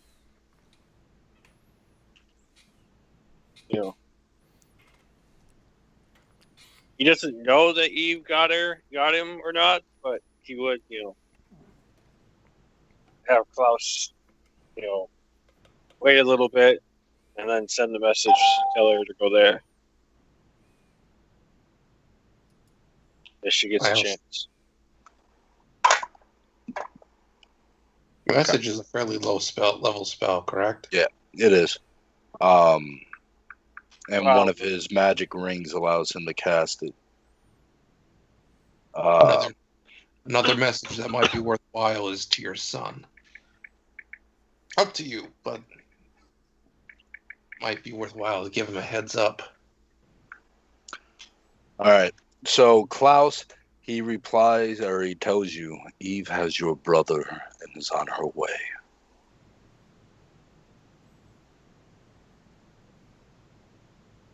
The robed figure escaped. Damn. The seer left unconscious. Double damn. Would have been a perfect opportunity to swoop in and grab her. Right. Also, but that is also good right now because she's unconscious and I cannot see what the fuck you all are saying. So that's Oh, I know, but I'm talking about. Yeah. That's why I had Eve roll an intelligence check specifically to realize, hey, she's unconscious. I'm on a flying mount. I could just swoop down, grab her, and fly the fuck away. Morgoth is currently distracted with his combat against a disease-ridden foe. He does say she surmises that the pestilence that this entity wields had no effect on Vorgoth. Yeah, that was my intention for watching the fight, was to see if it would weaken Morgoth where I could actually attack him, but chance at dagger, taking dagger.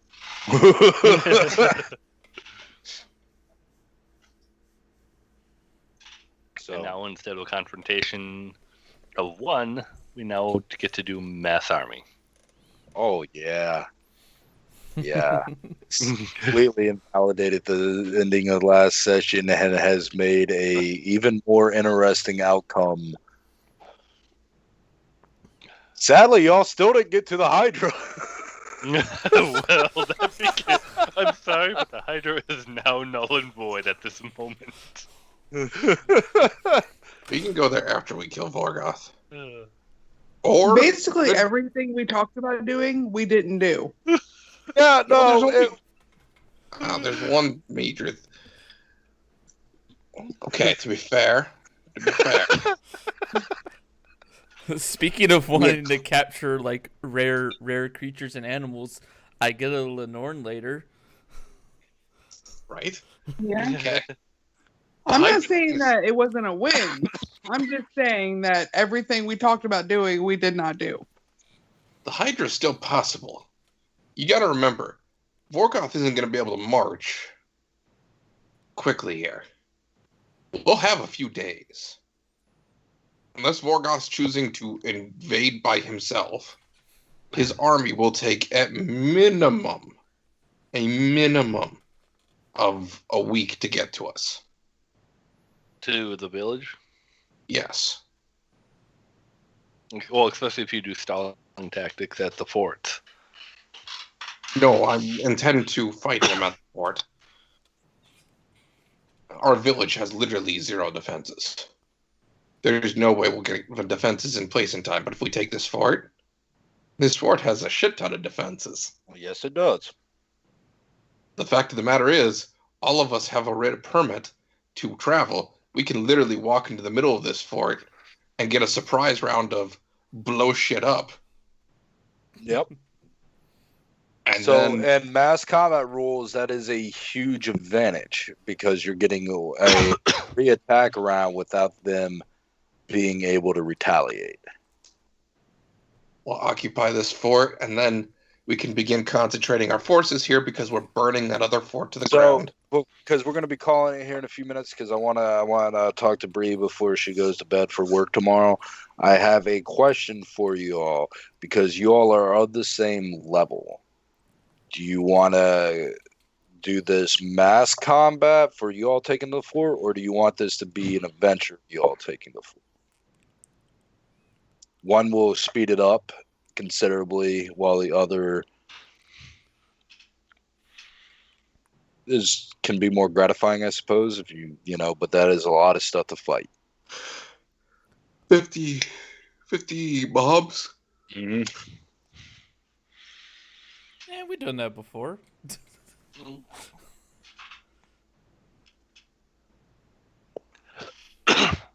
Kind of up to you guys. I can go either way. I just want to know so I can plan out next session. It'd be, I guess the adventure way would give us a little more idea of what the fort holds versus what you telling us. I mean, we can that way we can break it up a little better. I personally am voting for the adventure way. Okay. The five of us being murderous hobos. Well, you got NPCs with you too, right? You're bringing a Kala. What NPCs are you bringing with you? Okay, we are bringing with us Klaus. We are bringing with us Akala's going to that fort, that friendly fort. Oh, okay. Okay, yeah, that's right. You're sending him to the friendly fort. So we have Klaus. We have my 2 Goliaths. We have the general. I forget her name. Telra.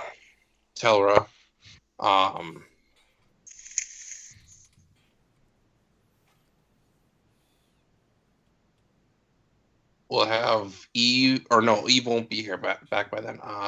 We'll have Zivit. Yep.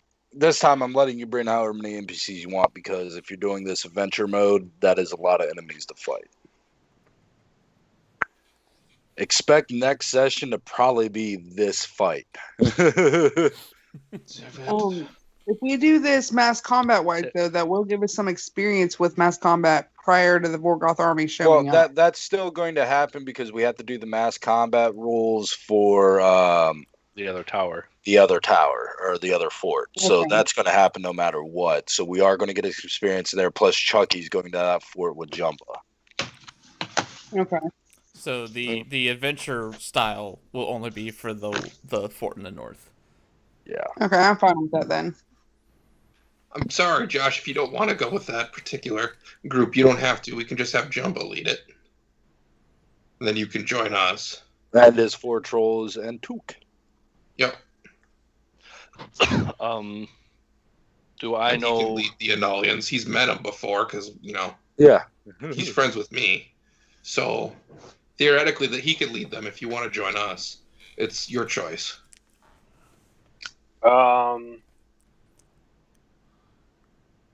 Yeah, I'd probably, if we're going to do it the adventure way, I'd probably have to go with you. Otherwise, it's just me sitting there doing nothing. Okay. And having your smashing power is going to be very useful when facing 50 enemies, plus any other NPCs that are loyalist to Vorgoth. Do I know where? I guess I don't know because I took off. what the plan is. So I A message can be sent to you, okay. so you can What? meet them at the fort, and we will role play your interaction with the Kobold King and all that, and then we will pretty much start the war on that tower right there. Because you have that feat and you're on your flyer, you can do both. You could get back to us easy because we're not. I mean, we're moving, but we still have to actually get ready. Yep. Yeah.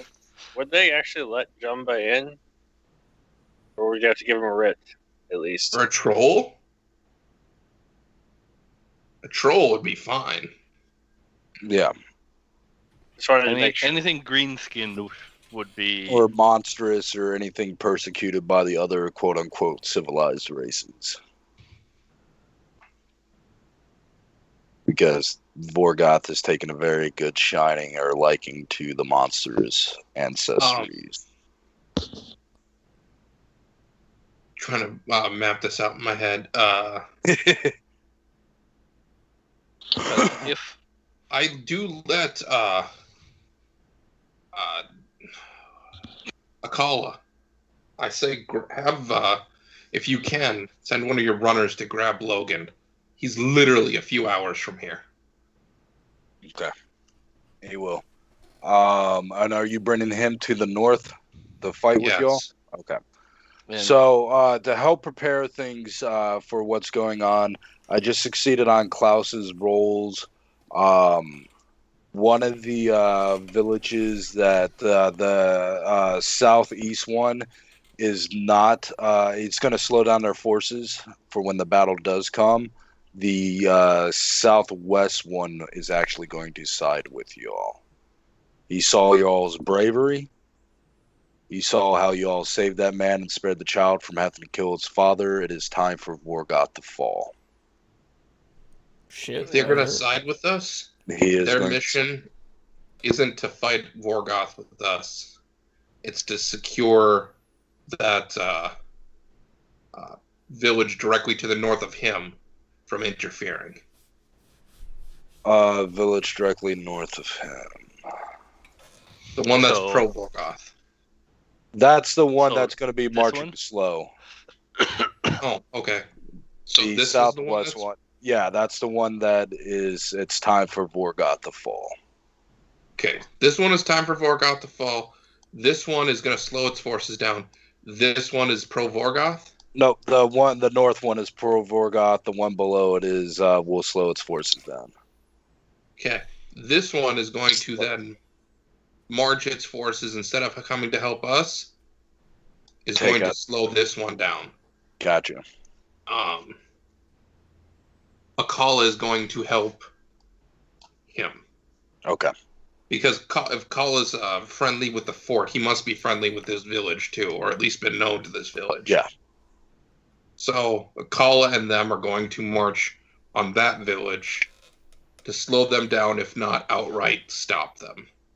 wouldn't this village be a good be helpful for that too? Because I mean, They're going to slow their forces down. They're not actually. They're not. Yeah, they're not ready to commit to flat out betraying Vorgoth because they don't know you all that well. They don't know how But- strong you all actually are, but they are willing to slow the march of their forces.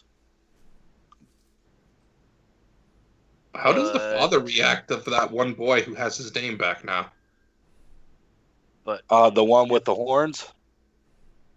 No, the one that we saved back at the Vorgoth's War meeting. Council. Oh, yeah. No. because He is complete loyal to you all. He is happy. He's ecstatic. He says that Klaus's wife, Quinn's stepmother, Darius's mother, is in his village right now. They were conducting a trade treaty, and that he could have his forces ready. They are loyal to him and How to big is your Inspire. village? He says we roughly have 800. So large. Yes. We have 200 standing force.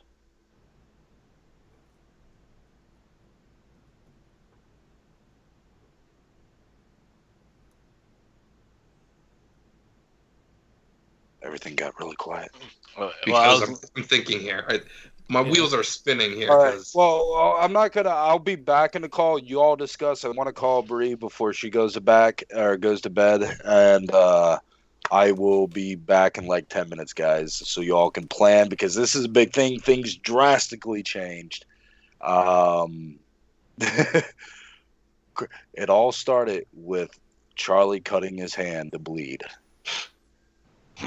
That's what it all started. Yeah. And the good Where things it kept all coming. started. It's all right. Yeah.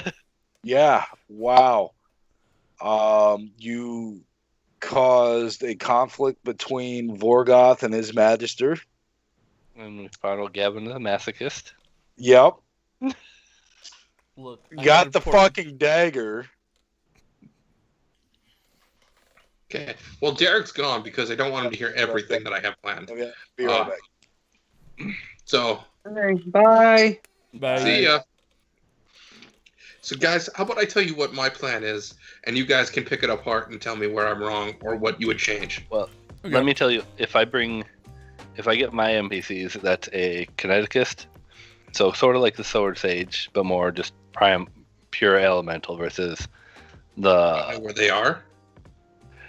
As far as I know, if the kobolds did their job, all three of them should be in the kobold village, which would be the kineticist, a monk, and a shapeshifting druid. Be great if they're there, but I'm not counting on it because I don't count on anything that I don't know we have. Fair enough. So, this fort is going to have its forces slowed down, hopefully, if a call is successful. Yeah. We've ad nauseum, we covered this village along with Akala's forces. We're going to stop this village from attacking us in the rear, especially attacking our village when all of our forces are gone. Yeah. This village is going to be slow walking. Mm-hmm. My plan is, like I said, the Analians plus Jumba's forces burn this fort to the fucking ground. Okay. That way we don't have to worry about anyone attacking us from this direction. Because there's no other nearby fort, according to Akala. That we know of. I mean, there might be camps, but... If we attack and control this fort, and then let some prisoners escape, so Vorgoth knows we control this fort, Vorgoth will mount an attack specifically to take it back. If we're able to take this fort in a few hours, keeping in mind, Vorgoth's going to take days to get to us. It's going to take at least a few days to get to us. The only thing I could think that might be letting him go, is, we need to. But what's to say that they won't? Because the minute they deliver that message, they know they're dead by Vorgoth, because they failed. Vorgoth will just flat out kill him, especially in his current state. So, Not if we deliberately, after taking the fort, instead of killing and capturing everyone, those that try to flee, we make an effort to actually try to stop them, or make it look like we're making an effort to try to stop them, but we don't stop them. We just let them run away. Okay. Fair enough. So this session, wow. Like, just seriously, wow, guys. I'm still coming off the high of this. That's... So, my character. Can I finish my plan and then you can pick it apart? Yeah, yep. So, hopefully, the Kobold and the Forest Queen of the Forest, will send people to help us combat Vorgoth. Meaning we'll have even more forces to defend the fort. I'm not counting on them, but they made indications that they were willing to. Either way, we're concentrating everybody in this fort to fight Vorgoth once he comes down.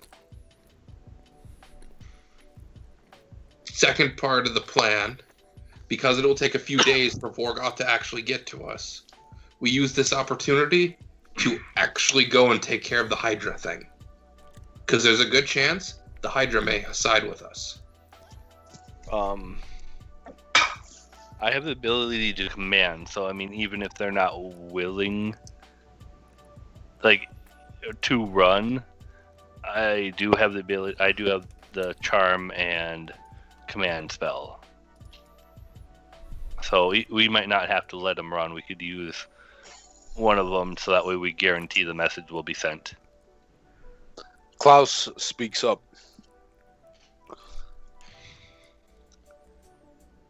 We have a wild card on the board. And because of their nature and the delusion that they follow, the kingdom of the ghouls, if Vorgoth calls upon them, we will have a considerable force that marches from the west.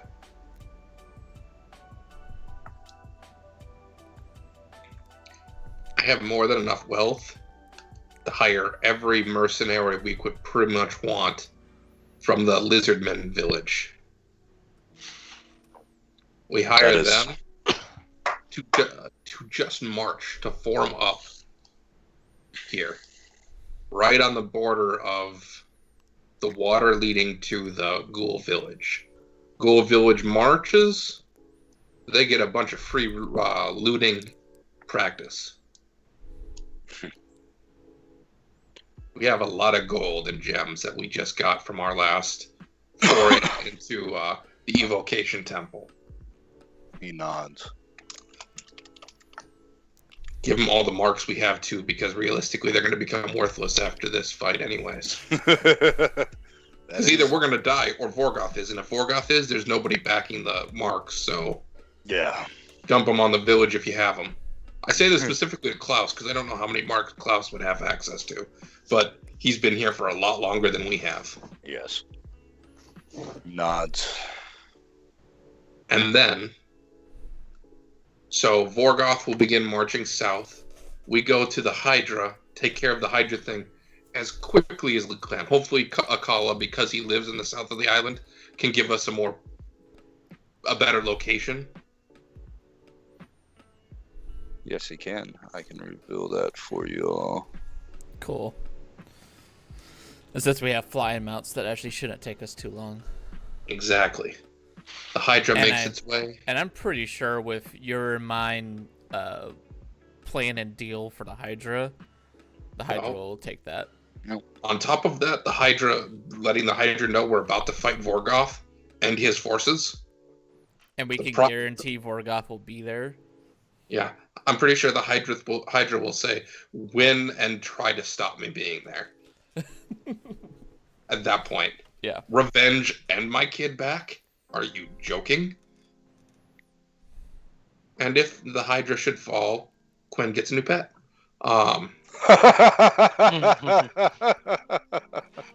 Sullivan is anything if not practical. The Hydra area is revealed.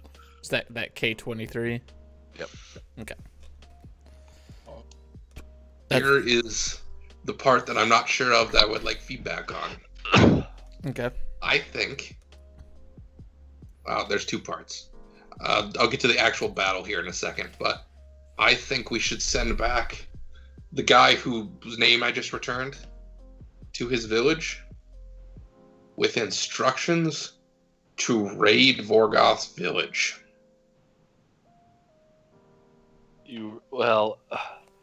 He may be pissed, but do you think he's gonna be dumb to leave it empty? Doesn't have to leave it empty. You have to remember, he was preparing for war before this moment. Mm-hmm. Now he has to make an example of us. Oh, an example of one, specifically. No, he has to make an example of this village. He has to kill us and salt the earth. Because villages have been getting uppity. You saw how much discontent there was in that particular meeting. Yeah. Vorgoth can see through almost all of my lies. And if he can see through my lies, he can see the discontent as plain as any of us can. So an example must be made. I'm not saying he won't leave it guarded. I'm saying the vast majority of his forces will be marching south.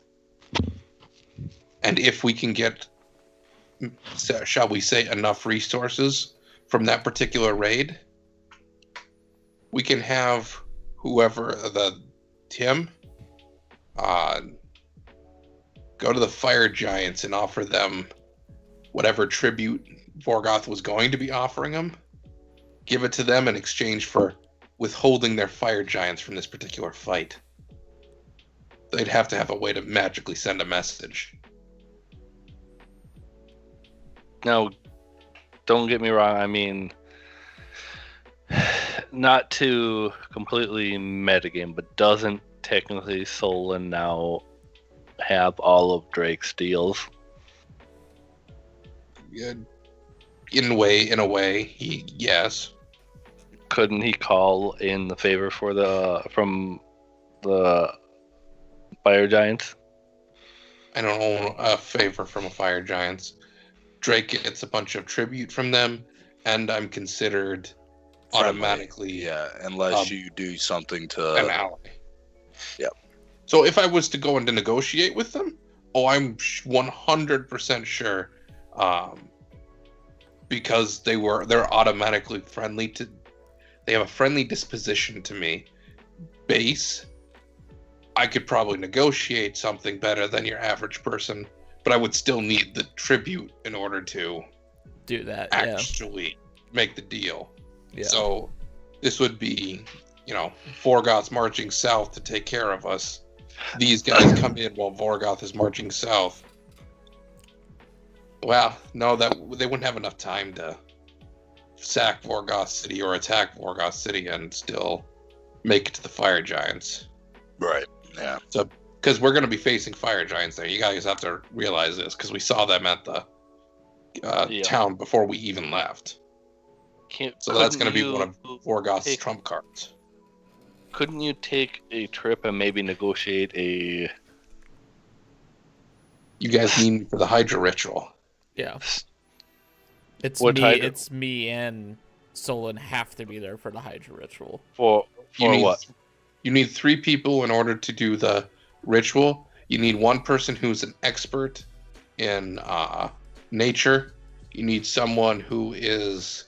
then you need someone to make a cult roll and a religion roll, if memory serves. I might be wrong on those 2 assisting rolls. I know religion is one of them. I know cult is one.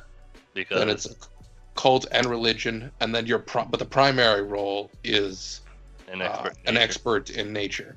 And to the best of my knowledge, I'm the only expert in nature that has a gem.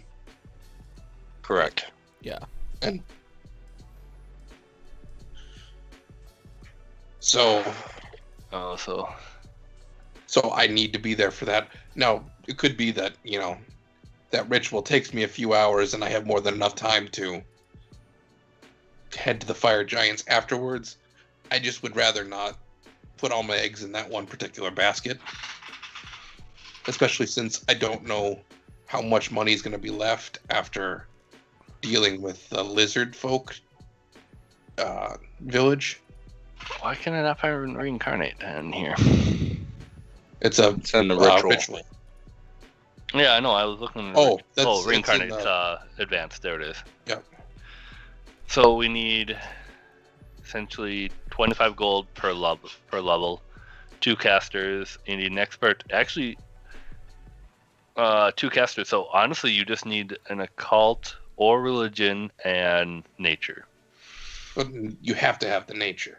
Yeah, nature is the primary role. But the secondary is occult or religion. Is there anybody else who's an expert in nature? No. Not that has access to the spell. Bridget, I believe, is an expert in nature, and she did multi-class into druid. But she doesn't have access to... But Charlie does. Could I give her my shard? She would have to attune to it, yeah. But is this just a regular attunement that she could theoretically give back when she was done, or is this I transferred it to you, I'm done now? Oh, that is a very good question. Because the nature of it, it would be transfer and done. So yeah, that wouldn't be something you'd do. However, Charlie, it doesn't mean he has to be... Charlie can do it. It doesn't mean he has to be the primary. That's true. Doesn't he as the caster? Mm-mm. Nope. Oh, Nope. Okay. So, and I guess I don't even know what the D roll a 1D. Okay. So realistically speaking, I need to be 3 places. Yeah. I can be at 2 of them before Vorgoth fight and be back in time. I don't think I could be at all 3.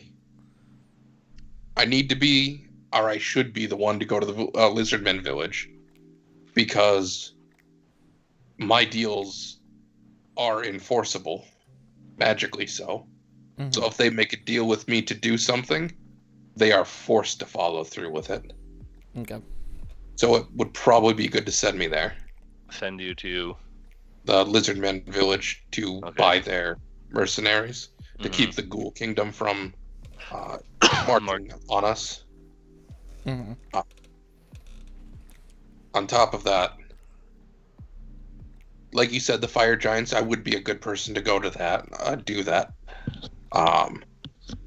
And then as far as the ritual, if Quinn can run it, Quinn, She could by all run it. means. You do have to be there to make the deal, though, so you can get the original body. That's right. I forgot about the deal. So I need to be there anyways.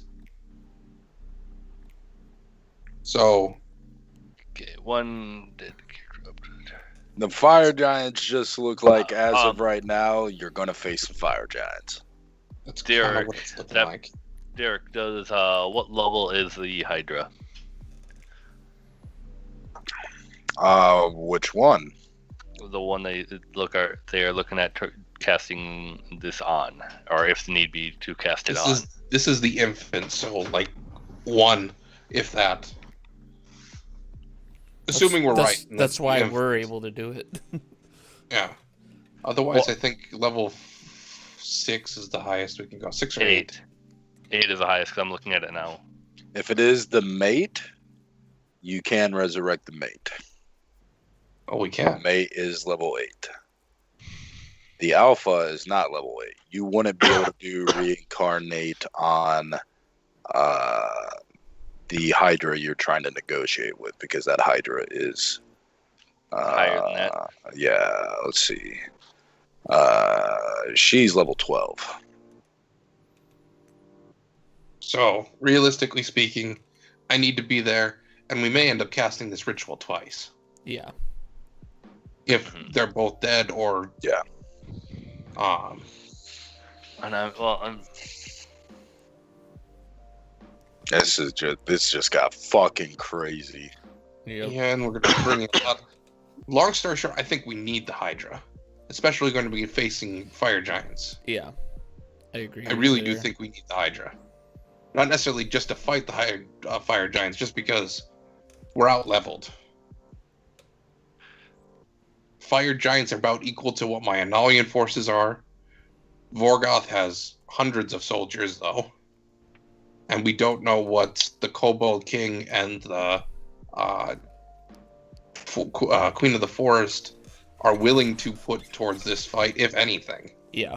If they're even able to get to us in time. Yeah.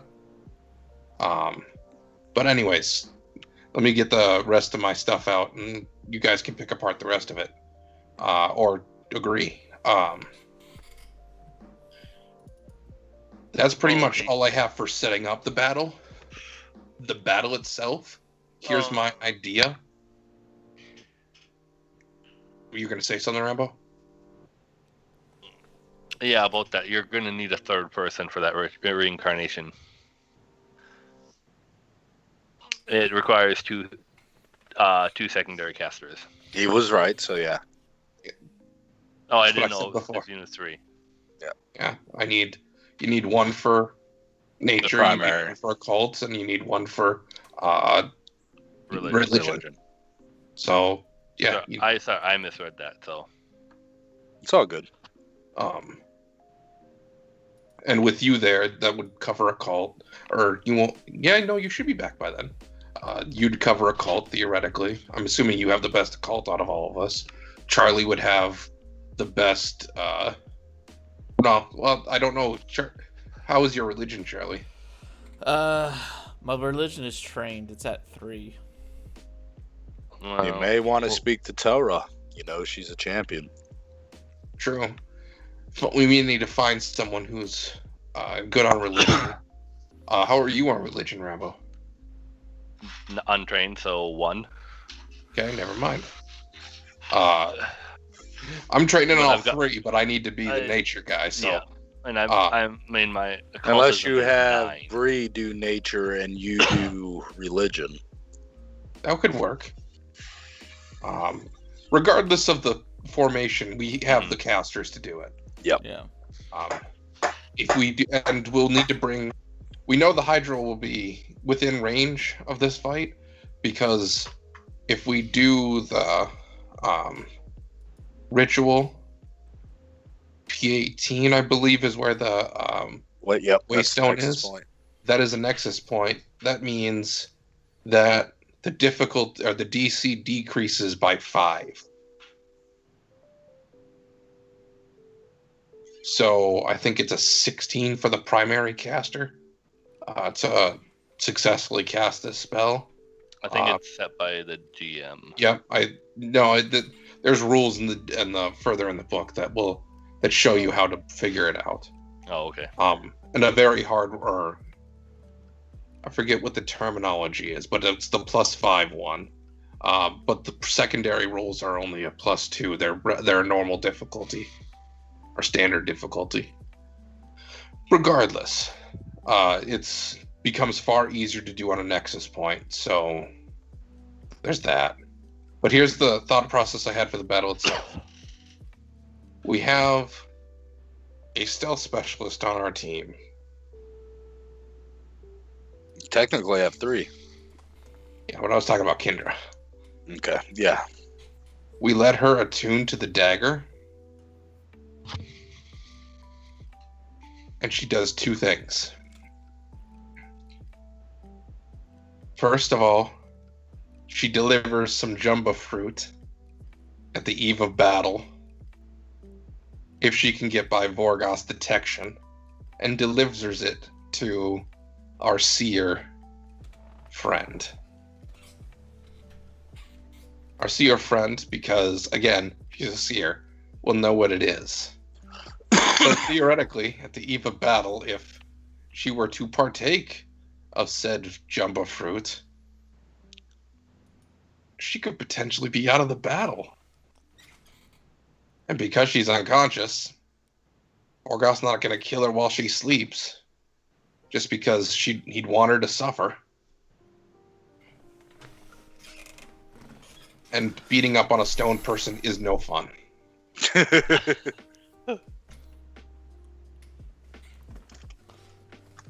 You make it sound like you've got experience in that. I've wanted to beat up a stone person before. I haven't done it, but I have targets. I honestly think I know what you mean, actually. Man, I don't know what you have against stone people, but no. I think it's Well, one if particular if it's the one I'm thinking of, all you need to do is meet him, and you will understand. He's not this type of stone person that gets more chill and more entertaining the more stoned he gets. He's the one that gets whinier as he gets more stoned. Oh, I hate them. Oh God. Some people Yeah. shouldn't do. Yeah, do some drugs people at should all. not do drugs. Yeah. So you see why I said No, that. if there are any kids watching this, do not do drugs. Drugs are bad. But weed is legal in a lot of states. Anyway, That is true. But we are not encouraging it in any form. No, don't smoke, don't drink, don't do drugs. Bad. I did my daily service. I can tell you believed all of them. Anyway, then But lines we of have- cocaine are okay. I mean, no. we then have my rogue hide and not participate in the battle at all.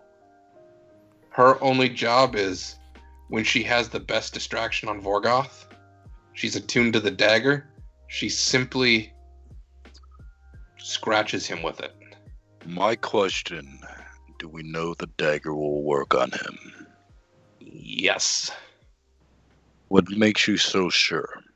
The pestilence that the Magister unleashed on him had no effect on him. What makes you so sure the dagger will have effect on him? And this is Klaus asking, because he is invested in this now, willingly or not. He's not going to let his people, son and daughter. Because his true name still has value. The pestilence didn't work on him, but that's like saying, why does a disease isn't comparable to a magic spell cast? Just like an evocation, just because someone is immune to, let's say, a necromancy spell or a negative energy spell, doesn't mean they're going to be immune to a fire spell. The reason why this will still work, why I don't think those two are comparable, is because a pestilence or a plague or a disease is a completely separate issue from your name. Number two, why I think it will still work, is because Vorgoth's name has power. Vorgoth's name is what entitles him to the Dragon Lord heritage. If you deprive him of his name, he loses that heritage. So if he was immune from his name, there would be no way to increase the power of his name. I'm stumbling on the words. As you can tell, Klaus, while he is a practitioner of magic, he isn't as educated because he's born on this island and whatnot, so he doesn't know anything about true names and whatnot. Basically, Vorgoth has a power passed down to him through his lineage. If robbing him of his true name did not work, or if his true name didn't have power and therefore could not be robbed,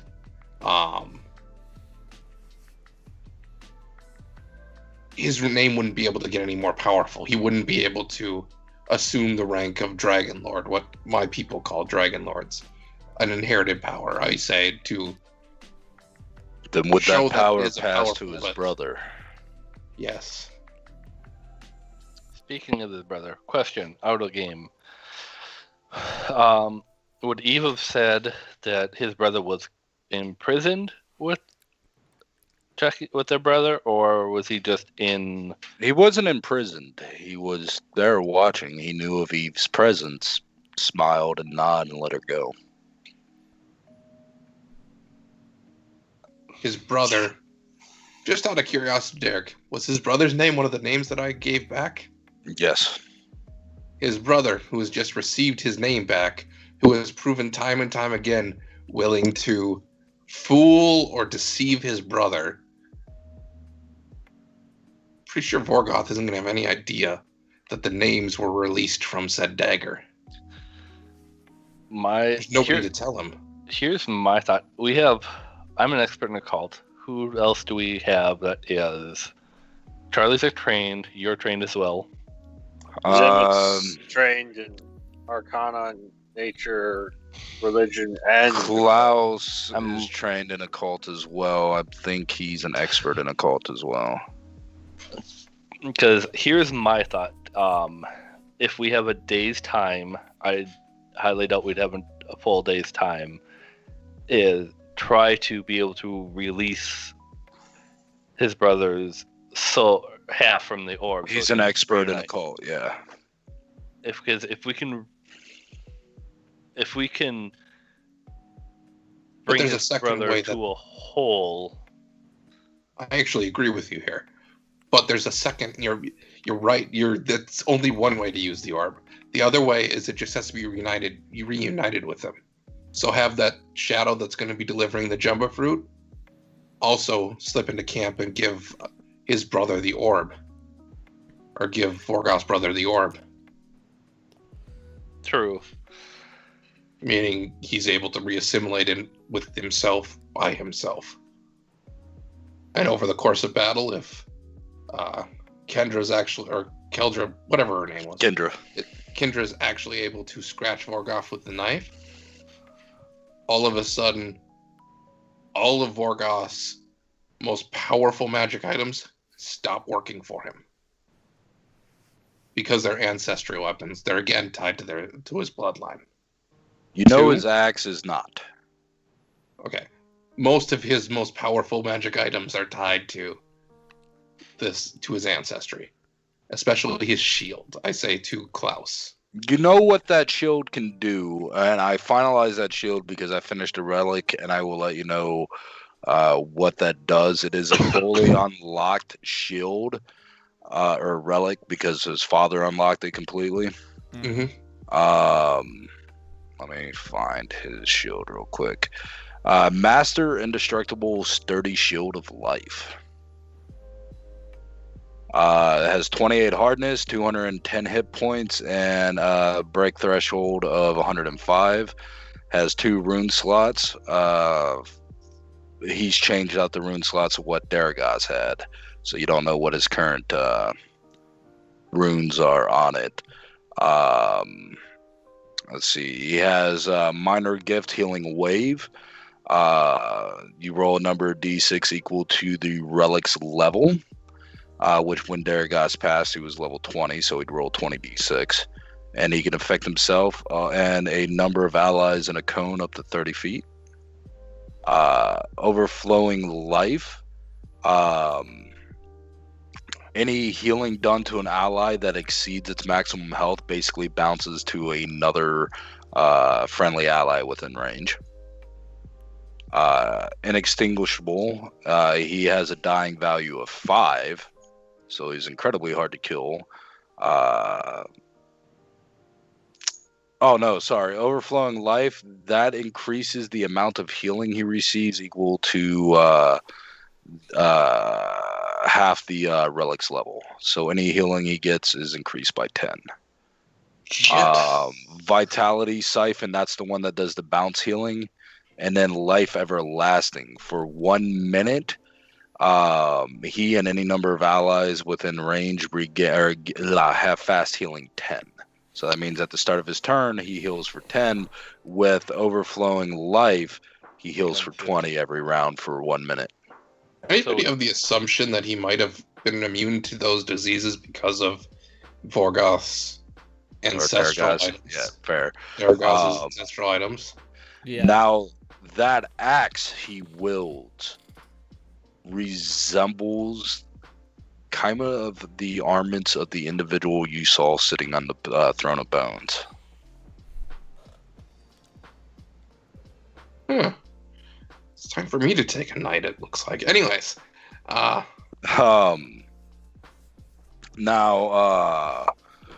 But yeah, so you know what his shield can do. It is a very potent relic shield, and the reason why you know that is because you know Daragaz. Both Gavin and Solon knew him before he passed of old age. Mm-hmm. Knew what he was capable of. He's very much like Vorgoth's brother, kind-hearted, sincere, and whatnot. You can probably assume Vorgoth is more like Brox in Brox's younger years when he had to fight for the freedom of his people. Okay. He's Brox without the mission. Yeah. He's Brox, what Brox would have become without the mission. Yeah. I guess a better way to put it. Yeah, without the mission, that's probably how Brox would have turned out. But he saw that his people were in need, and he stood and fought. And then, you know, Brox is a good orc. You've seen him. But yeah, so you know what the shield does because of the relationship you had with Daragaz. The rest of his stuff, you have no idea. But that shield is very, very potent. So, being able to give, or the opportunity to nick him sooner than later is going to be key in this battle. Now, Klaus will say that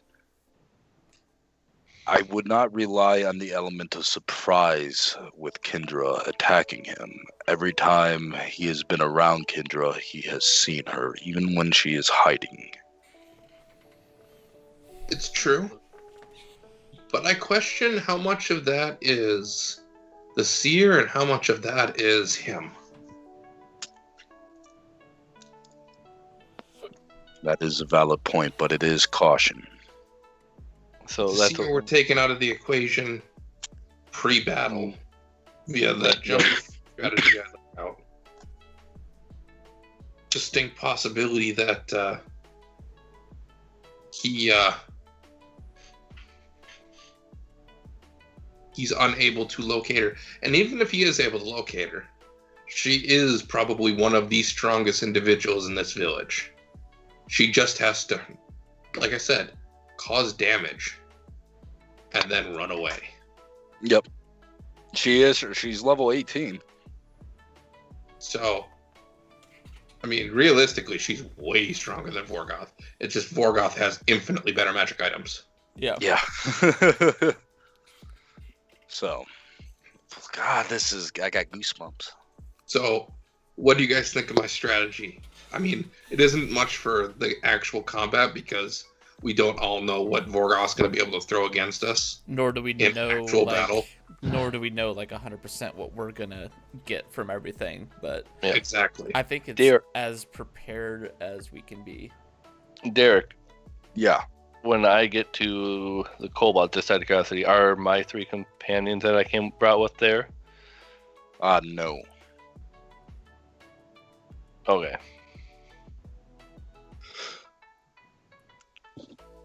I know you keep searching for them, but y'all haven't really searched too hard for them. And you, other than asking people at villages, Mhm. you haven't searched for them.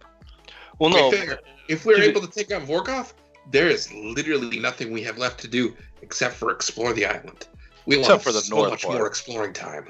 Yeah, don't go to the north part with the snow, though.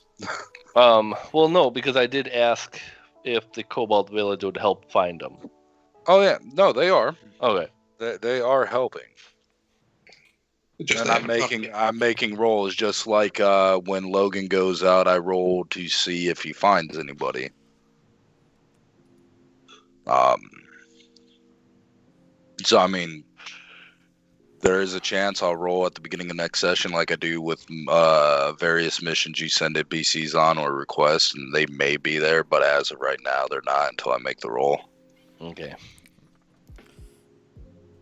No, Dan, I think plan is good. I definitely wanted to burn down one of the forts and then Funnel the other one. funnel everything into the other one.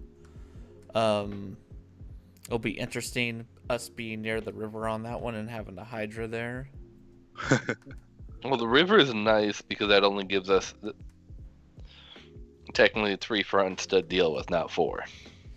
It's also going to be very interesting that now Quinn's mom has been given her identity back. Mm-hmm. No.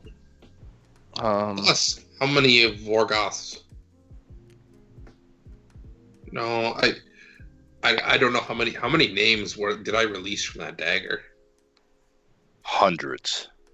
in the thousands, not like hundreds of thousands, but you can tell that everybody that is close to him, like his elite soldiers, his seer, his brother, and various other people, and a lot of people, even in other villages, have had their name stripped. Yeah. I say, realistically speaking, if we can actually rob Vorgoth of his name, there is a significant possibility his troops won't even be willing to fight. Especially if we look strong enough on the side opposing him. Yeah. there is. If we look big and tough enough to actually pose a threat, and all of these soldiers that had their identities stripped from because of Vorgoth see that, there's a significant possibility we intimidate them into not fighting, in which case we just have one SOB to kill. How many people actually fight because they want to? How many people are doing this because they're forced? It's I exactly agree right. with you. That's a very good amount that I think that are forced at this point.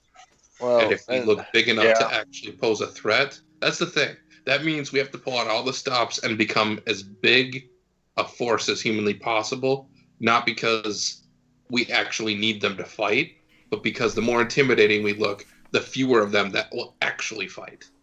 the most ideal situation is we basically drive his entire army away from him, in which case we just go out and curb stomp the fuck out of him.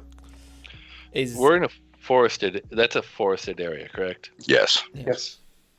Then I'm gonna see. I'm hoping maybe since the kobolds might not be able to come with me immediately, I'm gonna see if I can get snares and traps from them, and help set them up out in the forest. Is it Okay. on contacting the Lenore? Did he actually give me like is it just I know where he's going to be, or is it literally doing my blood thing again? Is that calling him back, or You could attempt it. we'll see what happens in the battle? You could also call the attention of the frostworm too. When that happens, yeah. Okay. Yeah. Oh man, this just changed radically, and I love it. This is why I like tabletop games, because they change so radically. Like I have goosebumps. This is going to be crazy. And the things Klaus said, I kept to his character like he would warn about the Kingdom of the Ghouls. Because you all been informed, they have this delusion that they are royalty, knights, they're basically England or France. That's how they view themselves. And I'm hoping more France than less England. Yeah. Why couldn't it be Sweden? Leave us alone, we'll leave you alone. Because this is if we're talking about time frame, that would mean they're Vikings, and I'm not sure we want that. That is true. Fair enough. Okay. You already have some Norsemen to the north. You don't want to add more. Fair enough. But yeah, no, they're very like chivalry, maidens and whatnot. Their place is absolutely run down and whatnot, but they absolutely see themselves as dressed in nobility, of beauty, of culture and courtly affairs, and So delusional. Yeah, very much. But that's how they run their kingdom, and that's how they exist. As of right now, the Ghoul King looks at Vorgoth as an ally. Vorgoth absolutely manipulates him, but he looks at him as a trusted friend and whatnot, because how would anybody approach a king otherwise? I think it's a good idea to put the army of the lizard men on his coast and simply sit there. They don't even have to attack. If they're threatening enough, again, a knight whose castle is threatened does not leave said castle in order to go fight another war. Yep. And because they're making a deal with me, they won't be breaking their word. Yeah, no, it's bad shit happens to those that break their word. To me. Well, that's the question is if they know about it. I mean, your deal making is new to the... No, it is. It's like a gaze. Like if you're put under a gaze, you're magically driven to actually follow the terms of the gaze. This is very similar. It's not the same, but it is very similar. Yeah, it is a sacred thing. Like, that's why his family bloodline, starting with his mother, Alora, have been sought after, because the purity of their power. It is neither good nor evil, lawful or chaotic. It is... simply is a power. Yeah.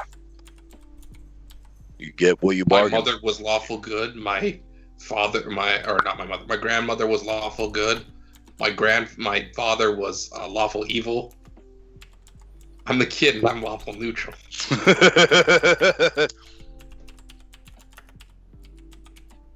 Oh, always follow a deal, but I kind of apathetic to people that aren't really that important to me. Yeah. Yay for being neutral. Yeah. And the fact that I like how you played up where, unlike Drake, when you were like, he does look apologetic towards Chucky about his deal making. That was, I thought that was very like defining of this character in comparison to Drake. Yeah, Very Drake much would so. have just said, "No, this is the deal. Mm-hmm. I'm okay. I'm okay with you owing me a favor." Drake would have jumped all over that and would have used that to his.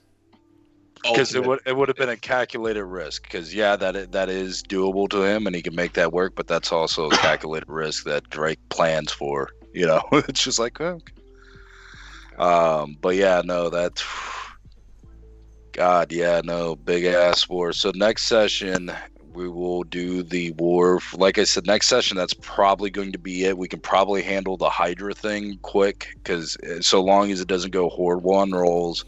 It should be relatively, It really will depend on how strong the soldiers in this fort are. Yeah. Because if they're easy enough to take out with decent AoEs, you have to remember, we're literally going to be able to position ourselves anywhere in this fort first, before combat even begins. Yep. We'll have an evocation expert. If you can post that evocation shard in chat when you get a second. Derek. Oh yeah. So 4 of us will be able to instantaneously launch souped up evocation spells. Okay. We're going to be taking a few Mine out right in the first round. Okay, mine is cheesy because the call doesn't have very much for evocation damage spells. It is a souped up magic missile. No, it's any spell. Any under any list. Evocation. Yeah, but it has to be evocation. Trait, correct, Derek? Yeah, the spell damage increase has to be evocation. The +1 to spell attack and +1 to DC. It doesn't have, if you have access to it, so long as the evocation spell, it benefits it. So like if you have access to the divine spell list and the primal spell list as an example, that orb would affect any evocation spell you have, not just the one from your tradition. Oh, well. And not to mention, I'm pretty sure if I remember correctly, you get to actually pick a evocation spell for this shard. Yep. And it can be from any list. Mm-hmm. Oh, it can be from any list? I thought it had to be tied to yours. No. Well, then you get one spell per level you can cast. Off of any list. Okay. Yep. Well, that's then I completely misunderstood that because I was like, I guess Magic Missile is the one I pick, and it's going to be able to. It still would hurt. I mean, all 3 actions. We'll all have an evocation spell, and since 3rd level evocation spells is what we have, realistically speaking, we will all have one mass AoE spell for all of us that have a shard. Fireball. No, mine's going to be Crashing Wave. Oh. But I was just making fun of it because Fireball is the go-to 3rd level spell. I'm sure that we're going to have a few Lightning Bolts. I'm sure we're going to have... There's Lightning Bolt, Fireball, Crashing Wave are the 3 main AoE spells for Pathfinder 2. Crashing Wave is in an advanced player's guide, just in case people wanted to see it. Yeah, I'll probably look at it, but I do need to get to bed, so. All right. Same, but I'm posting this here in 1 second.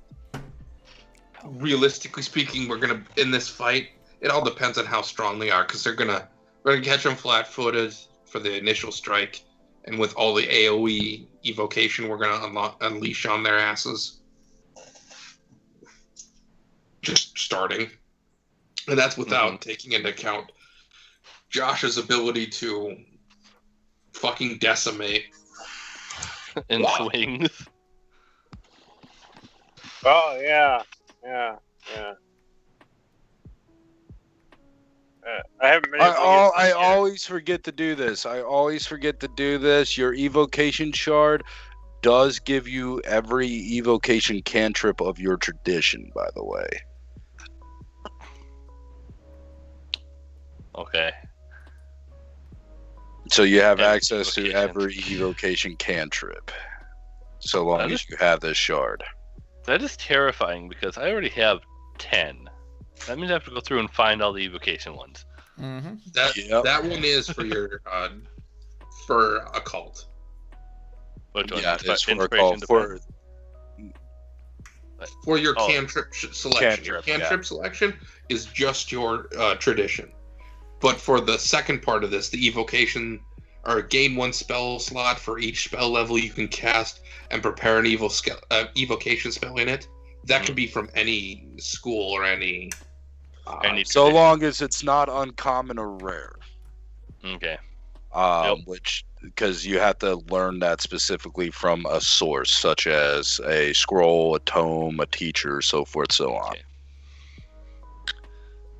Does the village have any spare magical scrolls? Klaus does. Are they all arcane? Yes. Okay, go figure. Because I picked up trick magic item. Well, you could use an arcane because you have trick magic item that allows you to use magical items you normally can't use. Mm-hmm. That's why I was curious if they had any, because, I mean, What's the I'll let- prereqs for that? being able to be, or you just have to be trained in One of the any of the- spellcasting traditions. Yeah, one of the spellcasting skills, actually. and it lets you cast spell or at least scrolls. Let me double check You can here. you can use staves, magical items that you normally can't use. Is the Earth stats included? Yep. Okay, so yeah, you essentially gain access to all abilities or everything outside of your.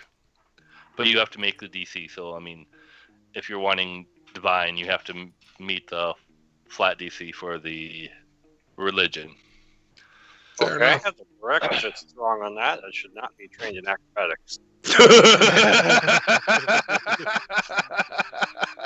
It should be Arcana, Religion, Nature, or... Nope, it's acrobatics from now on. You have to be trained in acrobatics. Uh, That's it. Just acrobatics. Yeah, you have to do a nature roll for primal occultism for occult, religion for divine, and then arcana for arcane spells. Yeah. okay, I have one question, and then I'm heading to bed. So, what do you guys think? Should we launch the assault on Forgoth's settlement or not? Especially considering we're going with the assumption that a lot of his people will turn against him once they're actually given back his name and Their not names. under Forgoth's thumb. I don't. Who are you I gonna think peop- send there to do that? That would have been that one village chief, the one that has the Would 800 he- population count village. And Would he 200 want standing standing force, forces? yeah. Would he have the nerves to lead his people?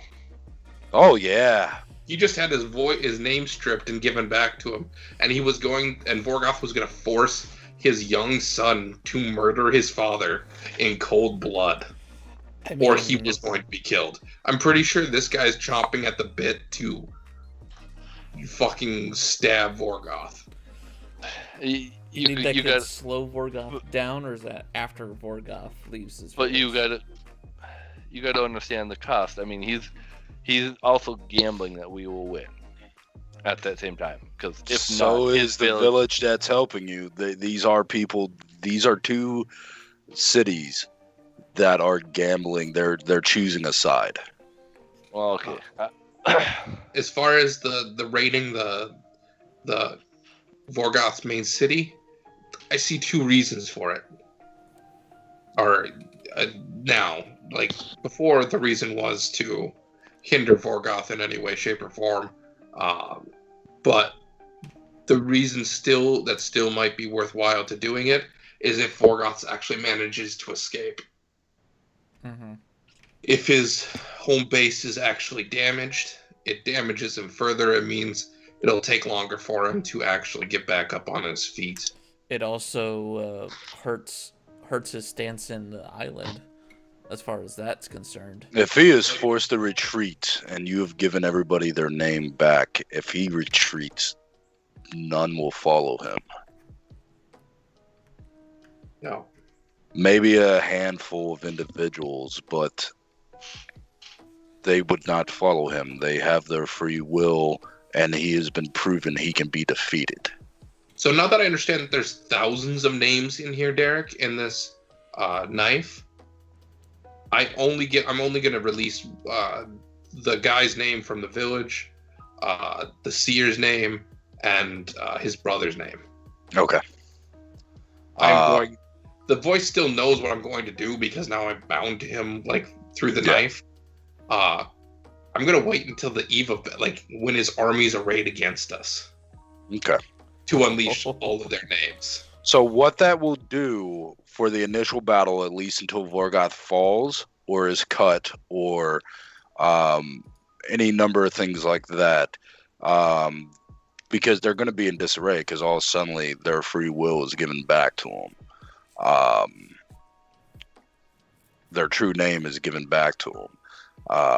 That is going to give them a penalty to their defense value and their offense value. I'm still hoping if we have a big enough, impressive enough force, we could theoretically drive them to actually desert and just not have to engage in battle at all. Yeah. But again, that kind of is dependent on Kendra's ability to actually scratch Vorgoth. Yeah. That's going to be a hard feat. She can do it, but it's not going to be just a guaranteed, she can stab him either, because he is very hard to hit. So this Kendra's ideal situation is she's able to scratch Vorgoth pre-battle. Well, here's the thing. Like, this is where I'm going to point this out to you, Dan, all right? So if you wait until the eve of battle to do this, she still has to attune to the dagger. No, she would attune to the dagger, but then, use, okay, and then release it. I thought you were saying Solon was going to do it, so I was just making sure, because, she'll follow your command and release their names when that time is. So I was just, for clarity on my part, I was making sure. That's why I think if you want her to try, worst case scenario, he's going to end up with a dagger back if she fails. That is the worst case scenario. Yeah. Well, if she dies too. That's pretty worst case scenario. It is. So that's why I'm wondering if it's easier if she waits to try to strike him if we have him engaged. Depends on how much, innocent people's lives matter to you. Are you a good character, a neutral character, an evil character? Neutral good. You're not going to be after this battle, then. Yeah, this battle. The idea is a lot of these people are against their will and are being magically forced to. We have the ability to free them and potentially save their lives by driving them away. If we choose to we're going to fight them and kill as many as we can to give her a better shot at, scratching him. That isn't what I was getting at. It was have her release him, yes, but not try to create an opening for her to stab him, so that way it increases her chances, not... Oh, I'll ham this shit up. I'm going to have a fake dagger that looks exactly like it because I have crafting really good. And I'll have it so it glows at the end of it. I'll be all glowing and shit because I can. But that's extend it up and just say, I give you back your names, and that's when she'll go ahead and do it. Whole production value. Yeah, but no, I mean have her wait to attack him to try to stab him until we can give her a better opening to increase her chances. Well, yeah, that's she isn't going to go in there just right after she does that. She needs an opening. She's not a fool. She is far more experienced in this than all of you are. She would wait because it depends on her being able to stab him or just deal 1 point of damage. All she has to do is do 1 point of damage to him. Correct. So she is going to wait for her chance to do it, because otherwise it is going to be a full-blown fight, between her and Vorgoth, and she doesn't know she can beat Vorgoth. She might be higher level, but something about her shakes her to her nerve.